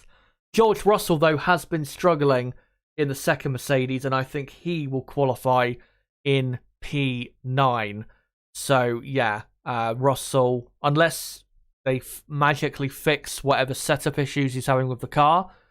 I just don't see him being a real contender today, and I think he'll be lucky, to be honest, to get into the top 10. Because if he is really, really struggling, then he might get knocked out of qualifying 2, or even maybe earlier if, they're not right on it from the get-go. Of course, the last Grand Prix we were at in Miami, Mercedes in the race were pretty quick, but in qualifying were horrific. So we do have to remember that not too long ago, Mercedes had a horrific qualifying session. And despite these new upgrades, we've not really seen any difference from them. And to be honest, those upgrades are not going to have the difference they're supposed to have until probably the next Grand Prix in Spain. So, yeah, it'll be a tricky weekend for them, but I'm sure that they can get both cars into the top 10 still, even if it will be tight. And I still think they'll get a decent result, really, out of the weekend. For Aston Martin, Fernando Alonso is looking good. His pace looks absolutely fine as a driver. Lance Stroll looked a lot better in practice 3. And Aston Martin still look decent, but I don't think they are over a single lap this weekend as quick as Red Bull and Ferrari are. And of course, in Monaco, single lap pace is all that matters. So, yeah, if Alonso is to finish on the podium this weekend for the, 5th time in 6 races in 2023, he is going to have to produce a very, very good lap, because I really do not see how the Aston Martin car can get into the top 3 on the grid, because I think Ferrari are just a tad quicker than them, and Red Bull look, 2 or 3 tenths of a second quicker than them as well. So, yeah, not looking as good for Aston Martin as I expected for this weekend, because I thought coming into this Grand Prix, they would be maybe not as quick as Red Bull, but very close to them. And in reality, they're not really that close to them. They're still lacking, fundamentally like 2-3 tenths per second around this track, which around Monaco, but how short of a lap it is quite a lot of time to be losing if you are a front-running team. So, Aston Martin, I just don't see them in the top 3 on the grid. I would love it if they could. Obviously, you would love it if Alonso got pole position, but yeah, realistically, I do not see that happening. Lance Stroll, I think, will struggle today. I still think he'll be quite a bit slower than his teammate, and I believe that Stroll will be knocked out in Q2 and will be obviously then struggling for the race to even score a point. But for Alonso, I'm going to go with him in 4th place, which would still be a pretty good result for Alonso. And he wouldn't have too bad of a chance of a podium, because, of course, if Ferrari are 2nd and 3rd on the grid, then with Ferrari's poor tyre wear and Aston Martin still probably being superior when it comes to strategy decisions and the strategy they decide to go for the race itself, they probably still have a decent chance of getting back or getting past Ferrari, that way. So, yeah, it wouldn't be the worst result in the world if they were to end up in P4 with Fernando Alonso. Now, before we move on to the midfield, I'm going to quickly, as you can hear, clear my throat and also have a drink, because my throat is suffering quite a bit. Again, it's not necessarily because of the usual issues I have with my throat. It's because it is so hot and it's really taking its toll on my throat. So yeah, just give me a few seconds, guys, and I'll be back with you guys in a moment.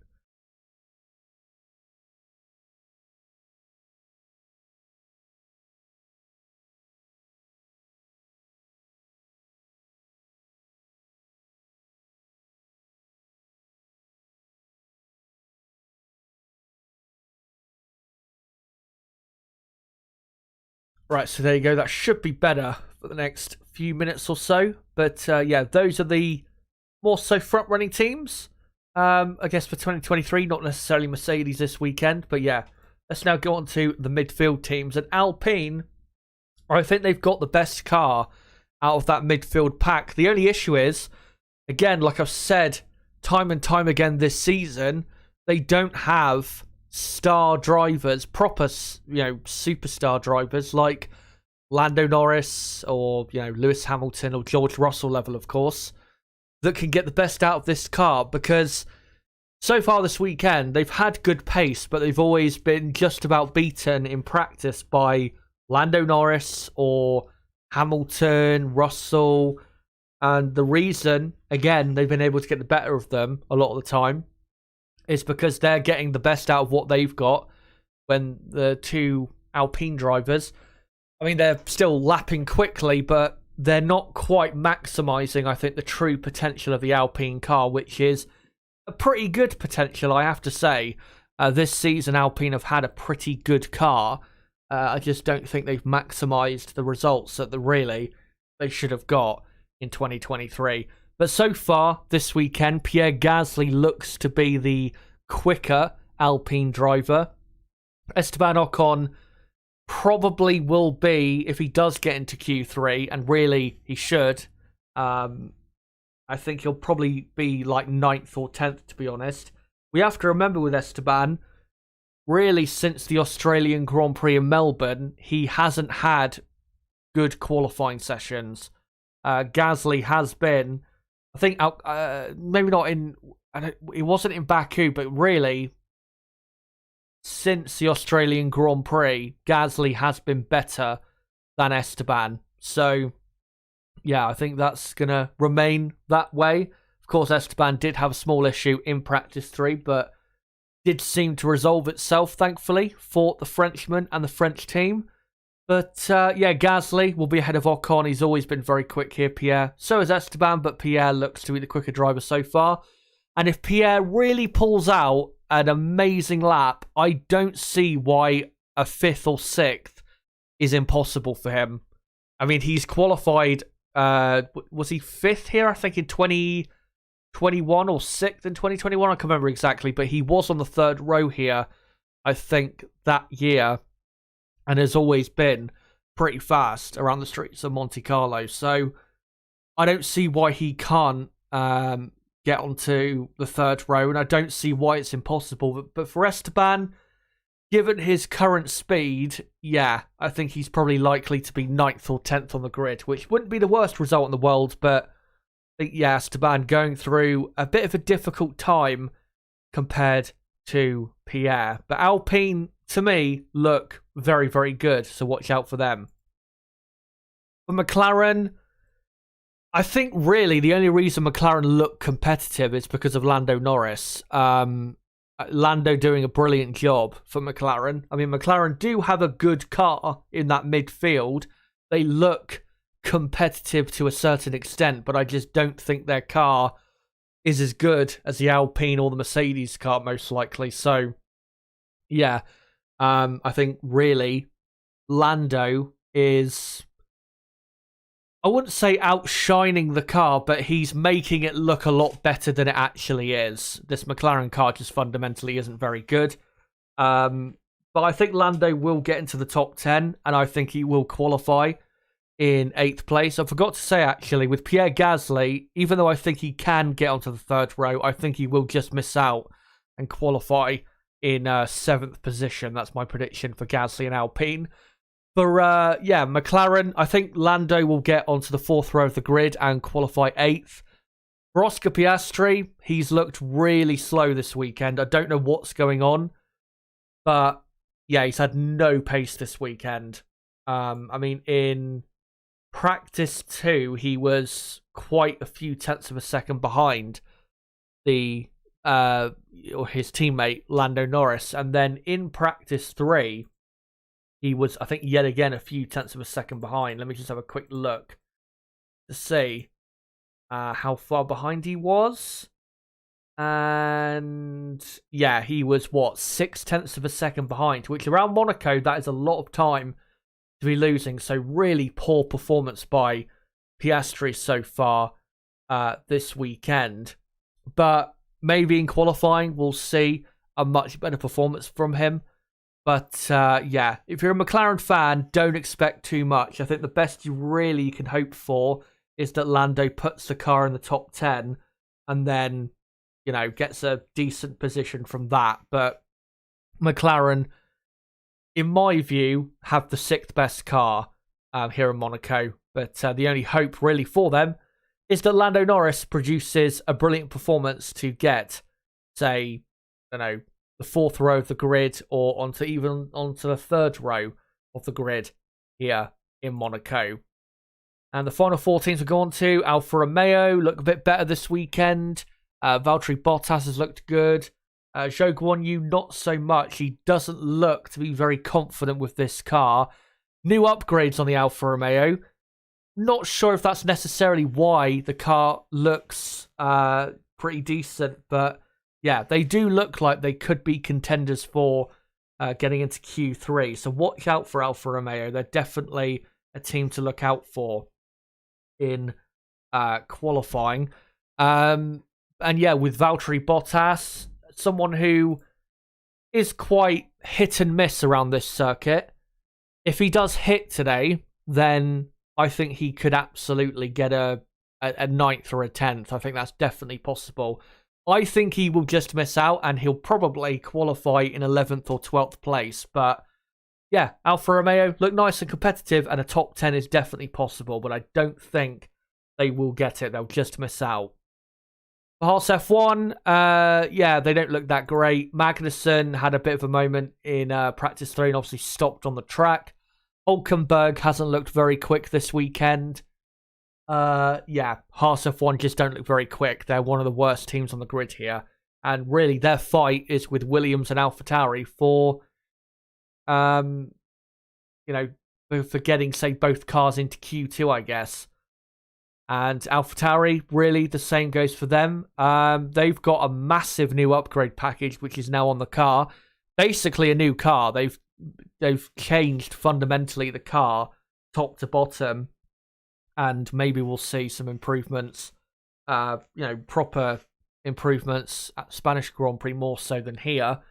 But yeah, Tsunoda, you'd expect him to be the main man for AlphaTauri. Nick De Vries was last in practice 3, not so good from him. De Vries will definitely get knocked out in Q1. I have no doubt about that. Tsunoda, I think, will probably struggle to get into Q2 because I don't think the car looks that great, to be honest, around this circuit. And finally for Williams, looked a bit better in practice 3, but I still think they probably do have the slowest car this weekend. Of course, this type of track doesn't really suit their car that much, so it's not really a surprise. But yeah, Williams not too far behind AlphaTauri and Haas. They're still close enough to maybe outqualify them if their drivers can pull off great laps, but most likely, I think Williams will be getting both cars knocked out in Q1. Obviously, we'll watch out for Alex Albon to see whether he can maybe sneak into Q2 and get a decent position for the Grand Prix. But those guys are all of the teams. And before I come to your comments in the chat, I'm going to repost the link of the stream out a couple times, and then we are going to read out your comments. And also, I will show on screen in a moment my full top 10 qualifying prediction. So let me just quickly post this out. Come join us here to watch along qualifying for the Monaco GP. And I'll just post it out on Twitter as well. And then that should be the final time I'll have to do that. So, yeah. Let me quickly do that. Come join us here to watch along qualifying for Monaco GP. And I'll just do a couple more hashtags. And there you go. So,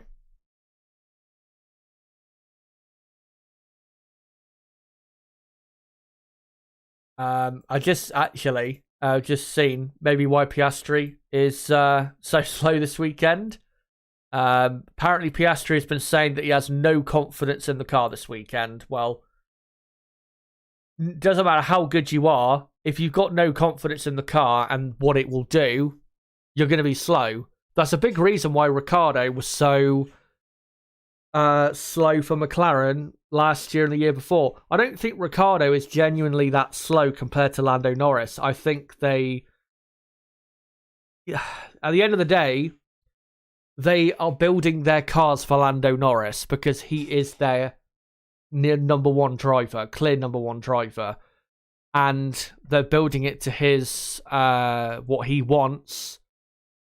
And obviously, what works for Lando is not going to work for Daniel Ricciardo, Oscar Piastri, or whoever else. But, yeah. Right, I was going to quickly mute myself because I need to quickly sneeze. Just hold on a second.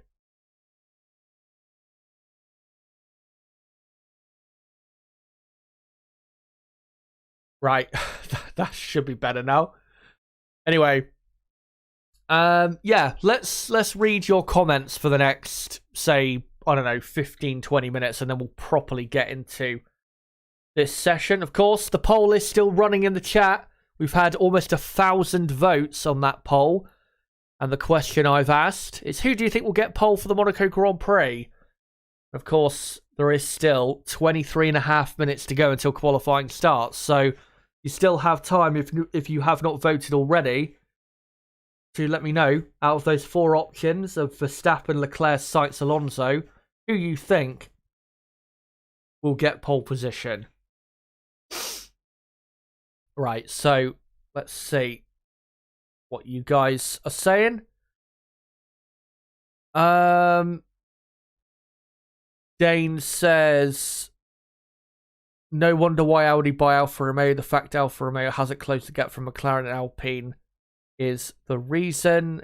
Nib saying, thank you for saying that in a more PG version of what I sent you, Chaz. Yeah.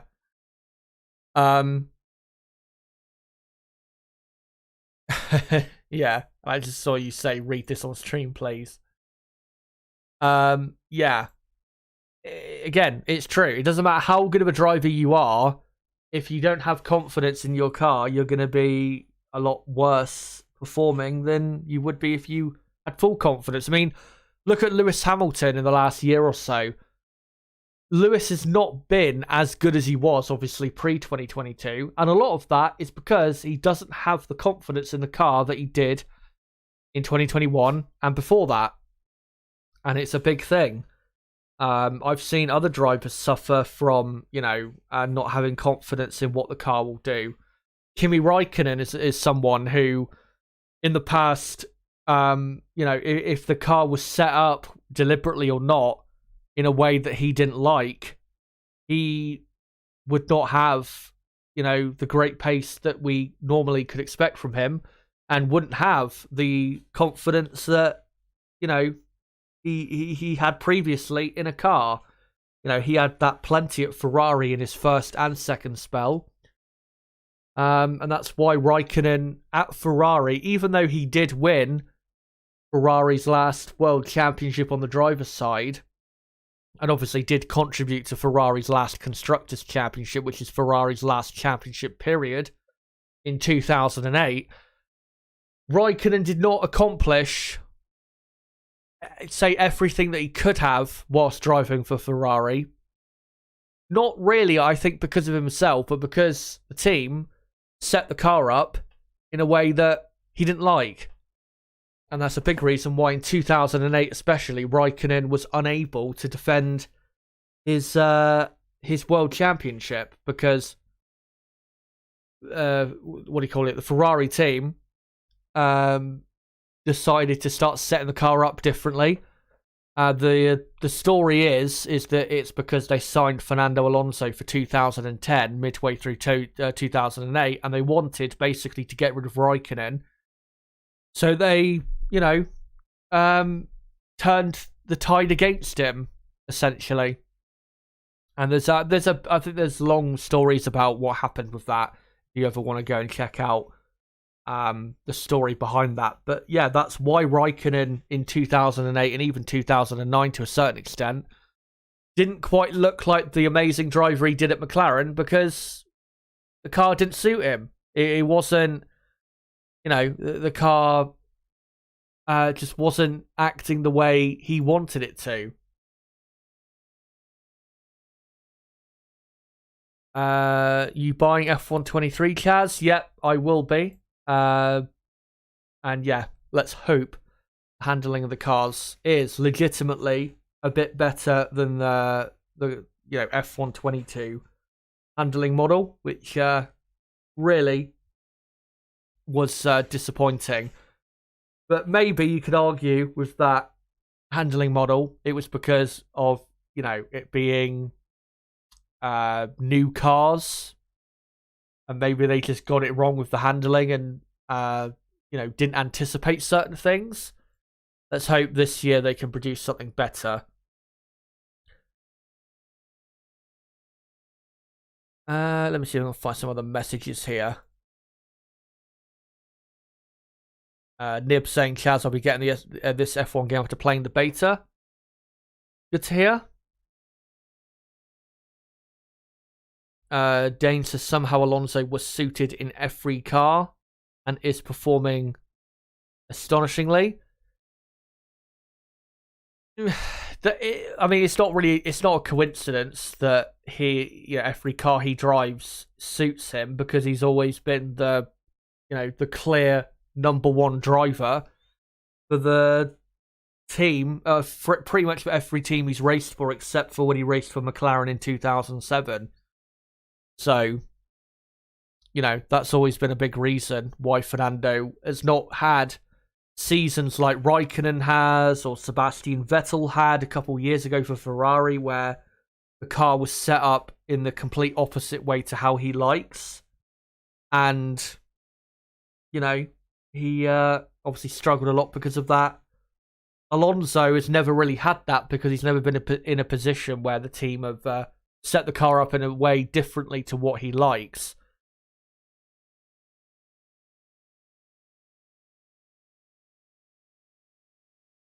Right, let's find some other comments here, if I can. Nib says the understeer is gone, and yeah, you can take curbs much better. I've also heard the traction is a lot better, and let's hope it is a lot better for the starts, because literally on F122 you cannot get a good start. It is impossible. Pad or pad or wheel, it doesn't matter. You cannot get a good start on that game. I was for a few months racing on F122 with a wheel, and honestly, I hated playing that game on a wheel, because on a wheel it just doesn't feel enjoyable to drive. And then I've started playing it again in the last 2 or 3 months on a controller. Now I've finally found a controller that actually works, because I had problems with controllers that were broken. And yeah, even then, cannot get a good start. Even if I have an amazing qualifying, guarantee that I'll lose 3 or 4 positions at the start and have to make it all up somehow. Right, let's find some other comments here if I can. Dane says the frustrating thing about Alfa and Haas this season is they have experienced drivers that are good midfield but are not giving drivers the competitive car they wanted. To be honest, I see what you mean, but I don't really think Haas and Alfa Romeo can really produce better cars right now than what they have for 2023, because they've not got massive budgets, and we have to remember the driver lineups those two teams have aren't great. So yeah, I really don't think Haas and Alfa Romeo have done that bad of a job this season in terms of what they produced.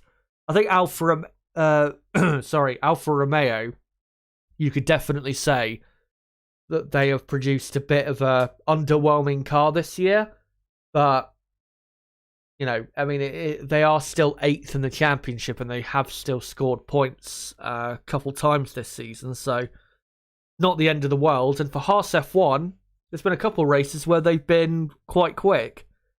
So, yeah, I don't think those particular cars are actually that bad, to be honest. As we are, 15 minutes now away from the start of qualifying. And I'll just quickly mute myself again, just blowing my nose again.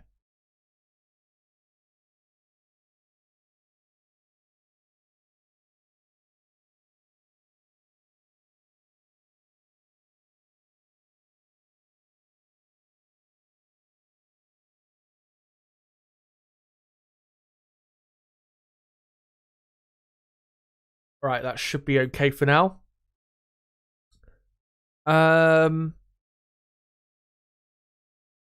Let's find some other comments if I can. Jesse asks, what do you think about the new Merc car? Seems Hamilton loves it, but Russell doesn't look too good with it.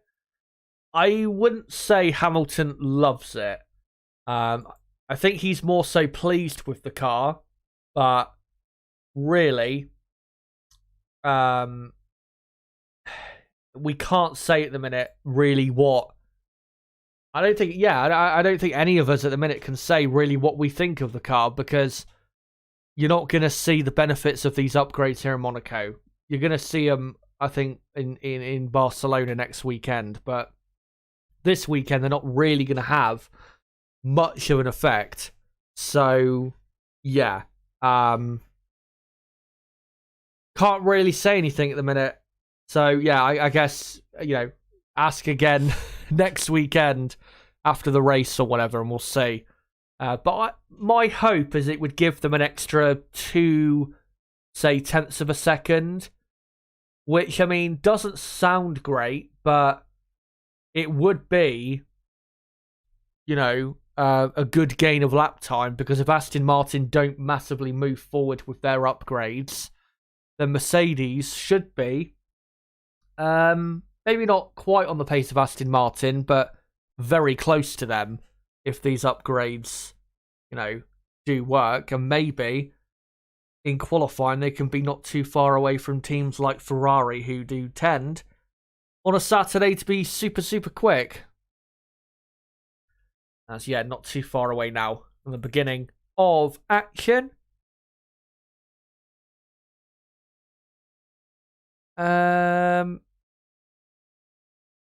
Let's see if I can find some other comments. Astro Stever says, go Piastri, like the special livery for McLaren here, Chazza. Sorry if you said it already. Yeah, I do like it. I like it quite a bit. I think it looks better than their, proper permanent livery. And I would rather, honestly, they keep the special Monaco livery. I really don't get the whole orange McLaren thing. I mean, I know it's their original colours, but I don't think it actually looks that good. I've never been a fan of, the McLaren livery, really, in the last few years. I just don't think it looks that good. I would rather, what they've got for this Grand Prix, something more, maybe not exactly like it, but something more in that direction, rather than just the orange and blue that they've got, which to me, it just doesn't look very, maybe not very good, but it just doesn't look great to me. It's not a livery that when I see it, I'm like wowed by. There's lots of better liveries, put it that way, on the grid. One of them on the screen right now, the Alfa Romeo, which I definitely prefer compared to the McLaren.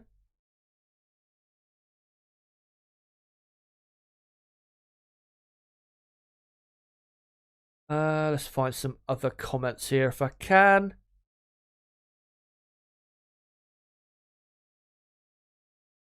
Turbo says, I also don't think it was a good move by Renault having Prost leave. Some say he was kicked out, some say he left on his own accord. But I think it's better to have Prost than not. to be honest, did Prost really have any real effect on that team in terms of like a positive effect? I'm not saying he was bad for the team, but did he really do anything for that team that saw them improve legitimately? I don't really think he did. So I don't think it's really. I honestly, I don't think it really matters whether he's there or not. I don't really think he made a difference really for the Renault/Alpine team. I mean, to be honest, if you look at the last few years, Renault/Alpine have had pretty much a same type of performance car. They've always been about 4th, 5th quickest at best. And yeah, it's just remained that way for, the last, 5 seasons, basically, where they've been about 4th to 5th quickest. Sometimes even worse, but most of the time it's been about that. So, yeah. They just haven't really done anything, have they? In the last few years. Especially when you compare, what their resources are like compared to other teams. And the amount of money that Renault has committed since 2016, well over $1 billion. And what have they got from it? 1 race win and 3 or 4 podiums? That's pretty bad for that amount of money. I mean, it's not as bad as Toyota back in the day, where they committed disgusting amounts of money and they never even won a race in a 8-year or 7-year period. But yeah.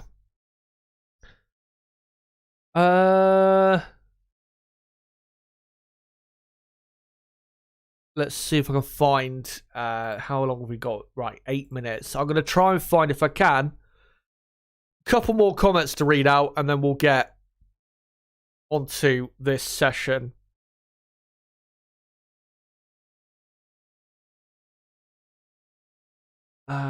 Prank says, think Max gets pole, but if Nando does, I won't be upset. Let's see if I can find one more.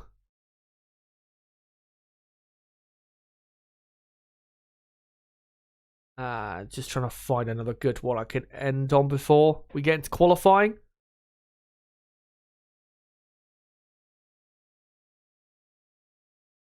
No one that you know earlier said Piastri has been pretty underwhelming. To be honest, so far this season, I think Piastri has been fine. I think the issue is McLaren. Their car, that they produce just hasn't been that good, really. I mean, in Saudi Arabia, Piastri produced an amazing performance to qualify. I think, was it in 9th place? And he started the race in 8th. He had a decent, effort in Baku, where he was, I think he finished the race in 11th place, despite being very ill with tonsillitis. And yeah, there's a couple other races where he's not really been given a great chance to really do anything by his own team. But I think it's too early really to say how well Piastri is doing. I think we need to wait until the summer break, really. Jesse asks, do you think Lando would leave McLaren if their car is still this bad for 2024?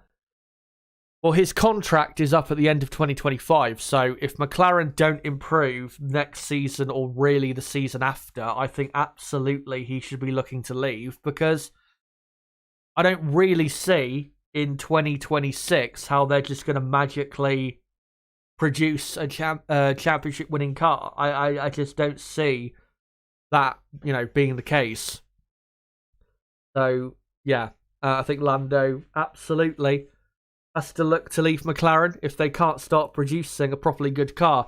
This year, McLaren are not going to be able to produce really a properly good car, because fundamentally, the 2023 McLaren is a bad car, and they're just trying to polish a turd by whacking upgrades on it. And they're not going to seriously improve on this car really until the start of next season at the earliest. So, yeah, they've got to start producing McLaren, because if they don't, and they do lose Lando Norris, they are going to struggle massively to get any top driver to even think of driving their cars. And let's be honest, I know obviously, Ricciardo had his reasons for not being so great for McLaren, and Piastri does at the minute. But if they lose Lando Norris, then they are in a whole heap of trouble. Because in the last year or so, if they did not have Norris, McLaren would be barely scoring points most weekends. Which is not very good, is it? Anyway, before we get into qualifying, let me end the poll in the chat where I asked you guys, who do you think will get pole for the Monaco Grand Prix? And after 848 votes, you guys voted for Max Verstappen with 53% of the vote, and then Leclerc second, 23% of the vote, Alonso third, 18% of the vote, and Carlos Sainz fourth, 4% of the vote. Thank you guys, of course, for voting. Now, let me hide the timer, and now let's get into a couple little things before we get into the watch-along itself. Firstly, my predicted top 10 for qualifying today. I think it will be Max Verstappen on pole position, just about from Charles Leclerc second, with Carlos Sainz in third. Alonso will be in fourth. It'll be a very close fight between Leclerc, Sainz and Alonso, and Verstappen to a certain degree. Perez, I'm still going to stick with in fifth, with Lewis Hamilton producing a brilliant lap to finish up in P6, with Gasly in seventh, Norris eighth, Russell ninth, and Esteban Ocon in P10. Let me know in the chat whether you agree or disagree with my prediction here for qualifying. And a quick reminder of the championship standings before we go into qualifying, because of course qualifying is really what matters this weekend here in Monaco. Max Verstappen 14 points clear of Sergio Perez in the championship. Alonso in third, almost 20 points clear of Lewis Hamilton in fourth. Carlos Sainz is fifth, with Russell sixth. Leclerc still in a pole position in seventh, with Lance Stroll eighth. Lando Norris is in ninth, with Pierre Gasly now in the top 10. And on the constructor side, Red Bull 122 points clear already of Aston Martin, who are only 6 points clear of the Mercedes team. Mercedes, despite not having a good car, have had a pretty good season in terms of results and have made the best of a bad situation. Ferrari in fourth. They really need to get after Aston Martin and have a good qualifying today. Fifth is McLaren, joint or level on points with Alpine, who are in sixth, with Haas in seventh, Alfa Romeo at eighth, with AlphaTauri ninth, and Williams in P10. But now, let's get on to qualifying for the Monaco Grand Prix. Of course, Q1, as you guys know, will be an 18-minute long session. I'll sync up the timer at the 17-minute mark. And let me just get the dotted line out to show, of course, as usual, where the cutoff zone is. So let me just sort that out quick. So as you can see there, anyone below the dotted line on the left-hand side, which is currently Zhou, Sargent, Albon, Piastri and De Vries, if it remains that way at the end of Q1, then those drivers will have to start in those positions and will be knocked out of qualifying.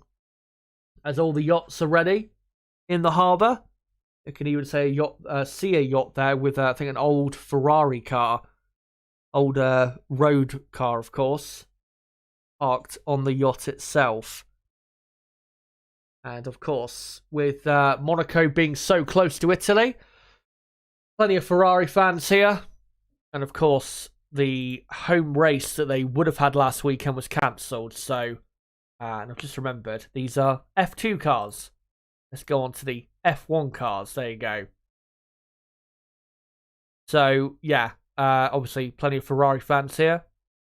As there is, I mean, typically at most Grand Prix. And as Rooksfoot, my moderator in chat, just said, air temperature in Monaco, 25 degrees Celsius, an absolutely gorgeous day in Monaco. And the track temperature, 48 degrees Celsius, very hot. So tyre warm-up will not be an issue here in Monaco. As we are about to, or no, are we currently underway? No, I don't think we are. But yeah, we will be underway in a few seconds' time.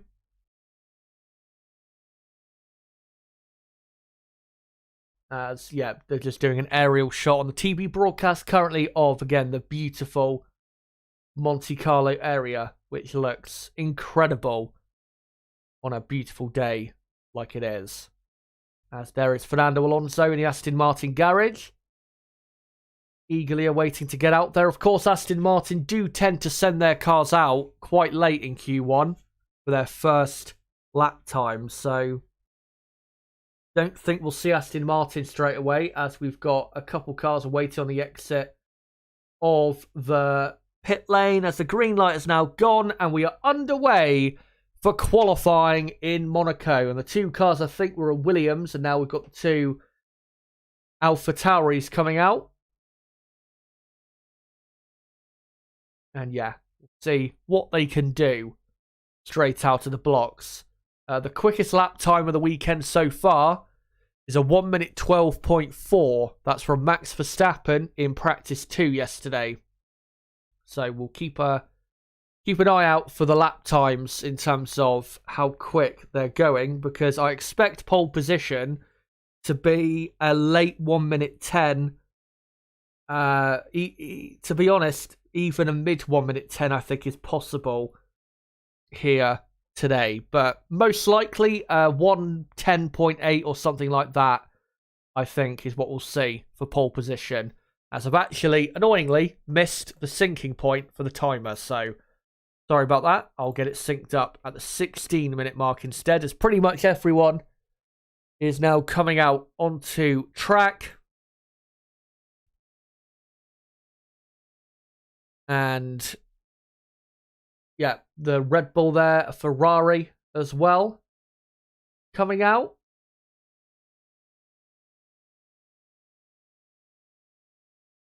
There's quite a few people there on the balcony watching the cars below. And a Ferrari there just being overtaken by the Williams, which I think has just started its first flying lap. And we're now looking at the Williams. It is of Alex Albon. And Albon also overtaking a Red Bull, obviously, on its outlap. So let me just update that position of that timer. And there you go.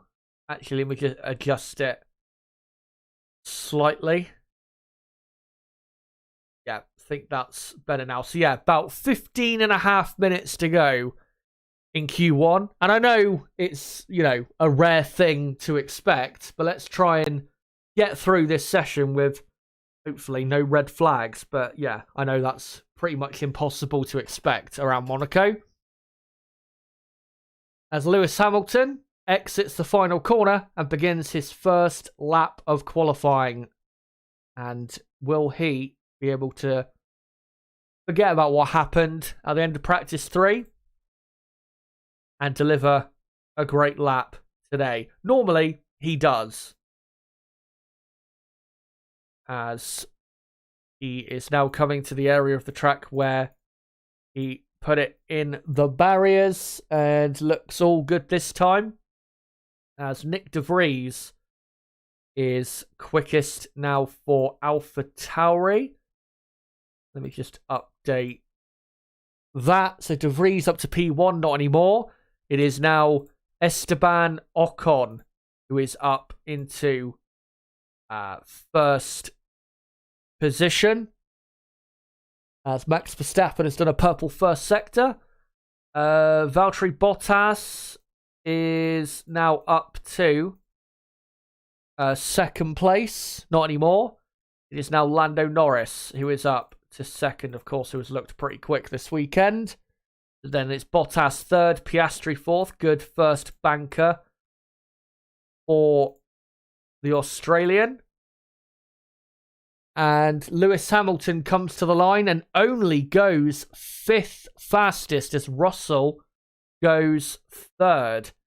So really not a great start to qualifying there for Mercedes.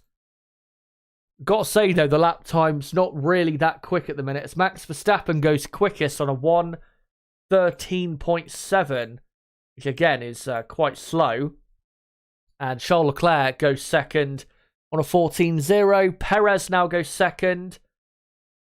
So it's a Red Bull 1-2 here in Monaco. And Carlos Sainz does a pretty poor first attempt and ends up down in 13th position. But yeah, Leclerc is up to third. And then it's Ocon fourth, Norris fifth, Russell sixth, Bottas seventh. And then you've got Magnussen in eighth. Hulkenberg is in ninth place. Well, not anymore, because Lance Stroll has gone up to third for Aston Martin. As Fernando Alonso did a purple first sector, purple second sector, but did not do a good enough final sector to go quickest. So Alonso is now in third. As Tsunoda we're looking at on a new personal best. So currently your top 10, Verstappen, Perez, Alonso, Stroll, Leclerc, Ocon, Norris, Russell, Bottas, Magnussen.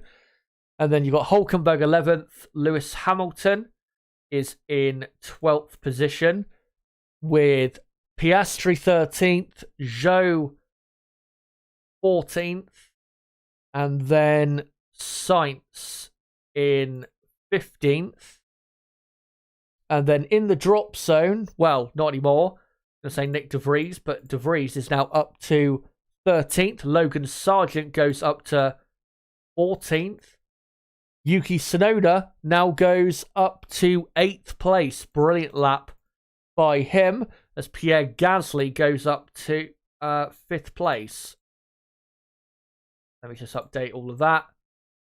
Yeah, Gasly up to P5. Alpine already out the blocks, looking very good as expected. As the Red Bull there of Sergio Perez on the exit of turn 1 has had a moment. Has he damaged his car as the two McLarens now go first and second? And yes, he has, I think. Red flag. He's hit the wall. Sergio Perez is out of qualifying. He's smashed the wall on the exit of turn 1. And, well, his championship has now completely, surely, gone up in tatters. So let me just freeze or just get rid of the timer for a second. And whilst we now have a red flag, let me get the order correct on the screen. So Lando Norris is now quickest for McLaren from Oscar Piastri in second. Very good laps put in there by the two McLaren drivers. And then, well, they've now hidden the running order, so I can't tell you at the moment what it is. But Perez sat in his car. Well, he's now pretty much no longer sat in his car, but I think he just couldn't believe that he made that mistake.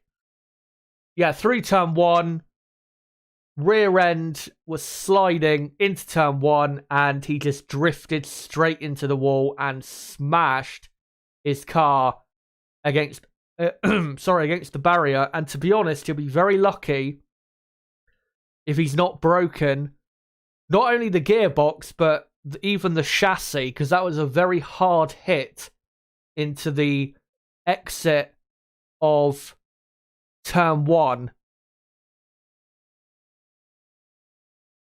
And he said on the radio, "Fuck, I crashed.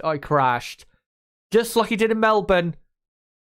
Straight away in qualifying, crashing out. And like I said, I think that is got to be championship. Any championship aspirations he did have, surely, are now over. Unless, of course, Max Verstappen goes and puts it in the wall. Which, of course, we have seen before. As Perez's car now being airlifted and put on the other side of the track, where, of course, the cars won't be driving.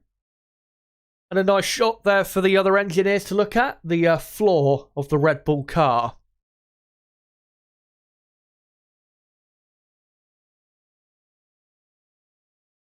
And yeah, this red flag probably won't last very long. I think it'll probably only last another 3 or 4 minutes because there wasn't a ton of debris and it'll be pretty easy to pick up because a lot of it was quite small. But yeah, Perez's car should be off the track in the next minute or so. So yeah, it's not going to be a massive delay or anything. But yeah, whilst we've got this red flag, I just want to see on the F1 website the current running order so I can get it correct on my screen. So, currently Norris P1, Piastri second. Zhou Guanyu is currently, with 11 minutes and 12 seconds left in Q1, in third position. And then you've got Verstappen 4th, Perez 5th, with Alonso 6th, Stroll 7th, Gasly 8th, Bottas is now 9th, with Leclerc in P10, and then Ocon in 11th, Tsunoda 12th, 13th is Russell, 14th Magnussen, 15th Hulkenberg, and in the drop zone at the minute, Lewis Hamilton, Nick De Vries, Logan Sargent, Carlos Sainz, and Alexander Albon. Quite a star-studded drop zone at the minute, but I'm sure that will, change around in the final 11 minutes and 12 seconds of Q1. But yeah, Perez, well, he'll be lucky, to be honest, if he's not relegated to the very back. And given that he's going to be starting almost, if not at the very back, it would be probably best for Sergio Perez if he, as there's Nico Rosberg on the F1 broadcast, obviously lives in Monaco. What do you call it? Yeah, it'd probably be best for Red Bull if they just completely changed his car. New power unit, new gearbox. I mean, obviously they'll have to check the chassis, and if they need a new one, then they're going to have to put one in. And yeah, starting from the pit lane, because that's their best hope of somehow making progression from, the back of the field. As the barrier just being slightly repaired. As yeah, Perez's car now off the racetrack. And I'll let you guys know when we'll be getting back underway again. Here in Q1, Turbo saying Perez will be lucky to score points. What he will need to do is do a massively long overcut.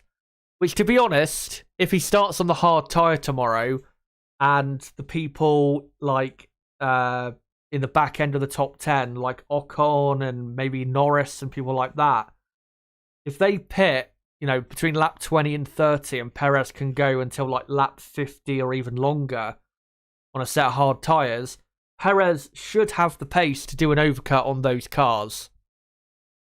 So he can still score points, but it's going to be tricky, and he's going to have to try and keep out of trouble, of course, if he wants to do that type of strategy that could see him jump his way up to or into the top 10.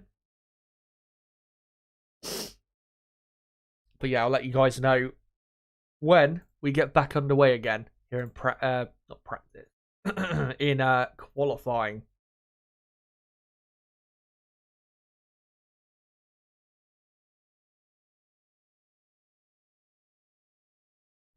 Let's see if I can find any news on Twitter whilst we wait.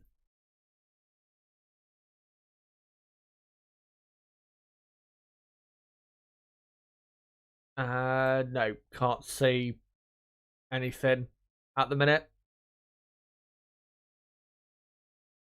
And yeah, we're just waiting for the session to get back underway. Perez, king of the streets. Yeah. I mean, he is good at street circuits, but I think people do overrate his ability at street circuits. People treat him like, they make out he's a lot better at street circuits than he actually is, to be honest. But yeah, it is disappointing for Perez, but his own mistake. And yet again, another big error in qualifying, leading to him starting most likely from the back. As the session will resume in, I think, the next 90 seconds or so. So I will get the timer back on screen at the 11-minute mark.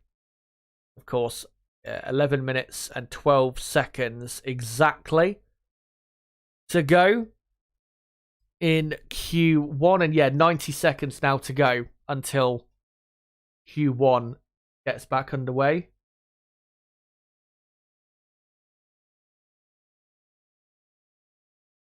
And the track, not entirely baked in sunshine, but yeah, quite a hot circuit. And of course, that will have an effect on tomorrow's race when it comes to strategy and tyre wear, like we were just talking about with Sergio Perez.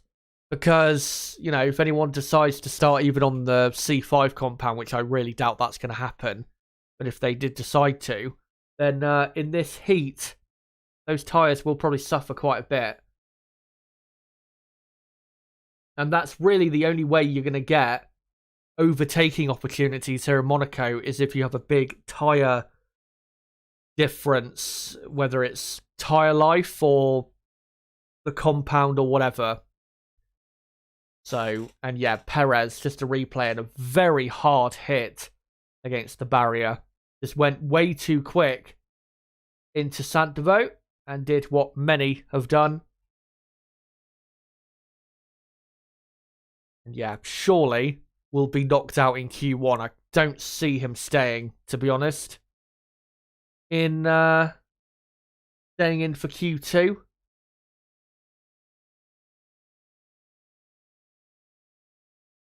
As we should be. And yet we are now back underway for Q1.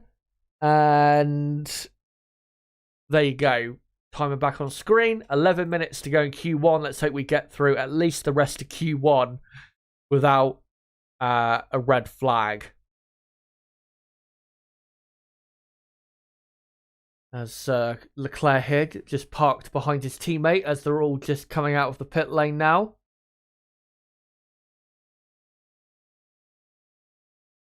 And given how long there is left to go in the session, I think the teams have probably got 3, maybe 4 flying laps left in this session. So there is still plenty of laps to be able to save your session if you are in the drop zone or if you're struggling with your car. Yeah, like I said, there's plenty of time to save it. Of course, Monaco, it is such a short lap, only just over 70 seconds for a lap around here. So it's, it's not that hard to do, multiple laps here in Monaco. As most drivers are on an out lap at the minute. The only cars in the pits at the minute are Gasly, the 2 McLarens, and the 2 Haas's as well. So clearly they're going with different plans for their runs. as an onboard shot of Lewis Hamilton. Currently in the drop zone, but surely will get himself out before the end of Q1. As Lewis Hamilton starts a new flying lap. And car looking okay, I'd say, through turn 1. And now into Casino Square. And yep, looks all good. First sector is okay, nothing special. As Max Verstappen immediately does a purple first sector for his next flying lap. As Lewis Hamilton now entering the tunnel. Yeah, Hamilton has not qualified in the top 5 on the grid here since 2019, where of course he took pole position and he won the race that weekend. As Carlos Sainz has done an improved first sector as well. As Alex Albon now goes quickest for Williams. So the track evolution, I think, is going to be quite big here. So Albon, let me just update it. Albon is in P1. And here comes Lewis Hamilton, who only goes 7th. As Logan Sargent goes up to 6th place for Williams. Hamilton, yeah, up to P7. And we've got Max Verstappen back in P1 for Red Bull. And Verstappen has done a 1:13.0. George Russell is now in 2nd. So a much better lap by Mr. Saturday himself. As Nick de Vries now actually goes up to 2nd place. So brilliant lap there by the Dutchman. It's a Dutchman 1-2 at the minute. And Fernando Alonso now goes quickest by a 10.5 in the Aston Martin to a 1:12.8. So Alonso P1 for Aston Martin. As Esteban Ocon and Pierre Gasly having decent laps so far. Esteban Ocon goes up to 2nd for Alpine. And Pierre Gasly, where will he go? Let's just see where he ends up. And Gasly goes 3rd. So that is clear proof, again, that Alpine have got a very good car for this track. Watch out for them. They're going to be really competitive here. Yeah, Ocon 2nd. Pierre Gasly is up to 3rd. And then it is Max Verstappen in 4th. Yuki Tsunoda is now up to 5th place. 5th and 6th now for AlphaTauri. And then you've got Russell 7th. Lance Stroll in 8th place as Hamilton on a much better lap now. Yeah, Stroll 8th, Albon 9th. And Charles Leclerc is in P10 with Bottas in 11th, Lando Norris in P12. Carlos Sainz only in 13th. Ferrari not having a great session so far. And then Piastri 14th, Zhou 15th, and currently in the drop zone, Logan Sargent, Lewis Hamilton, Sergio Perez, who of course is out of the session, Kevin Magnussen, and Nico Hulkenberg. The 2 Haas's have not come out yet since the red flag came in. So we are still yet to see what they can do. And actually, they're now coming out onto the track of the 2 Haas's. Here comes Lewis Hamilton. What can he do? Only P12. That is not a good lap. That he will be back in the drop zone very quickly. Because that is a poor attempt from Hamilton. As Max Verstappen goes back to the top of the timesheets on a 1:12.6. George Russell goes up to 4th. And yeah, Lewis Hamilton currently in P12 as Carlos Sainz was on a lap and he's currently in 15th and he's backed off. and makes sure to get out of the way of his teammate. Was a bit of a moment on the exit of the swimming pool section. Lance Stroll goes up to third as Charles Leclerc exits the final corner. What can he do on 11th place? He goes up to P3. Charles Leclerc is up to third. And, right, so the top 10 at the minute with almost 3.5 minutes to go. It is Verstappen, currently in P1, with Alonso second, and then Leclerc, Stroll, Ocon, Russell, Gasly, Tsunoda, Norris, and De Vries. AlphaTauri looking pretty good. And then most at risk at the minute of being eliminated, Alex Albon, Lewis Hamilton, Valtteri Bottas, Oscar Piastri, and Carlos Sainz. There's some big names there. And then obviously in the drop zone at the minute, Zhou, Sargent, Perez, Magnussen, and Hulkenberg.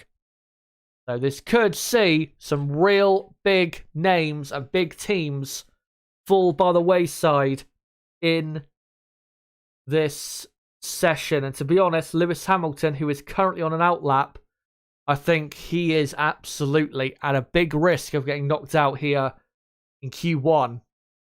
Because he hasn't really done a properly good lap in qualifying so far. As here comes Kevin Magnussen, and he's done a very good middle sector. And Magnussen should go probably 10th or 11th with this lap. We'll see what Hulkenberg's middle sector is looking like in a moment. As Magnussen will now come to the line and goes, up to P11. So that is okay, but they will need to do another lap if they want to get into Q2. As Yuki Tsunoda goes quickest for AlphaTauri. Brilliant from him, as Nico Hulkenberg just behind Magnussen in P12 now. We're in the drop zone. Piastri, Sainz, Zhou, Sargent, Perez. Perez obviously is out of the session. Is a replay of Verstappen. Just giving the wall on the exit of the final corner of Anthony Noakes a kiss. He doesn't want to be doing that too many times. As is a replay of Leclerc through the swimming pool, and had a bit of a. And he said, "Carlos, come on the radio there," as Sainz was getting out of his way. So clearly felt like Sainz distracted him in that part of the track. Yuki Tsunoda currently quickest on a 1:12.642. As Lewis Hamilton is on a better lap now. Who else has improved? Lando Norris is up to third for McLaren. And then who else have we got? Piastri has improved. He's gone up to 13th now. So the driver most at risk right now is Lewis Hamilton in 15th. And remember, of course, Carlos Sainz in the Ferrari is in 17th. And here's a replay of Hamilton at the chicane. And, locking the outside front, just went way too deep into the chicane and has had to back off, I think, on that lap. And Russell there having quite a moment through the swimming pool. And I just don't think, really, Lewis Hamilton has any confidence right now in that car. Especially after that crash at Mirabeau in practice 3 as the session almost is finished with George Russell going up to third. Will that be good enough to get him into Q2? You would think so, as Lance Stroll now goes up to third position. As Max Verstappen returns to the top of the timesheets and does a 1:12.3, the new quickest lap of the weekend so far, as Zhou Guanyu goes 17th and he is out of qualifying, as of course the checkered flag has now fallen. Valtteri Bottas up to P10. Nick De Vries stays in P11. So currently Hamilton, Zhou, and Logan Sargent, brilliant lap. He goes up to P13 does Logan, or P12 rather, does Logan, as Alex Albon improves all the way up to third. What a lap by Alexander Albon.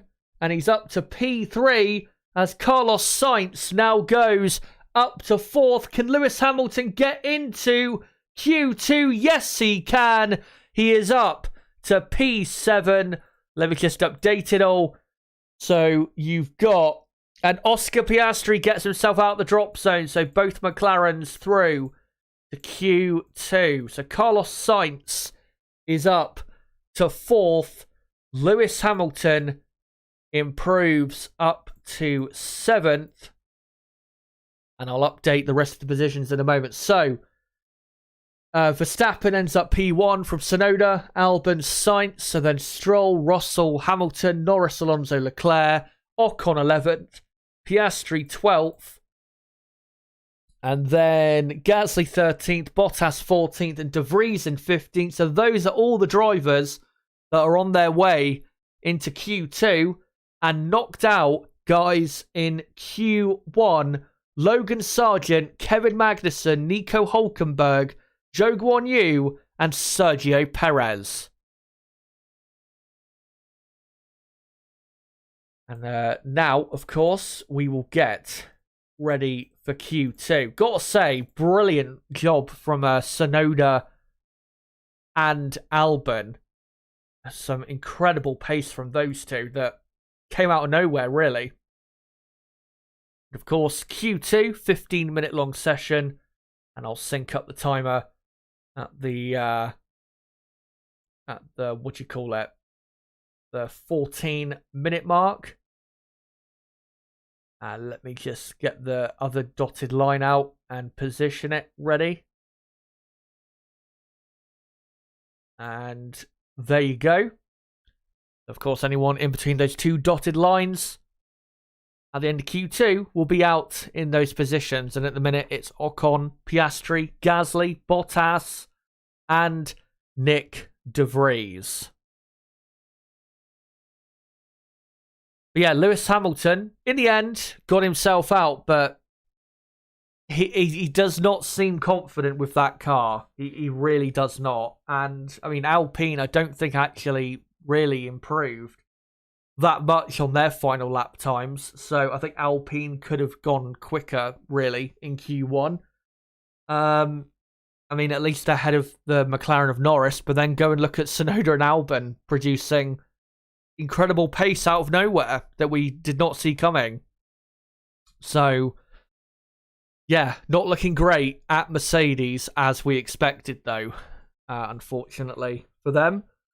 Yeah, no big scalps other than Sergio Perez, which we knew once he crashed that he was going to be a scalp in Q1. But yeah, no other big scalps. But I think in Q2, there's definitely a possibility we could see a Mercedes, you know, get knocked out. Because they are not really, you know, far enough clear of those midfield teams to, you know, to definitely be getting into the third part of qualifying.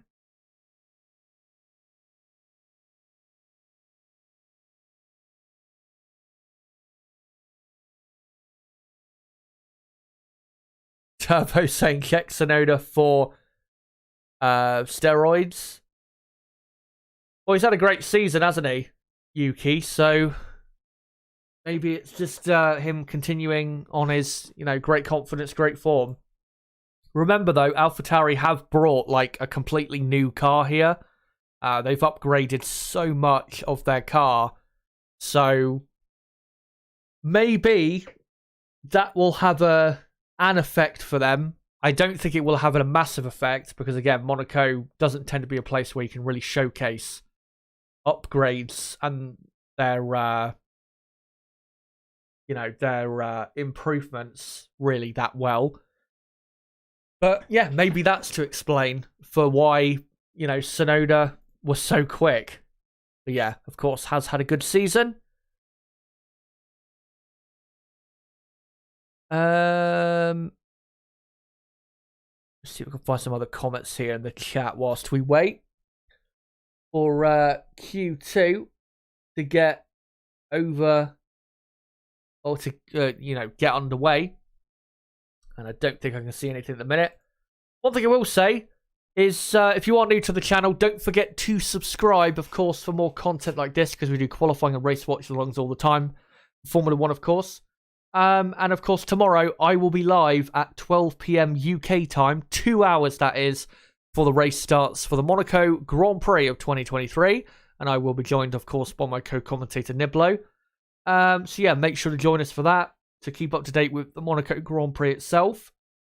And for everyone watching right now, do not forget to smash that like button. We're currently on 138 likes. Let's try and get over 150 if we can by the time we get to, I don't know, say the end of Q2 in the next, 15 minutes or so. That'd be good if we could.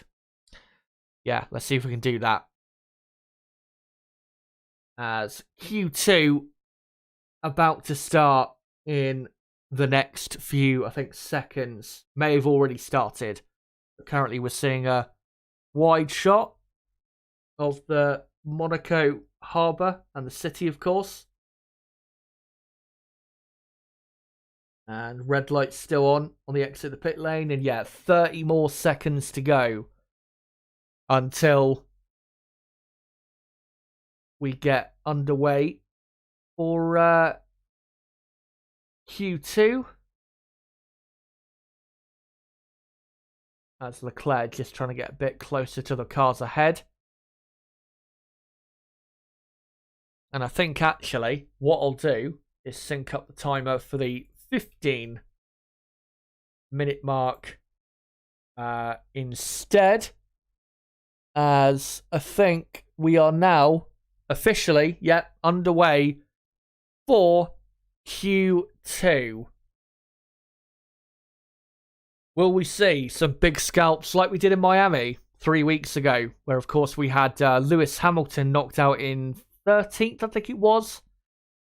And also we had Lance Stroll, didn't we, knocked out, but I think he was knocked out in Q1 rather than Q2. But yeah, maybe we'll see some big surprises now in the second part of qualifying. As we look at Charles Leclerc in the Ferrari with his very white racing gloves. Of course, he has a special Monaco race outfit and I think a special helmet as well. But it's not been very special for him so far, has it? Because he's not really been consistently quick this weekend. Carlos Sainz has been consistently ahead of him by not just a small amount, but by a pretty decent amount around this track this weekend. Leclerc has not liked the setup of the car. He has not liked the handling in high-speed corners. That's why he's not been as phenomenal as he was, obviously, this time last year, where he got pole position by an absolute country mile over his teammate and the rest of the field.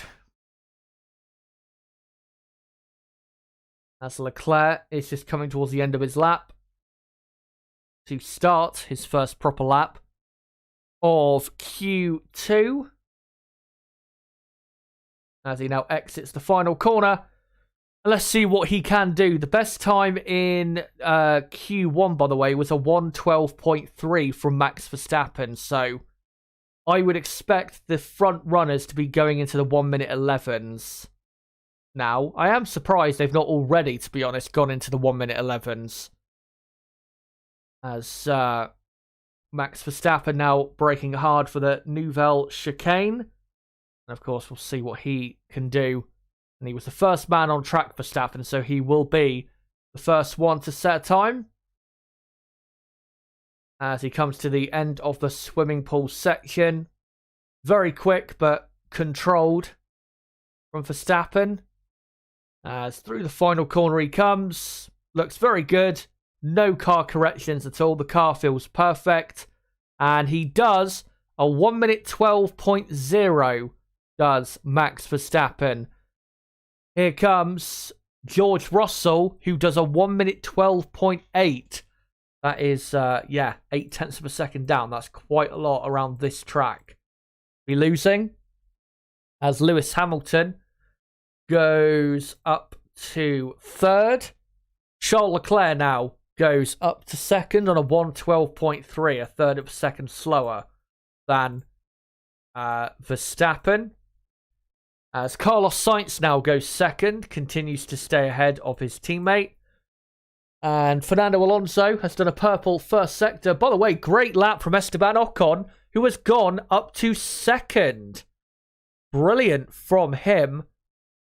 Improving the Alpine's very good pace, as Fernando Alonso now replaces him just about in second position. But of course, they're all following Verstappen. So, yeah, Alonso second, Ocon third, Sainz fourth, Leclerc fifth, Lando Norris was in sixth place. Pierre Gasly is now up to P2. And again, Alpine showing that they are to be reckoned with today, as they're currently second and fourth. As Lance Stroll doesn't do he does a warm-up lap, basically. And he's now going to do a proper time. So it's currently Verstappen, Gasly, Alonso, Ocon. And then Sainz, Leclerc. Lando Norris is in P7. With Oscar Piastri in P8. And then Valtteri Bottas in P9. George Russell is 10th. With Hamilton 11th. Lance Stroll in 12th. And then Tsunoda, Albon and De Vries have not set a proper lap time yet. Well, De Vries has set a time, but again, not a proper lap time. Neither has Lance Stroll, of course. Yeah, Mercedes already looking quite slow, I have to say. As Stroll has a okay middle sector, but it's not very good. He'll have to have a very good final sector if he is to get himself out the drop zone. He'll get a good slipstream from his teammate ahead. And where does Stroll go? Well, he stays in P12. So Lance Stroll not looking good, as I expected for today. Alex Albon, only slightly slower so far than George Russell on his lap. And he's done the first two sectors. As Yuki Tsunoda looks like he's backed off on his lap. They must have made a mistake somewhere. Russell is on another lap, but he's not improving. As Alex Albon goes up to P12. If he was to finish there, he would be, I think, pretty happy with that. As here comes George Russell. Can he improve on P10? No, he cannot. He actually went a tenth of a second slower on that lap. What can Hamilton do? He does improve, and he goes, though, only up to 9th place. Mercedes are genuinely slow. As Alonso, purple middle sector.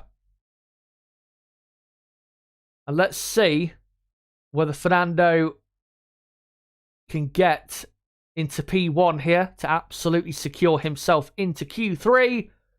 And nope, only goes second. But with a low 1 minute 12, he should be, at the minute, okay to get through to Q3. As here is a replay of Yuki Tsunoda making a mistake at the chicane. And yeah, just locked his inside front. Went too deep. That's why he backed off. And quite a mean flat spot put on those tyres. So he, you'd guess, is back in the pits. And yes, he is. So no lap time so far from Yuki Tsunoda. As the two Mercedes cars, I think, are now coming back into the pit lane. 9th and 11th. Very bad. Very, very bad. That's all I can say in regards to them. They're currently, what, slower than Red Bull, obviously, Aston Martin, Alpine, Ferrari, McLaren, and even, you could argue, Alfa Romeo are probably quicker than them.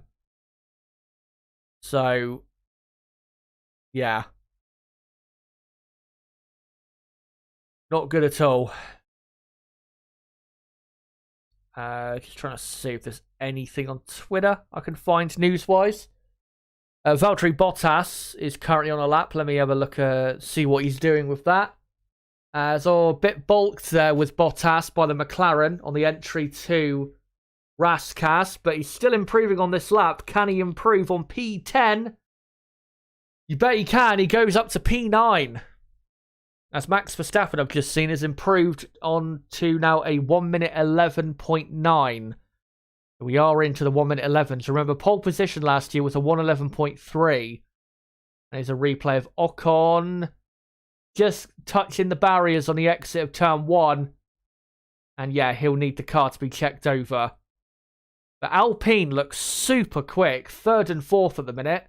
When you watch it on track, it looks like it's really hooked up to the track. This could be really a big day for Alpine, and if they can really produce something special in Q3, Alpine could be on the podium this weekend. Something that already this season was a minor possibility back in Australia, as George Russell is now on a new timed lap. Can he improve on 11th place? He's done a very good first sector, a purple first sector. Runs wide, though, in Mirabeau. So it will cost himself a 10th or so through there. As he now comes through the rest of the low corners before we get to the tunnel.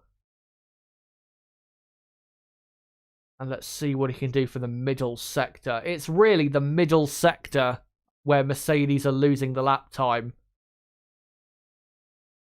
As Russell already through the chicane, now through to back. And he is 0.4 of a second almost quicker than Hamilton so far on this lap. So he's finding quite a bit of pace now. But still, it's not as good a pace as you would hope for Mercedes. As he exits the final corner now to the finish line. What can Russell do? He goes 3rd, a brilliant final sector and a brilliant end to the lap. George Russell up to 3rd. Will that be good enough for them to get into Q3? As here comes Lewis Hamilton, who is also on a better lap. DRS wide open. Can Hamilton go up to 3rd? No, he only goes P10. Again, struggling with the car is Hamilton, and we've only got 4 minutes and 10 seconds to go in Q2, and you'd imagine the cars below him have got more time probably that they can find. So yeah, not good if you are a Mercedes or a Hamilton fan, as Charles Leclerc is on a personal best lap.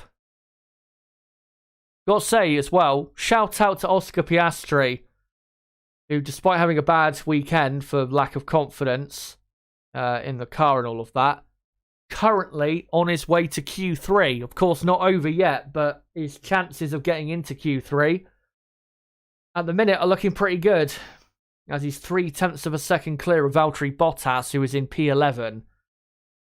And that's a lot of time to find 0.3 around the streets of Monaco, as Charles Leclerc finishes his lap and goes up to 2nd. He's now 0.2 of a second away from Max Verstappen.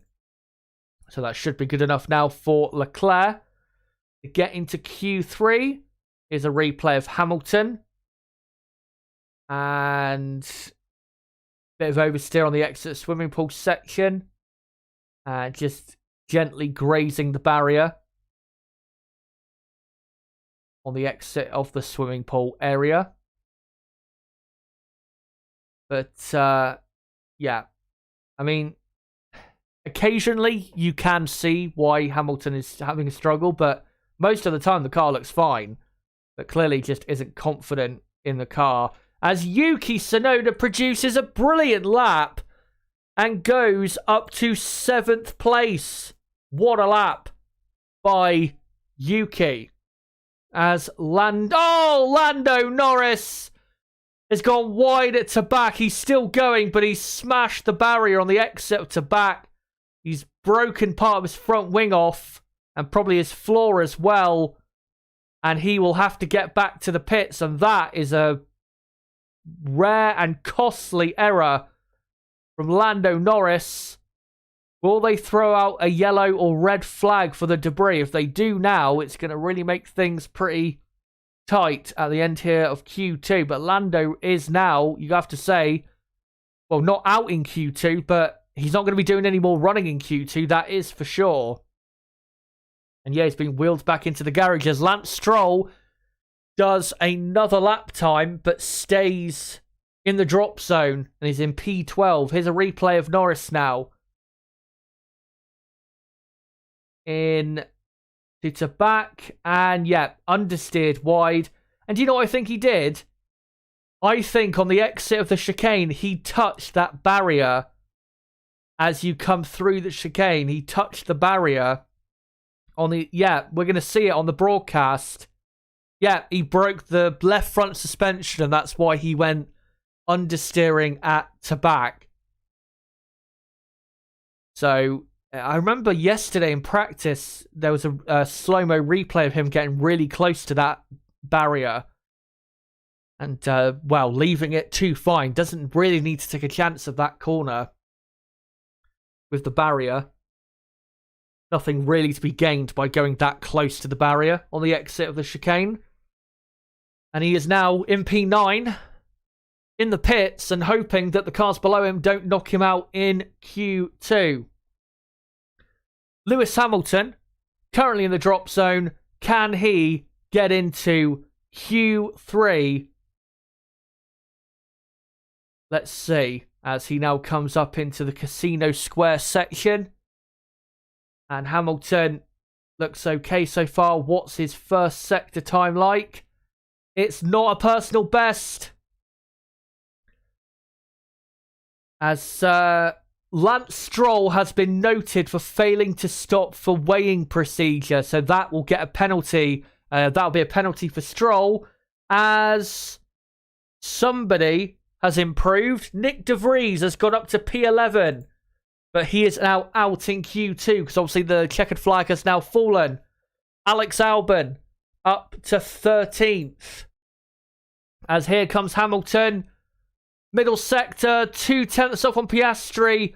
But can he have a good enough final sector to actually get into the third part of qualifying? Into the final corner now. Good final corner. Is it good enough as he comes to the line? And Lewis Hamilton does go up to P5. A brilliant final sector. And he is in to Q3. And Piastri has not been able to improve.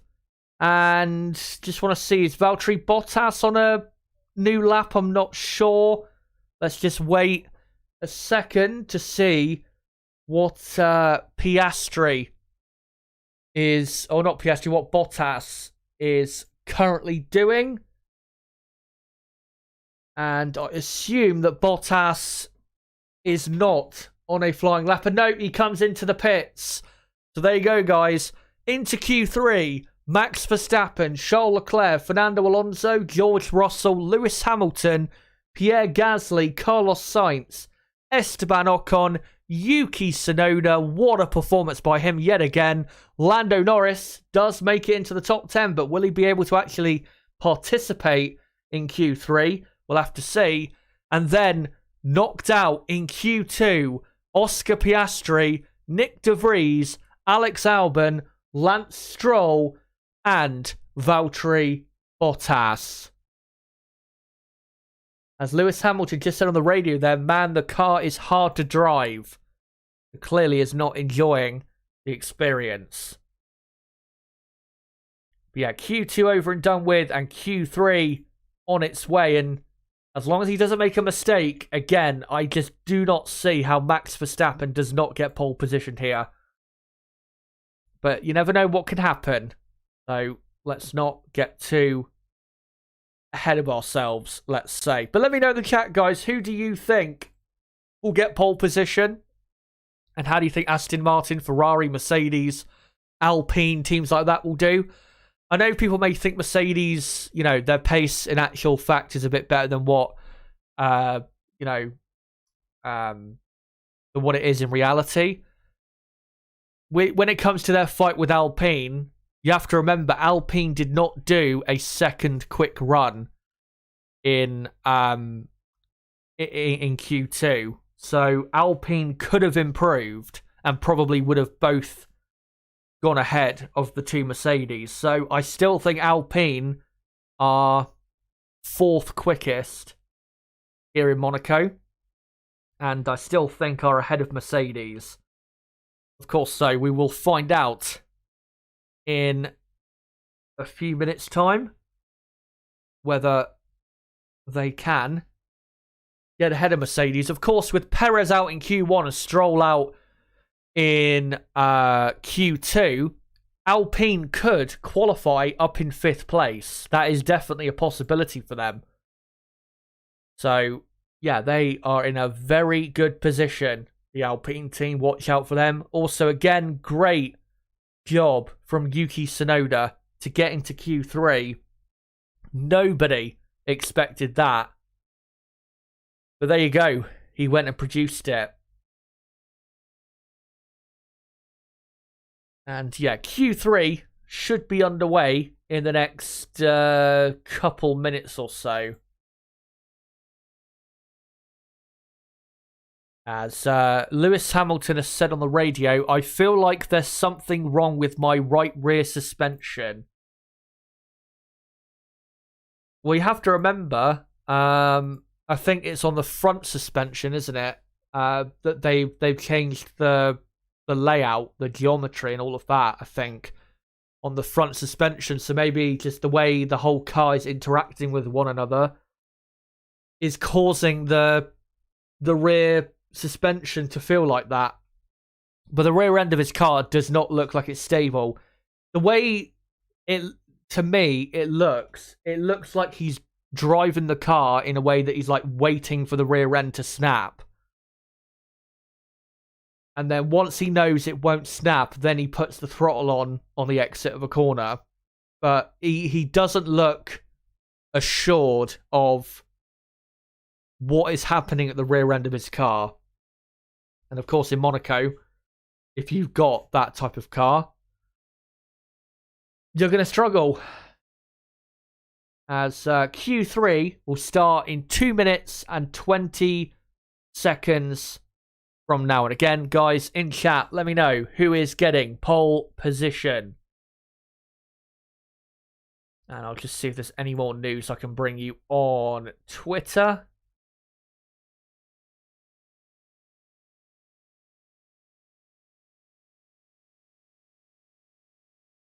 And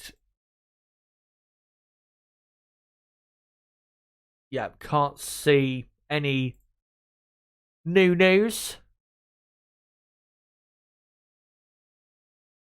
And yeah, with what do you call it? Lando Norris, of course. I would imagine Norris will be able to get out onto the track for what do you call it? For Q3, because there is still some time. But he definitely won't be coming out to start with. There's no way he'll be coming out to start this session. Obviously did exactly what he did in Saudi Arabia. In Saudi. He hit the inside wall of the final corner, and then that's why he got eliminated. When he probably could have done similar to how his teammate had done in Q3 that weekend. So yeah, it was a disappointing mistake there. Disappointing mistake for Lando here, but he might be saved by his team. As Q3 will be starting in about 30 seconds time. So I'll get the timer synced up for the 12-minute mark. And of course, in Q3 here in Monaco, there is only time really for 3, I would say, timed runs at most. As Alpine and the Red Bull there of Verstappen, the first of the exit of the pit lane, which is a smart decision, because of course if there is a red flag, then you don't want to be getting caught up with that. So there you go. 12 minutes to go in qualifying. Who will get the most important pole position in Formula One here in Monaco? Will it be Max Verstappen? Will it be the home driver Charles Leclerc for the 3rd year in a row? Can Alonso get his first pole in Monaco for the first time since 2007? We are about to find out. As, most of the cars now coming out onto track. And the first laps should start in the next 90 seconds or so. As the 2 Mercedes are about to be released from the garage. And, at least both Mercedes have got into Q3, because it really wasn't looking like that was going to happen. But, it's going to be a tricky session, and they're definitely not going to be fighting with Ferrari, Red Bull, Aston Martin in this session, unless those drivers make mistakes, really. Mercedes' fight is with the 2 Alpines, Tsunoda and Norris, as depressing as it sounds. As here comes Max Verstappen to start his first attempt at his first ever pole position in Monaco. As he sparks heavily away through the first corner. Looks very good through the first corner as well. Now up to Casino Square. And Verstappen, looking absolutely brilliant as he passes the slow car there of the Mercedes. Of course, purple first sector. As Verstappen now coming through turn 8, the final corner before the tunnel, and this car is so unbelievably hooked up. Not one correction needed from Verstappen. The car on rails. As through the chicane he comes. And Verstappen, actually, Alonso has done a purple first sector. Good to see from Fernando. Let's see if we can keep it up as Max gets so close to the wall on the exit of the swimming pool section. A brilliant lap from Verstappen. What will the lap time be? DRS open. To the line he comes. And it is a 1:12.1. That is not as good as what he did in Q2. As Alonso now does a purple middle sector. El Plan has been unleashed at the death as Esteban Ocon is up to 2nd. And only a 1/10 of a second slower Ocon than Max Verstappen. Look at that. As Fernando Alonso to the line. What a lap! 1:11.7. Fernando is here. As Charles Leclerc does a middle sector, and it's not as good as Alonso. Neither is it for Carlos Sainz, and Alonso is 0.4 of a second quicker than Max Verstappen as Pierre Gasly goes up to 4th place. And here comes Leclerc, 2nd and right behind the Aston Martin. And here now comes Carlos Sainz. What can he do? He goes ahead of Leclerc, but it is still 2nd. What a lap by Fernando Alonso as Lewis Hamilton only goes up to P7. And George Russell looks as though he's made a mistake and he's having to back off. Will he go for another timed run or will he come back into the pits? But Lewis Hamilton, 7th place behind both Alpines. That is a really poor pace from the Mercedes team. As George Russell will go for another lap.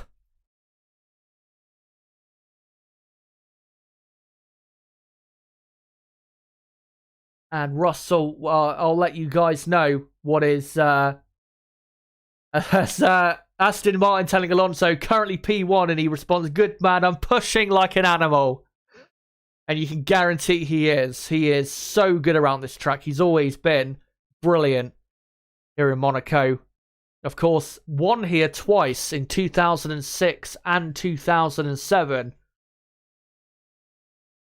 And wants not just win 33 of his career, but win number 3 here in Monaco. As George Russell, what's he doing for the middle sector? It's not too bad, you know. It's only a quarter of a second slower than Alonso. He probably will go 4th or 5th with this lap if he has a good final sector. As Russell through the final corner. Oh, but it's a bit wide there. Wasn't a great final corner. What can he do, though? He goes 4th ahead of Max Verstappen. What a brilliant lap by George Russell, getting the maximum out of a pretty poor Mercedes car here. Relegating Max Verstappen down to 5th. He doesn't make it easy for himself, does he? And if there is a red flag in this second part of qualifying that causes no more lap times to be set, then Verstappen is really screwed. As P5, well, that would be super impressive if he was to win from 5th on the grid. Put it that way. As Lando Norris, by the way, his car is fixed and he is back on the track, so we'll see what he can do. But yeah, what a top 10 we've got. We've still got almost 5.5 minutes to go in Q3. As what we're looking at on the broadcast in a minute, I think Lewis Hamilton, who I think, he's pitted for a new set of tyres, and he's on an outlap currently. So are the 2 Alpines that are ahead of Lewis Hamilton.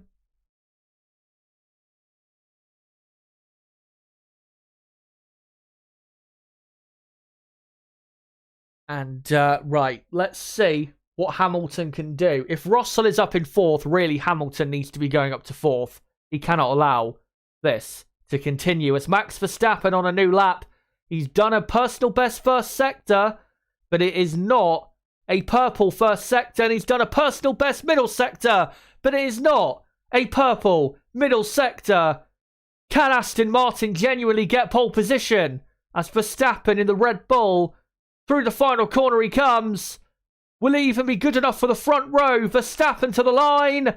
He does get onto pole position for now. A 1:11.6, half a tenth quicker than Alonso. What a brilliant fight this is for pole position in Monaco. And we've still got 4 minutes and 15 seconds to go here in qualifying. So still more brilliance to come. As Lewis Hamilton does a brilliant middle sector quicker than Verstappen in the middle sector. If he produces a brilliant final sector, you never know what can happen. Here he comes to the line. What can Hamilton do? 3rd on the grid. What a lap by Hamilton. 3rd. That is incredible from the Mercedes driver. Now let's see what the Alpines can do. As Esteban Ocon currently in P7. And he exits the final corner. It's a personal best lap so far. To the line he comes. Esteban Ocon. Provisional pole position. A 1:11.5. Look how close it is. And we've still got Gasly to come yet. Oh my God. I cannot believe what I'm seeing. Esteban Ocon currently on pole for the Monaco Grand Prix. Only 3 minutes left. Here comes Norris. Only 9th. Really not great, but yeah. Obviously didn't help himself. Did. Norris as Pierre Gasly only goes 7th. With almost 2.5 minutes to go.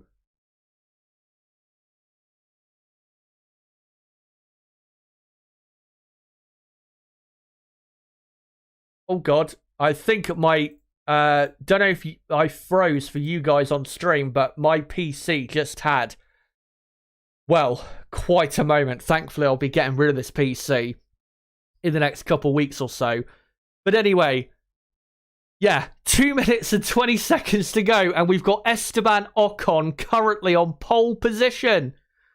But not for long, because Charles Leclerc, on probably his final attempt, has done a purple first sector, and Ocon has decided to pit. Will he come in for a new set of tyres, or has he decided that is it? We will see. Carlos Sainz does not improve his first sector, as Leclerc, very good chicane there. Can he get a third consecutive pole as Alonso does an amazing first sector, quarter of a second quicker than Ocon in the first sector. Leclerc now does a purple middle sector. Can he produce a good enough final sector to get pole position for a third year in a row? Here comes Leclerc, and he does it by 0.08 of a second, but will it be good enough? As here comes Carlos Sainz, who has just done a purple middle sector. Carlos Sainz, only third behind Ocon. That is so bad for Sainz. He's going to drop down quite far now down the field. As Alonso, purple middle sector. Will this be good enough for pole position? And Alonso does it by 0.02 of a second. He is on pole on a 1:11.4. Will that be good enough as George Russell finishes a lap and is not going to do another one, and he's only in 8th place. And now here is Max Verstappen, surely the only driver left who can prevent Fernando Alonso getting pole position, and Verstappen currently in 5th place. He's not done a purple first sector, Verstappen, so it's the middle sector that's really going to show us whether he can actually get pole as he comes through the Nouvelle chicane, now through to back. And Verstappen 0.2 down in the middle sector. He might not even improve on 5th. As he comes through Rascasse, through the final corner as Tsunoda improves up to 9th. Can Max Verstappen get pole position? Yes, he can. 0.08 of a second the difference. And Max Verstappen, for the first time in his career, will get pole position and properly, without other people having to disappear from the grid, start on pole position for the Monaco Grand Prix. What a brilliant qualifying session that is, or was. That was the best session of the season so far, qualifying all race. What a mental Q3. Anyone could have got pole position then. That was how crazy it was. So let's go through your starting grid. Current starting grid, I have to add, for the Monaco Grand Prix. It will be Max Verstappen on pole, Alonso second, Leclerc third, Esteban Ocon fourth for Alpine. I told you guys, Alpine have got a really good car for this track, and he proved it. And if he had, enough fuel or tyres left for a final run, you never know, he could have actually got pole position. Wow, what an effort by him. Gotta be one of the drives of the day from Ocon. Carlos Sainz 5th. Very disappointing for him. Hamilton 6th. Gasly 7th. Gasly will be very disappointed with P7 with his teammate up in P4. Russell 8th. Tsunoda brilliant in 9th. Lando Norris 10th. And then Piastri 11th. De Vries 12th. Albon 13th. Stroll 14th. Bottas 15th. Sargent 16th, Magnussen 17th, Hulkenberg 18th, Zhou 19th, and Sergio Perez in 20th. What a fucking qualifying session that was. Make sure to stick around though, guys, because I want to hear from you guys as to who, firstly, you thought driver of the day was today. So let me just quickly set up that poll. Who you think was driver of the day? in qualifying. And make sure to let me know in the chat what you thought of all the driver and team performances. The options I will go for driver of the day will be Verstappen.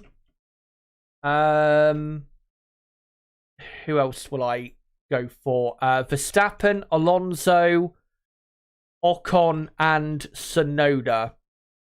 I will go for as the options on driver of the day. My driver of the day, I would have to go for Esteban Ocon. I thought Alpine would be good. I didn't think they would be holding provisional pole position with like a minute left. That was never something I thought even possible. And yeah, 4th on the grid. That is so good. And if anything happens to that top 3 of Max, Fernando, and Charles, Alpine have got a podium as long as they can keep the cars behind, which they should be able to. Their car is genuinely quick here. And just got to make sure with Esteban they get the start right. And he should be fine to get at least 4th place, really, in tomorrow's Monaco Grand Prix.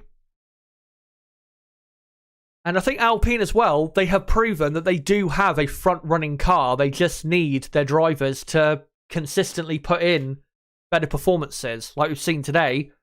And they can mix it, as incident involving Norris and Leclerc noted for impeding, I've just seen, at, I think, turn 9.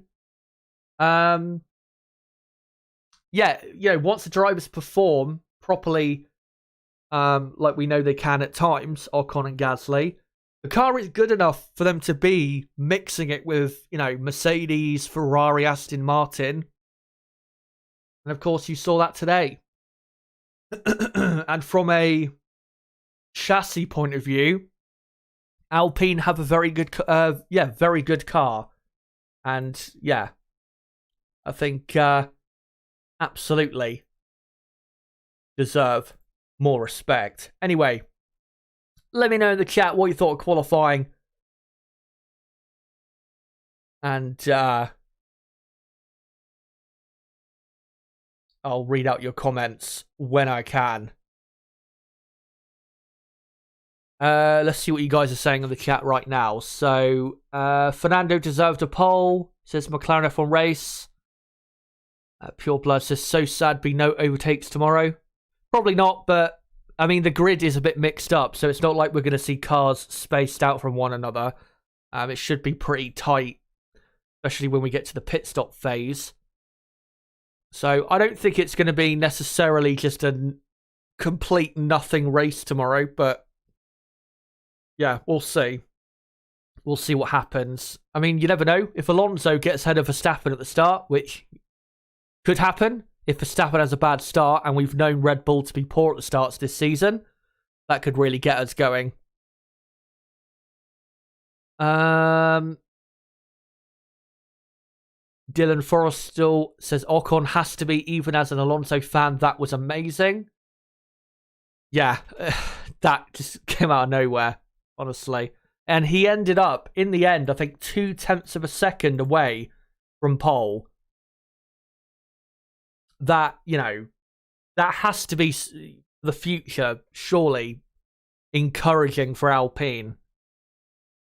And remember, of course, with them lower in the championship, they do have more wind tunnel time than the current top 4 teams for the second half of the season allowed for them.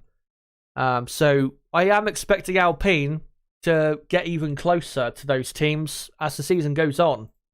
And I know, obviously, Red Bull are dominating, but outside of Red Bull, the field is really close. And I've said that multiple times this season, and today is another clear example of that.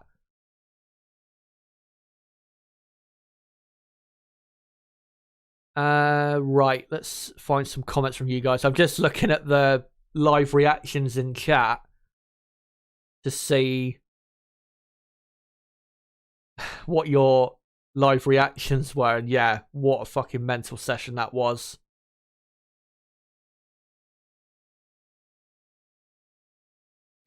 Kate has put, is it 2012? Yeah, it felt like that, where it felt literally like anyone could have got pole position then. Fernando didn't seem too mad with second. I mean, there's still. If he finishes in second, it's still a good result. I mean, Aston Martin's aim for the season has got to be, at some point win a race, of course, but finish second in the championship. And obviously, if he finishes second, that's a great place to pull away from Mercedes further in the championship from. RS says, great commentary and exciting qualifying. Thank you very much for that. Much appreciated.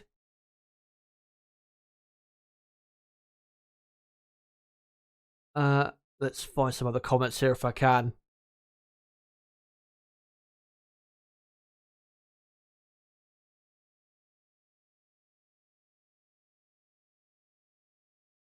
McLaren from Races Chaz's commentary better than Crofty's. Crofty's take on Max's second attempt was, and he's quicker.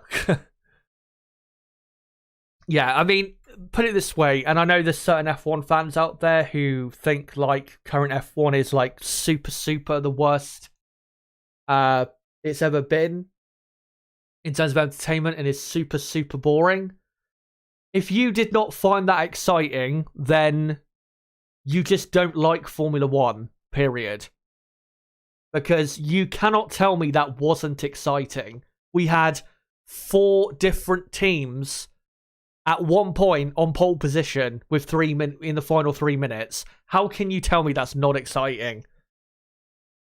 Yeah, there's some people out there that really just do make me think, how they come to the conclusions they do.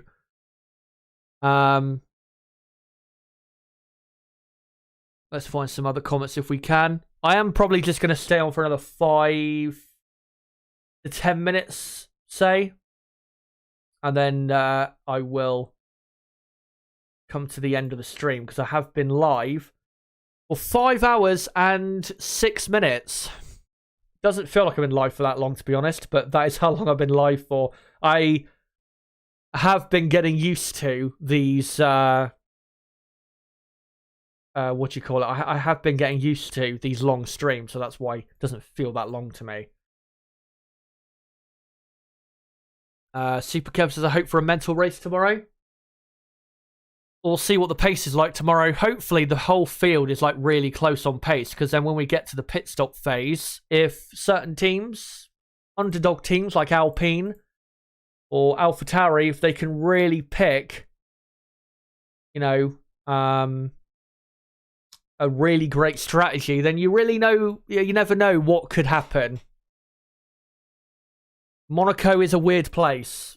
It's always been a weird place. You never get typical results for a season at Monaco. It always produces weird and wonderful results, even if it's not the most exciting race. Venster says, thanks, Chaz. See you tomorrow. No problem. RS says, see you at the race. Looking forward to the pollen haze lol. Is it still raining for tomorrow? I don't think it is. I'm pretty sure it's going to be just like it is today. Let me have a look. I think I looked last night and I saw that the weather was clear for Sunday. Yeah, Sunday is exactly the same as today. Sunny and light winds, and according to the BBC, there is only a 10% chance of rain during the race itself. So, yeah, don't think we're going to see any rain, to be honest. But I think, guys, again, because of how long I've been live for, I think I'll bring the stream to an end. Before I do, though, let me end the poll in chat and see who you guys voted for as driver of the day for qualifying. You guys voted for Max Verstappen with 40% of the vote, Ocon second with 26% of the vote, Alonso third with 23% of the vote, and Tsunoda fourth with 9% of the vote. So thank you guys for voting, and I don't agree with the results, but I understand why if you think Verstappen was driver of the day, because it was a brilliant lap at the end to just about snatch the all-important pole position. But guys, again, thank you so much for coming along for today's marathon stream. And make sure, of course, to join me for tomorrow's marathon stream, where I'll be live at 12 p.m. UK time for the race preview and, of course, race watch-along for the Monaco Grand Prix. Race starts at 2 p.m. UK time, and, of course, we'll be doing a preview, then a watch-along, and then a reaction to the race for, 45 minutes after the race finishes. So, yeah, make sure to join us for that, guys. Would be great if you could. Of course, I will be joined by my co-commentator, Niblo. And let's hope we get somewhat of an interesting race and some surprises maybe throughout the field. But yeah, if you are new to the channel, don't forget to subscribe for more content like this, because we do watch-alongs like this, obviously, for qualifying the race all the time. And as well, don't forget to smash that like button on the way out. As we're on 161 likes, let's try and get up to 170 or 175 if we can for the total amount of likes on this stream. Would be great if you guys could show your support, if of course you do enjoy the content. And make sure as well to follow me on Twitter at ChazHD5 and join my Discord server, link below in the description and link in the chat as well. If you want to join our growing community, then make sure to join that Discord server. But guys, until the Monaco Grand Prix race tomorrow at 2 p.m. UK time, remember I will be live 2 hours before at 12 p.m. UK time. Until then, guys, it has been me, ChazHD. Goodbye.